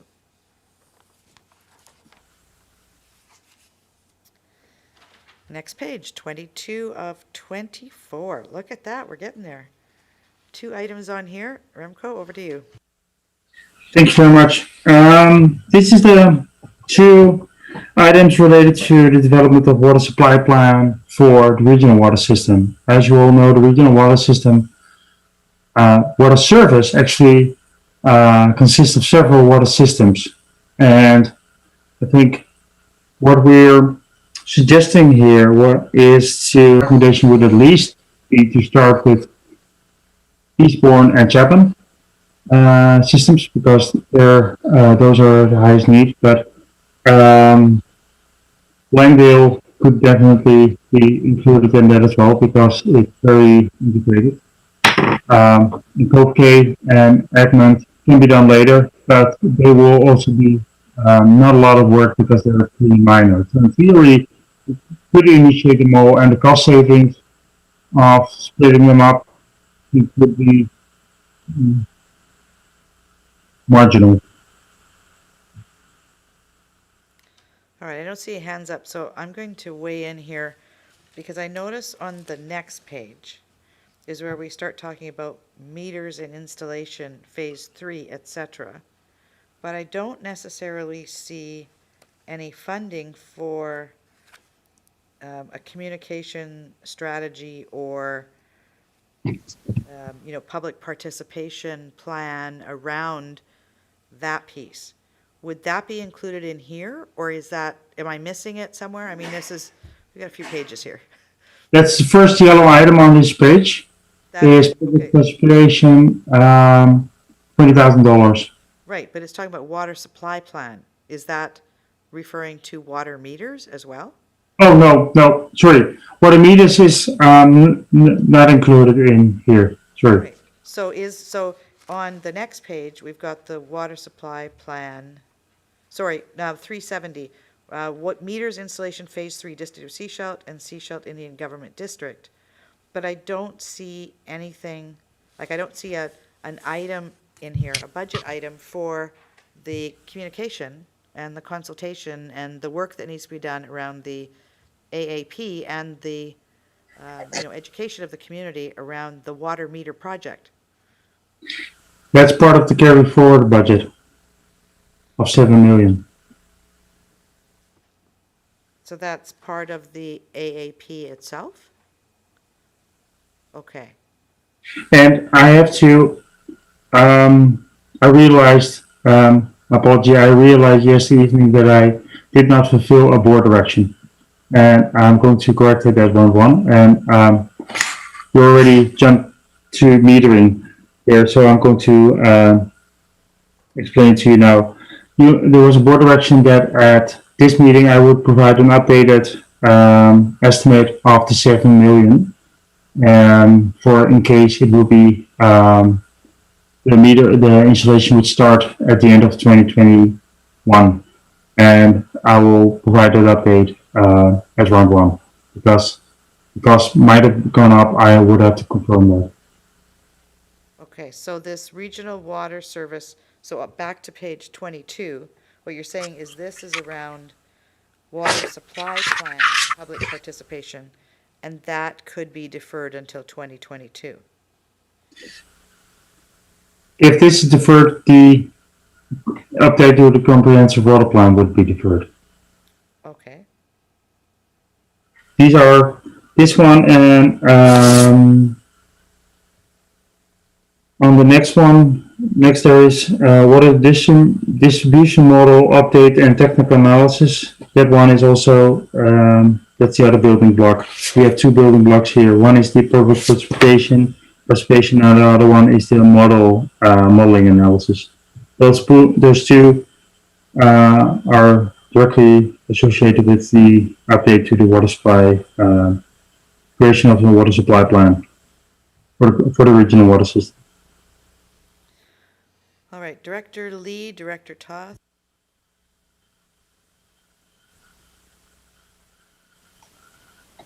Thank you, Chair. I'd really like to understand our long-term direction. And I know that a lot of it is dependent on the wells and how they come along and what support they can provide. But it's also how long they can fill the gap, because I suspect that our coast is going to continue to grow. And we need to have a vision of 5 years and a vision of 20 years. And I'm thinking, I'm referring to the 2 yellow ones, the 370 ones that we got there. I think those are the ones that are going to do that for us. I'd hate 2022 is a long time for the public to wait to know that we're actually working on it. That's my opinion on it. But if we don't have any staff in 2021 to follow up on it, I guess we have to go to 2022. But my take is I'd like to see it start as soon as reasonable. I'd be interested in what my fellow directors think about that, though. Thank you. Director Toth, Director McMahon. Thank you. Yeah, we recognize that North and South Pender have lots of water availability. Regional water is not in that same situation, unfortunately. I think these are really important pieces to go forward as soon as possible, not just as building blocks, but also data to feed into the WASAC.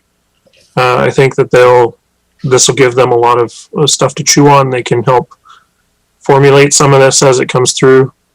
And the third one on the next page, I think these are pretty important to keep moving forward. Director McMahon, Director Hill. I agree, by the way, that those should move forward. I was I take it we're going to have another discussion about the Eastbourne water options, because while I am completely supportive of the possibility of buying a private well to tie into the system, the question of how much we would want to spend drilling more wells for a very small population on the island is a whole nother discussion. So I realize that the 350,000 is only an estimate, but I can warn everybody in advance that I'm not favorable to spending that much money on Eastbourne. Director Hiltz and Director Ties.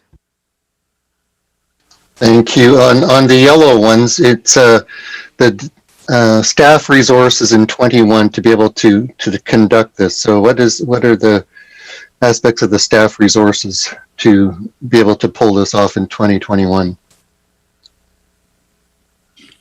Thank you. There were 2 staffing positions deferred from last year within the Strategic Initiatives Team division that will be crucial for the completion, for the start of this work this year.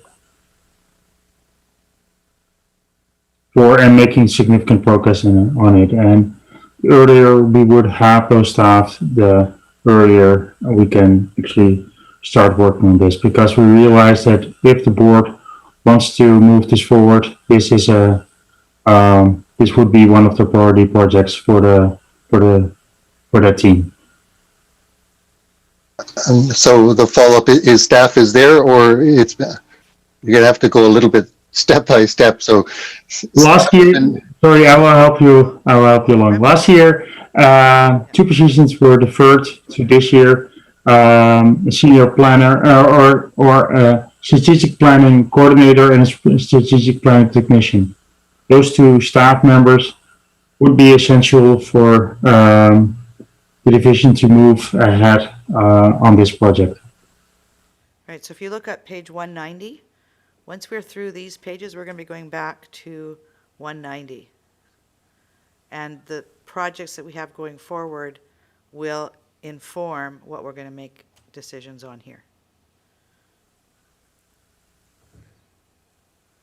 All right, Director Ties.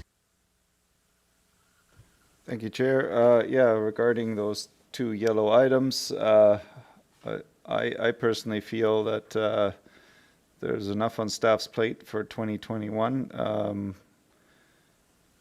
and that we can wait to get going on these till 2022. I think there'll be plenty of stuff to chew on when we get our report in January on wells as well as reservoirs.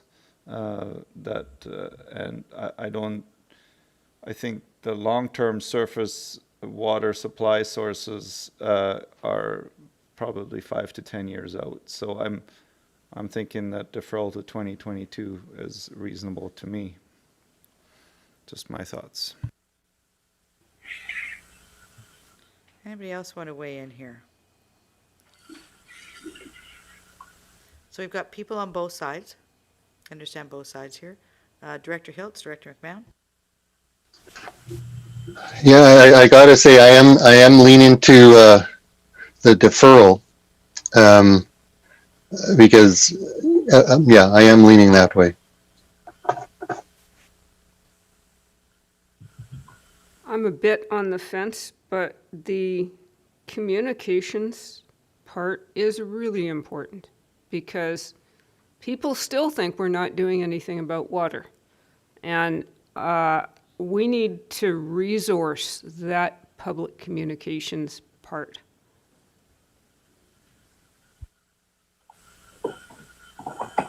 So, Director Toth, go to you and then I'll... Yeah, I just wanted to chime in that, we do have a communications manager coming on board. We do have a strategic initiatives team starting at some point in 2021, whether it's closer to the beginning or closer to the middle or near the end of the year. There was talked about last budget that those positions were to do this sort of work. And so if we're not going to proceed with this sort of work, I wonder if those positions should be deferred to 2022.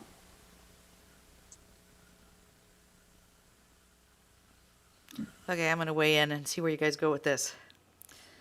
So the Comprehensive Regional Water Plan was done in, when, 2010, 2009? 2011, 2013. Okay, but it was done, and right at that point is when globally we started seeing issues with water. So everything that was done in the Comprehensive Regional Water Plan doesn't work. It doesn't work for us modeling or having any plans. We can't use it. It's not a document that is providing any kind of direction to us as a board, to the community, to staff. So while I recognize there's a lot on everybody's plate, what we're looking at is, this is a lot of money, but it's also something that would revisit this plan and build something based on the actuals that we're dealing with now, to be able to provide direction to the community as to where we're going, provide direction to staff, and provide the rationale for some of the kinds of investments that we're making now. So, I mean, I'm leaning, so some people are saying 2022, some are saying, go forward in 2021. It also says in here, initiation of entire or parts of project in 2021. And So, part of project, what I refer to is we can, for example, focus on Chapman system and Eastbourne system, and maybe leave Covecay and Edmund, for example, in 2022. okay, What we could do is we could carve that out and come back in as round one with a tuned down version of this project proposed initiative. I think that's something I'd like to see. Go to Director Pratt and Director McMahon. Thank you. We see how very quickly the best laid water plans can be waylaid. As for example, with what's going on now with our license for Church Road. So I don't think we can afford to wait on anything regarding water, regarding participation, regarding looking for other additional water supply sources. I know these are big amounts, yet I think we need to move forward on them. Director McMahon? I'm happy to look at plans. If staff have suggestions for staging the work, that's good. We put WASAC in place with the intention of having them part of this whole process. And so we need to keep them busy and moving forward. And we need to move forward the water agenda. I mean, that was the number one issue in the 2018 elections, even in jurisdictions that had no control over water. So we need to make all the progress we can. There's nothing more important than water on our agenda. All right, so how would you like a recommendation on this if we want to ask you basically to split it out into the various components? What I can do is I can make components I can propose budget proposals per water system instead of per service. Okay. Per water system, so it can be assessed and voted on per water system. Okay. So Egmont, Covecay, Langdale, Eastbourne, Chapman. Okay, Tara, do you have wording then that would reflect that? No? Okay, so I think we're looking at these three recommendations, the three that are highlighted in yellow, that they be moved to round one, but come back to us split out by water system rather than by service. I have to say the second one is only Chapman system. Okay, second one is only Chapman system, okay. The long-term supply options, that's only Chapman. So it's number 1 and 3 of the yellow ones. Okay. Okay, you've got that, Tara? Okay, Director Pratt and then Director Hiltz. Okay, Director Hiltz? Sure. Yeah. For me, I'm thinking of the water sourcing policy, which is separate from the comprehensive regional water plan. The comprehensive regional water plan was 2013. It relied on earlier data, but a lot of that fire flow type of action is still probably quite valid. It's the model that hasn't been updated. So mostly the comprehensive water plan is still being followed. It's essentially which parts were initiated by boards at various times.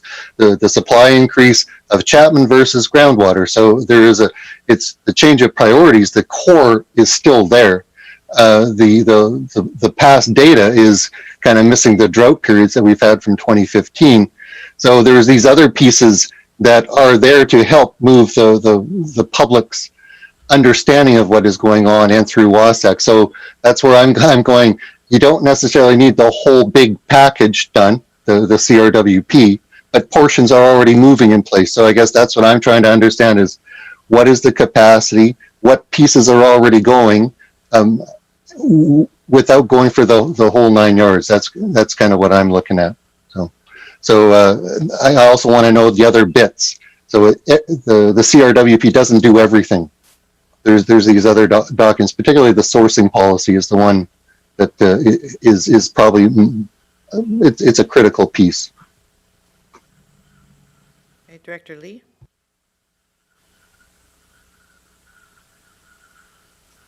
Sorry, I was just making some notes here. My first question was I was interested in Director Beamish's thoughts on how Gibson's would fit into a long-term water plan. Is the wells going to do it, or are you going to need to source something more over the next 25 to 50 years? Director Beamish? Yeah, I reflect on the water issue on the coast. It affects us all, even though we are not part of the water service. There are aspects of that service that I think we would welcome the opportunity to participate in coastwide, to lend both our support and knowledge, but also gain that knowledge as well, because the water impacts Church Road, whether it's Church Road or Area E, things that happen in those areas have the potential to affect Gibson's, and we need to be part of that conversation. So somehow we need to find a way that we can all sit at the same table and talk about water. It doesn't matter what the location is, because there's certain expertises around that we can share. So I think the long-term planning, short and long-term planning is really important right now.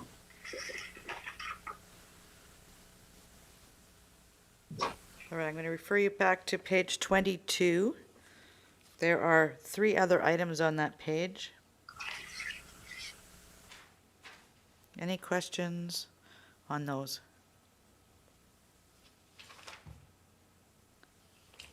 Director Lee, your hand is up. Yes, it was the second question I had earlier, and that is the water sourcing plan. Director Hiltz was suggesting that was different than the comprehensive regional water plan. I was trying to understand more about that, because I would assume a comprehensive regional water plan would also have to consider the raw water source in order to be complete. So are they two different things? Okay, would that tie into the one item that's on here, the second yellow one on the page, where it's talking about long-term surface water supply sources? Yes, that's what prompted the thought. Remco? Maybe I can clarify the intent of the water sourcing policy. I know this has been on the books since 2018, when it was first discussed at board. Water sourcing policy is more an strategic operational policy. If we would have multiple sources of water, let's say Church Road, Batman, Edwards, and maybe 1 or 2 others, what are the considerations for using which source when? And that can be relevant because all have different costs and potential impacts to the environment, etc., etc. So it would be more a strategic operational plan, a plan that we usually don't put forward to the board, but I think in this case it is useful to have a plan in place that's guiding our operators on which sources to use because there might be different costs as well as risk, including environmental, potential environmental impacts associated with the tool. So it's not a long-term plan. It's really a plan that the moment we have multiple sources online, currently with Chapman Networks, we're able to figure it out. But if we have more sources online, we would like to have some good direction on how to do that.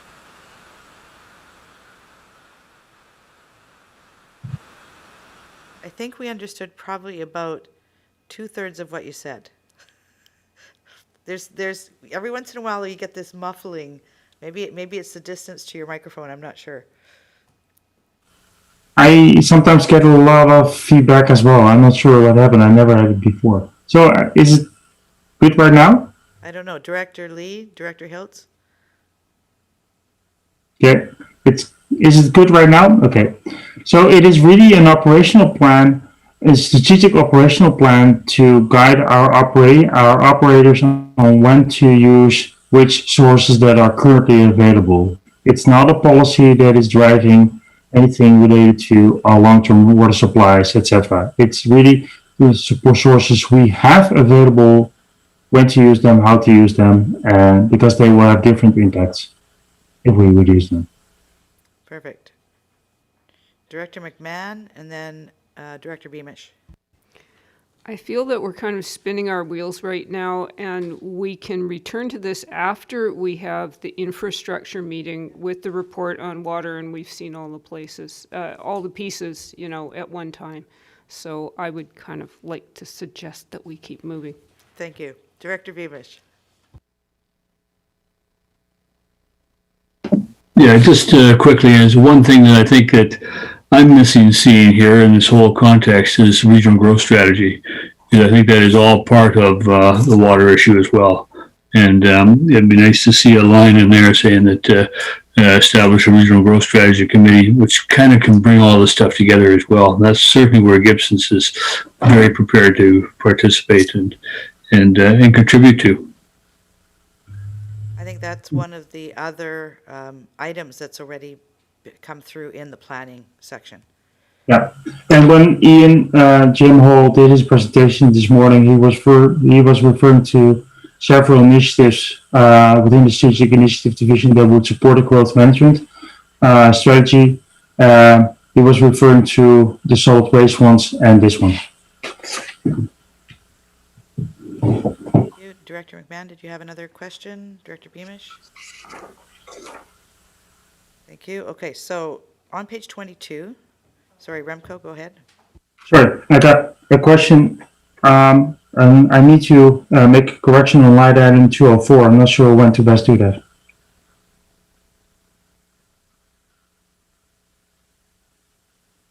Okay, go ahead right now. That's the regional, so it's line 204, regional water service, regional water minor capital base budget increase. Yeah, and because it's a base budget increase, it should be funded from user fees and not from reserves as it is listed right now. Thank you. Apologies. Okay, Tara, that's a change for you to make then. Thank you.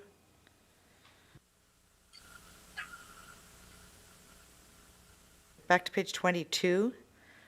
We have all of the items included for round one, including the two that are yellow. The first one will have a breakdown by water source, water system. Water system, that's right, water system. The second one is just for Chapman. And then we move on to page 23, and we have the yellow one that is also going to be broken down by water system. Okay, we've got those. Any questions on any of the others on page 23?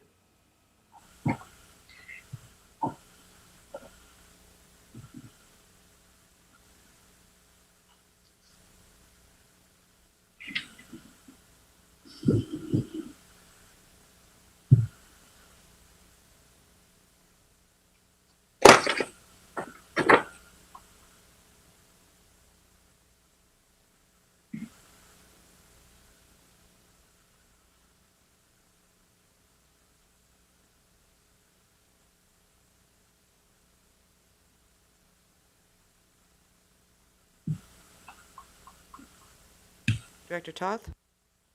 Well, I was waiting for you to change page, but since you didn't, I might as well ask a question here. At the very top of that page, raw water reservoir development phase 1. Just a reminder as to what is included in development phase 1. That's all to be determined based on the outcomes of this year's phase that will be presented to the board in January. So that's why as well the scope as well as the amount is currently TBD. It's more in here because we currently have a project on the books, and if the board decides that the next phase is appropriate, there is at least a proposed initiative that is more placeholder. Thank you. All right, I don't see anything coming forward on page 23.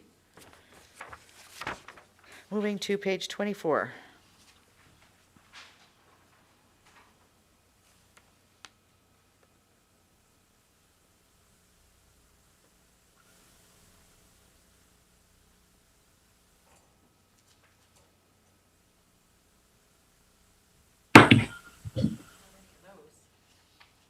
Nope.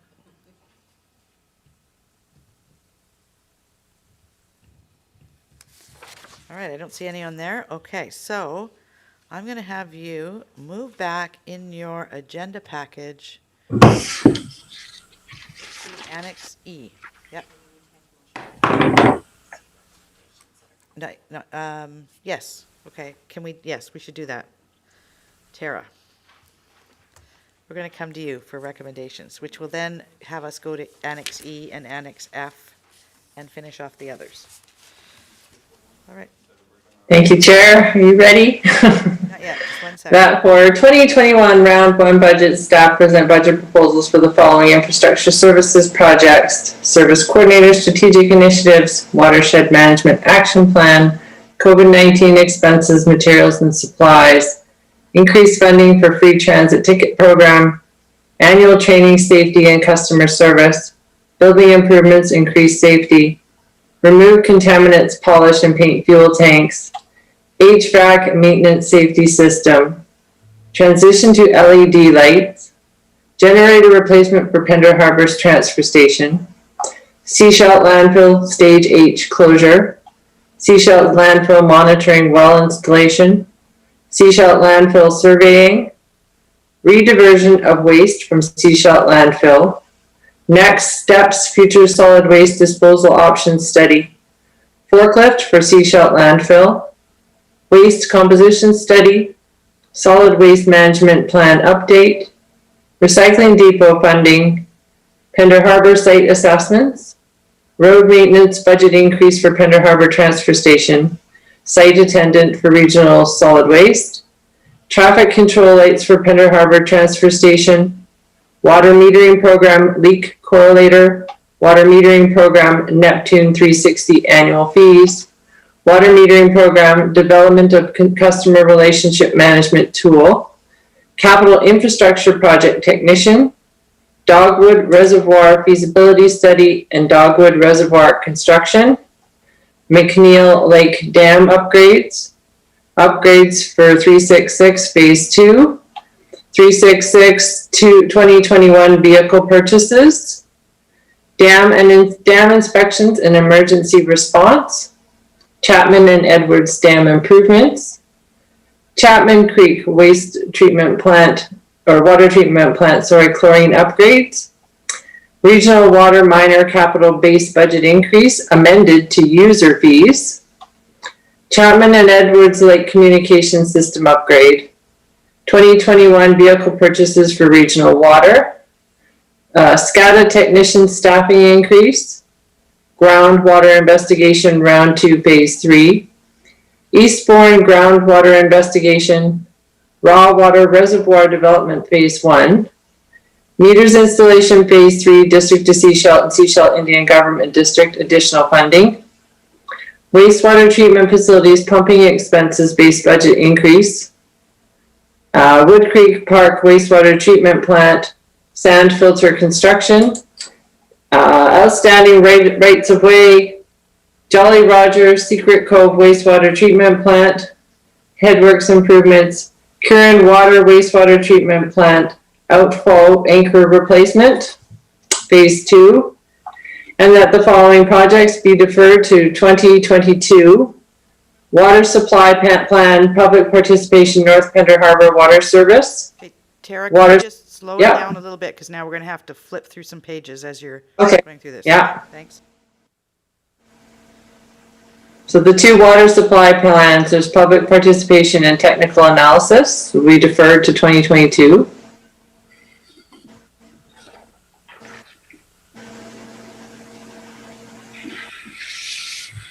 Yeah, I think we found them. Go ahead. Okay, water supply plan, public participation for South Pender Harbor Water Service, as well as the technical analysis.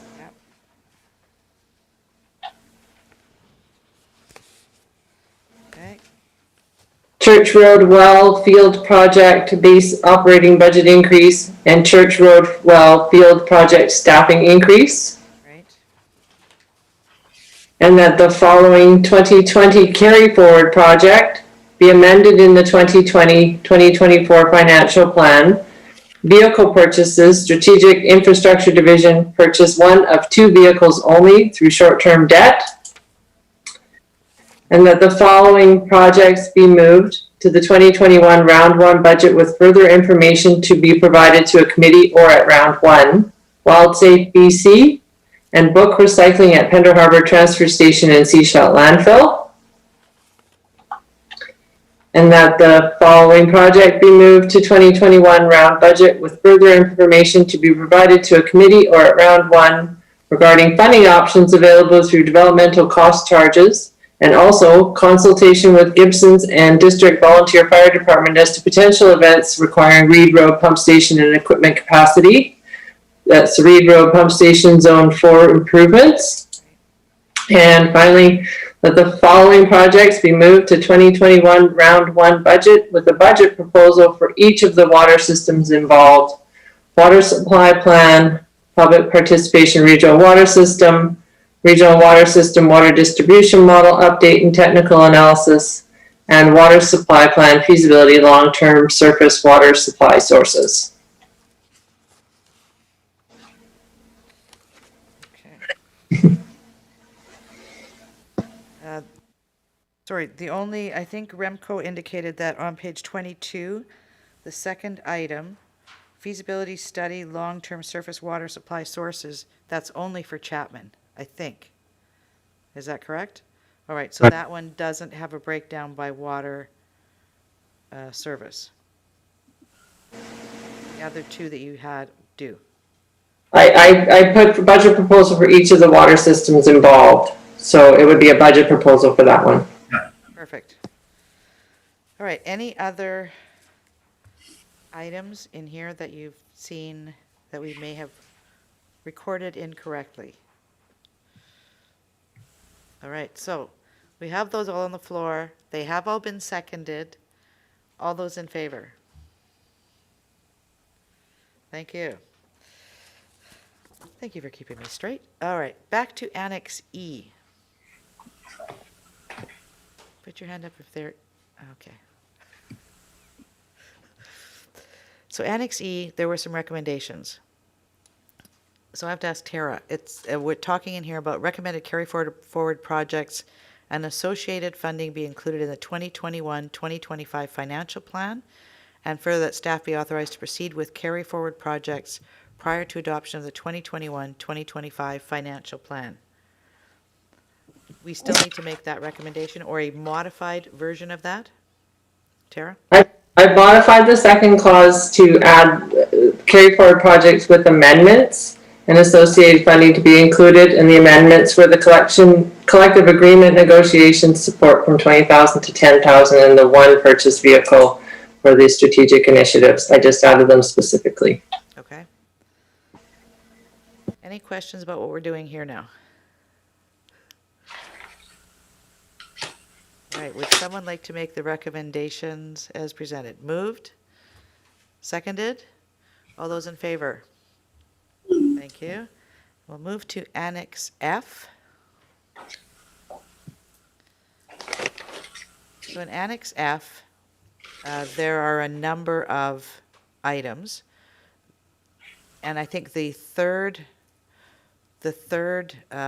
line on there, so it's the report, we've received the reports that transit demand assessment survey and pilot project be deferred to 2022. That was a conversation that we've had. And that the remaining projects and staffing deferrals as part of the 2020 amended budget be reaffirmed for inclusion in the 2021-2025 amended budget.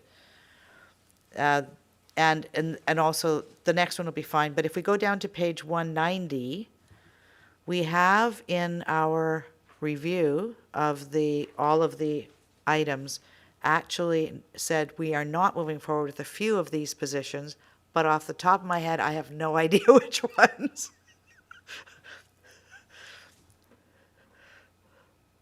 Do we have any idea? I know that there were, hang on, I go back.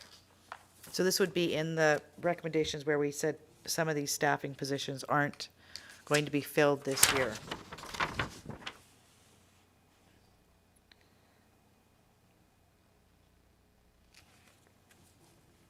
Does anybody have any idea, or do we need to take a? Was a strategic planning coordinator, any of those?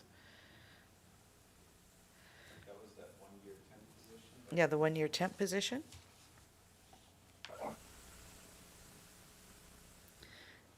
Maybe would it be useful if I clarify what is currently the work plan for this team, strategic initiatives team, and what kind of proposed initiatives are currently on there that are being proposed to be included for work for next year? Okay.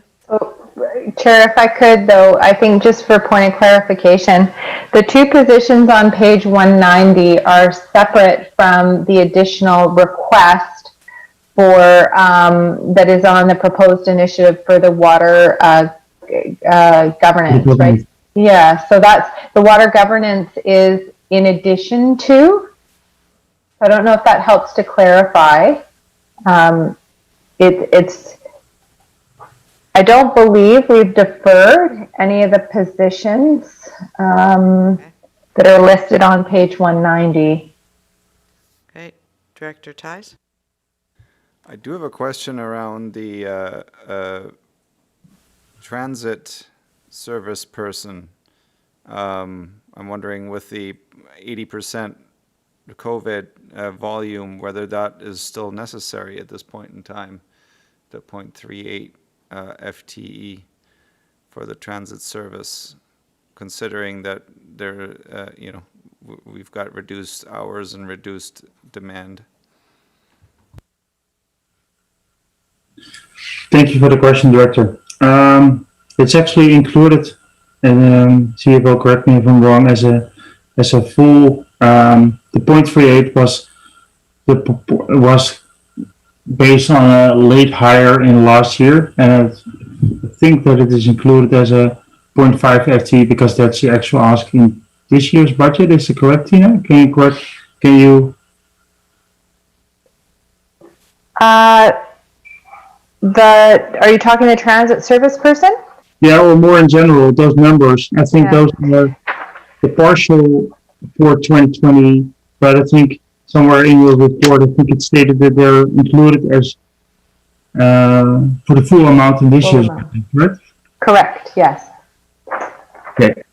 So then it's included as a 0.5 for 2021, and this person is supporting the cleaning of the buses and the preparation of the buses in the morning. Even though we drive at 80% of our service level, we're still using all the buses we would all the buses we regularly do. This position would ensure that there was always somebody, that there was never somebody alone at the Mason workshop in the evenings, which was one of the concerns raised by staff after the break-in in 2019. So we would change shifts to make sure that there's a second person always until 1 or 2 a.m. And this position would allow for that. And there's no shortage of work currently. Especially not because COVID is only, especially for transit, has significantly increased our service needs for the buses, cleaning, etc. Okay, so if we look at page 190, there are 3 projects at the top, 4 projects at the top. Community sustainability, it's building adaptive and resilient communities. The climate action framework, community emissions analysis, regional housing conference partnership, and the Sun Coaster Trail Phase 2. So those 4 projects were deferred to 2021, and you're asking if we are going to continue to move those forward. Any questions, comments? I know it's the end of a long 2 days. Go ahead. The Regional Housing Conference Partnership, unless we move to some kind of online, because I'm trying to remember the context, and I know my brain is very fried right now. And if I remember correctly, it was meant to be an in-person conference, and I don't even know where I don't know if staff has an update on where that project has landed. If maybe we can just get a bit of an update. This might be something that just we can just continue to defer. Staff have any input on this one? Yes, thanks, Chair. So this, the director's comment is is well taken. This was to be an in-person conference last year. Certainly the results of the housing needs assessment and the next steps that are coming out of that will make coordination, collaboration, and creative thinking more focused, and will certainly the urgency hasn't gone away, but staff take the point that what a conference looks like now could be quite different. And so staff are comfortable if there's interest to defer this, and will of course remain in contact with all of the housing stakeholders on the coast, looking for opportunities to support through in-kind resources, and perhaps bring back a future opportunity to something like this as a value add to all the efforts that are going on. Thank you. Thank you. Go ahead. Just as a follow-up, personally, especially since we've had the report on the housing needs assessment, rather than putting the financial support into a conference, I would prefer maybe something actually put towards it's something more tangible than a conference. We're beyond, I think we're beyond the need for a conference right now. We need to get something done. And so to me, a conference is almost like a make work project or a hey, let's get together. We're not in that kind of day and time right now. Director Beamish? I think regional housing is just another one of those components of regional development or regional growth strategy. And we could probably bring that all into there as one of those conversations. Okay, so it sounds like appetite is to defer that potentially to 2022. or cancel it altogether?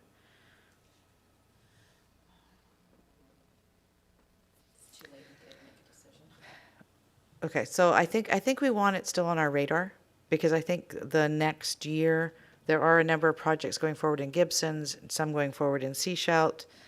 It might be, a number of them in Seashelt, that we might be at a place where if we just have it on, if we defer it, it comes back, it's on our radar. We can, interact with the other bodies on the Sunshine Coast and elsewhere and revisit it at that time. Tina? Yeah, the motion could just be that it be deferred to 2022 for further consideration, and then it would come back as a proposed initiative for next year. Thank you. Anything else? Community Park, Suncoaster Trail, Director McMahon. I support youth on transit, but right at the moment we're not in a position, I think, to do anything about that, and we may not until the end of next year. So, just because these are still on the books doesn't mean that they're actually going to happen next year. I can see some of these getting deferred further. So the public transit is the one that staff has actually recommended we defer as well, given usage of the transit. Okay, so then down to the positions at the bottom.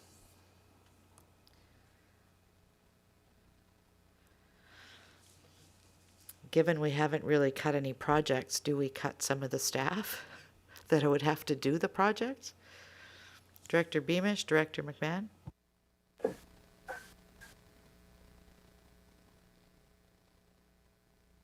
Sorry, Director Beamish, we can't hear you. I say my hand was still up in no, I'm not thinking about it, but yeah, I'm not sure that we should be cutting the staff planning until we've actually gone through the round one of the budget and then make those decisions then. And there's still a plan. Well, part of the recommendation on page 189 is that staff be authorized to proceed of the deferred staffing positions prior to adoption of the 2021-2025 financial plan. So would that be prior to, I guess the question would be prior to round one budget? I think it's optimistic to think we should be doing these prior to making some round one decisions. That's all. I think it should be holding off again until after round one, because we did identify some pretty big things that we're still looking for reporting on. And they said, well, we'll come back to it in round one. Maybe it'll stay, maybe it won't stay. So unless there's some priority things that staff really feel that, hey, we can't live without it. So maybe that would be looking to staff to identify which of these positions absolutely need to move forward to deal with some of the deferred projects that have already been approved and are moving forward, and which are staff that are dependent on what we approve in round one. And I don't know if that's a conversation or something that they could do right now. I can, at least for the positions, strategic planning coordinator and technician, I can maybe speak to that a little bit to give you a little bit of insight in what they would be doing. So currently on the work plan for the strategic initiative division is all their regular work in terms of water conservation, rebate program, drought management plan, including patrols enforcement, the development of the metering program, which is only getting expanded and will require more work. They will take over the lead on the future solid waste disposal options analysis and any next steps related to that. In 2 weeks, the board will committee at IC will receive a report on the Transit Future Action Plan, which would require public participation and would include a COVID recovery plan for transit.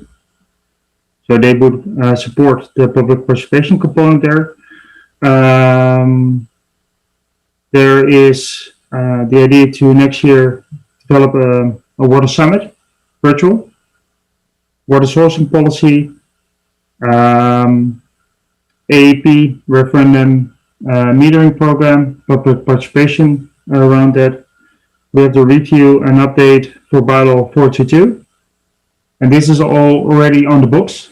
And now we have the potential new stuff. The long-term study for surface water sources, so Chapman, Clohome, those in that project. The water governance work, solid waste management plan update, as well as any water supply plans that would go forward in its entirety. That's it. That's it. That's it. Yeah. That's Sounds like half a position. more projects? So, No, we get it.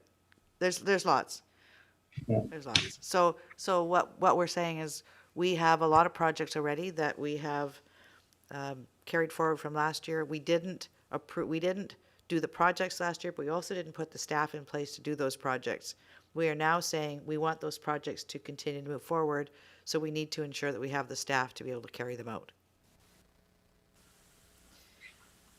All right. Any other comments? Director Command.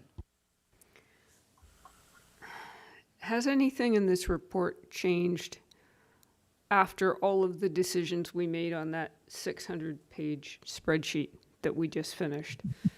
We're getting a little punchy here, and I'm starting to wonder if we couldn't possibly look at this report next week at board when we've had a little bit of time to think.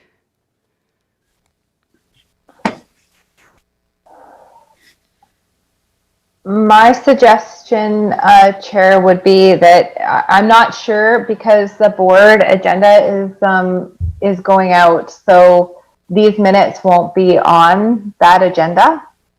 They'll be on the November 22nd agenda.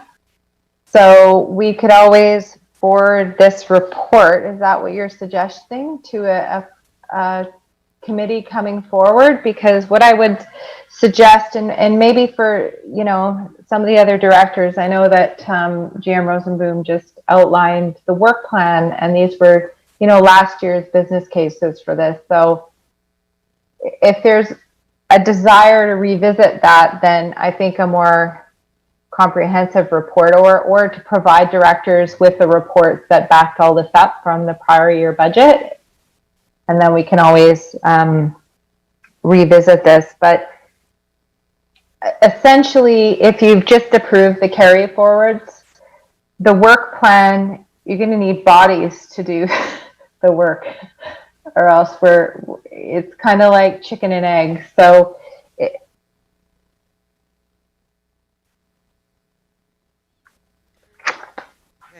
Jerry Parker, and then GM Hall. Thank you, Chair. The other thing I just would like to point out is that when we talk about moving forward with recruitment plans, you know, if these positions are approved for the start of 2021, unless we basically have them posted like right now, our ability to recruit and get people into these roles is challenged already, quite frankly. And if we wait until, you know, round one, like March, realistically, we could be talking June or July or even later before we end up with the staff that we've sort of indicated we need to move forward with these projects. So I think that's a big reason why we were looking to try to ensure we had some clarity as to next steps. And as GM Rosenboom pointed out, you know, the work that is underway, there's a need to get the staff in place to help support those efforts. So thank you. Thank you. GM Hall, did you want to weigh in as well? Nope. Senior Manager Parker said exactly what I was thinking. Thank you. Okay, I'm going to make a recommendation. Yeah, no other hands up. So on page 189, that the transit demand assessment survey and pilot project be deferred to 2022, and that the remaining projects and staffing deferrals as part of the 2020 amended budget be reaffirmed as amended for inclusion in the 2021-2025 amended budget, and further that staff be authorized to proceed with the recruitment of the deferred staffing positions prior to adoption of the 2021-2025 financial plan. Is there a seconder for the recommendation? And Tara, did I catch everything?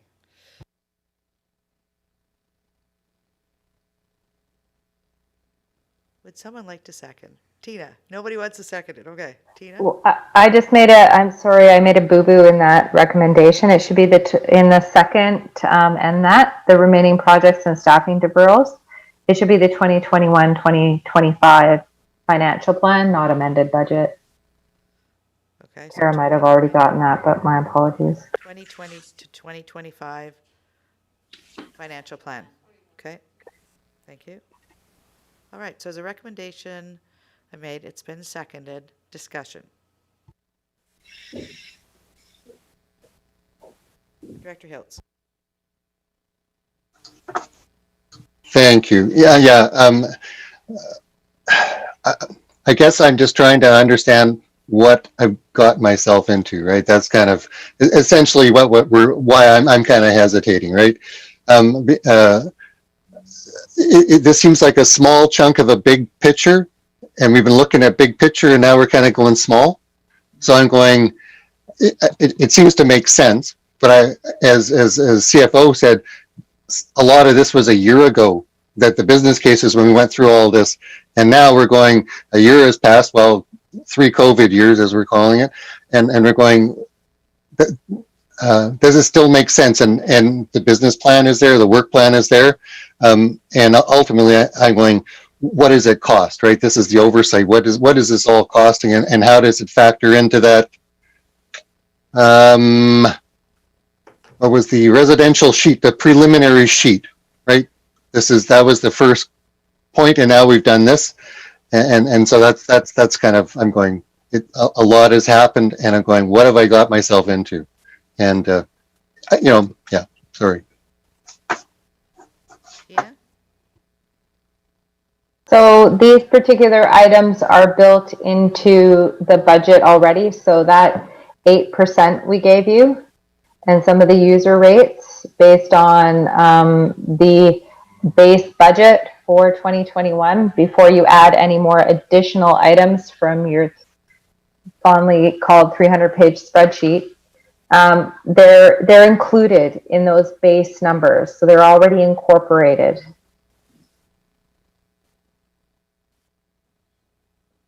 Director Hiltz, follow up. So then that's in the 8.16, and then there's the 2021 commitments, and that's where it just gets a little bit foggy, right? Which is that incremental aspect of it, which scares the death out of every taxpayer, right? Is the incremental aspect of these things, and we have a big pot at the end that we're going, oh, so yeah, it seems to make sense to me, but I can't say that I understand it completely. So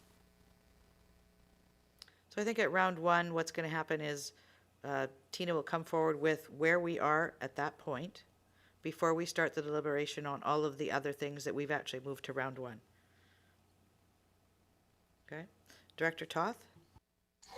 Thank you. Yeah, I'm just looking on the bottom of the list on page 190, the lifeguard 1 and the aquatic supervisor. With COVID doing what it's doing and all the unknowns, is it still appropriate for us to be increasing those positions at this time? Jim Hall? Thank you for the question, Chair. I'll say yes. The business case behind these ones was to ensure that there was adequate coverage equal to what was provided at other facilities, and that remains a need. And in fact, the supervisory responsibility there is has probably only increased with the number of procedures that have now been introduced as part of meeting health orders and health guidelines, and staff we're only scheduling staff to meet operational demands. And so if the work isn't there, then we won't have staff filling those shifts. That's part of the reason why we have casual staff to bring in to supplement our full-time and part-time team. Thanks. Thank you. I have Director McMahon and then Director Beamish. I was going to ask about the next item because I have forgotten what the 3-year pilot project for recreation training and development was.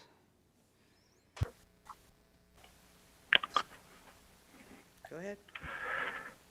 That so SCRD relies on facility operators, many of whom have specialized tickets to run our facilities, and we're fortunate to have many employees with long service with us. But the opportunity to grow in those roles and learn all of the various systems in our buildings takes time on the job, and so this is both a succession planning opportunity and recognizing that it's a difficult position to grow into and to recruit for. And so our hope is to invest in our junior staff and build them up to be successful in the role long term with a wide range of skills. And so this would be supernumerary shifts spread throughout the year, where we would partner junior staff with more senior staff. And the business proposition here relates to business continuity and potentially reduced reliance on outside trades as well. Thank you. Thank you. Director Beamish? Yeah, just back to the pool. I guess if we're moving, which we appear to be, to opening the Gibson's pool, we are going to need people. And I think that if we have to do some current recruiting, that's great. All right. Any other questions, comments on the recommendation on the floor? Director Hiltz? For me, this is where I put the trust in the staff that are running the SCRD. That's what I'm doing. I'm supporting the recommendation based on the trust that is built up with this team, right? And somehow I will get through this, right? So that's how I see it. So yeah, I do trust the staff. Thank you. Anybody else? All right, I'm going to call for a vote on the recommendation on the floor. All those in favor? Any opposed? None opposed? Thank you very much. Anything further, Tara or Tina, that we need to cover off? Chair, this is amended agenda with the correspondence as well? Yes. Yeah, we received all of that, I think, at the beginning. We didn't actually have it in front of us, but it had been published, and so we received that at the beginning. Anything else, Tina? No, thank you, Chair. All right, any final comments, questions from any of the directors before we wrap for the 2-day marathon?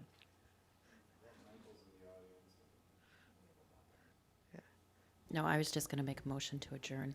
Okay, go right ahead. Make a motion to adjourn. And it's seconded. All those in favor? And we'll come back to you, Director Hiltz. Director Hiltz, go for it.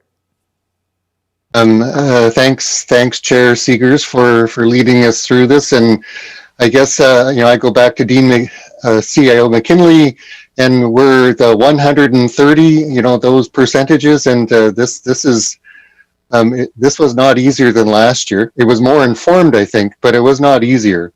This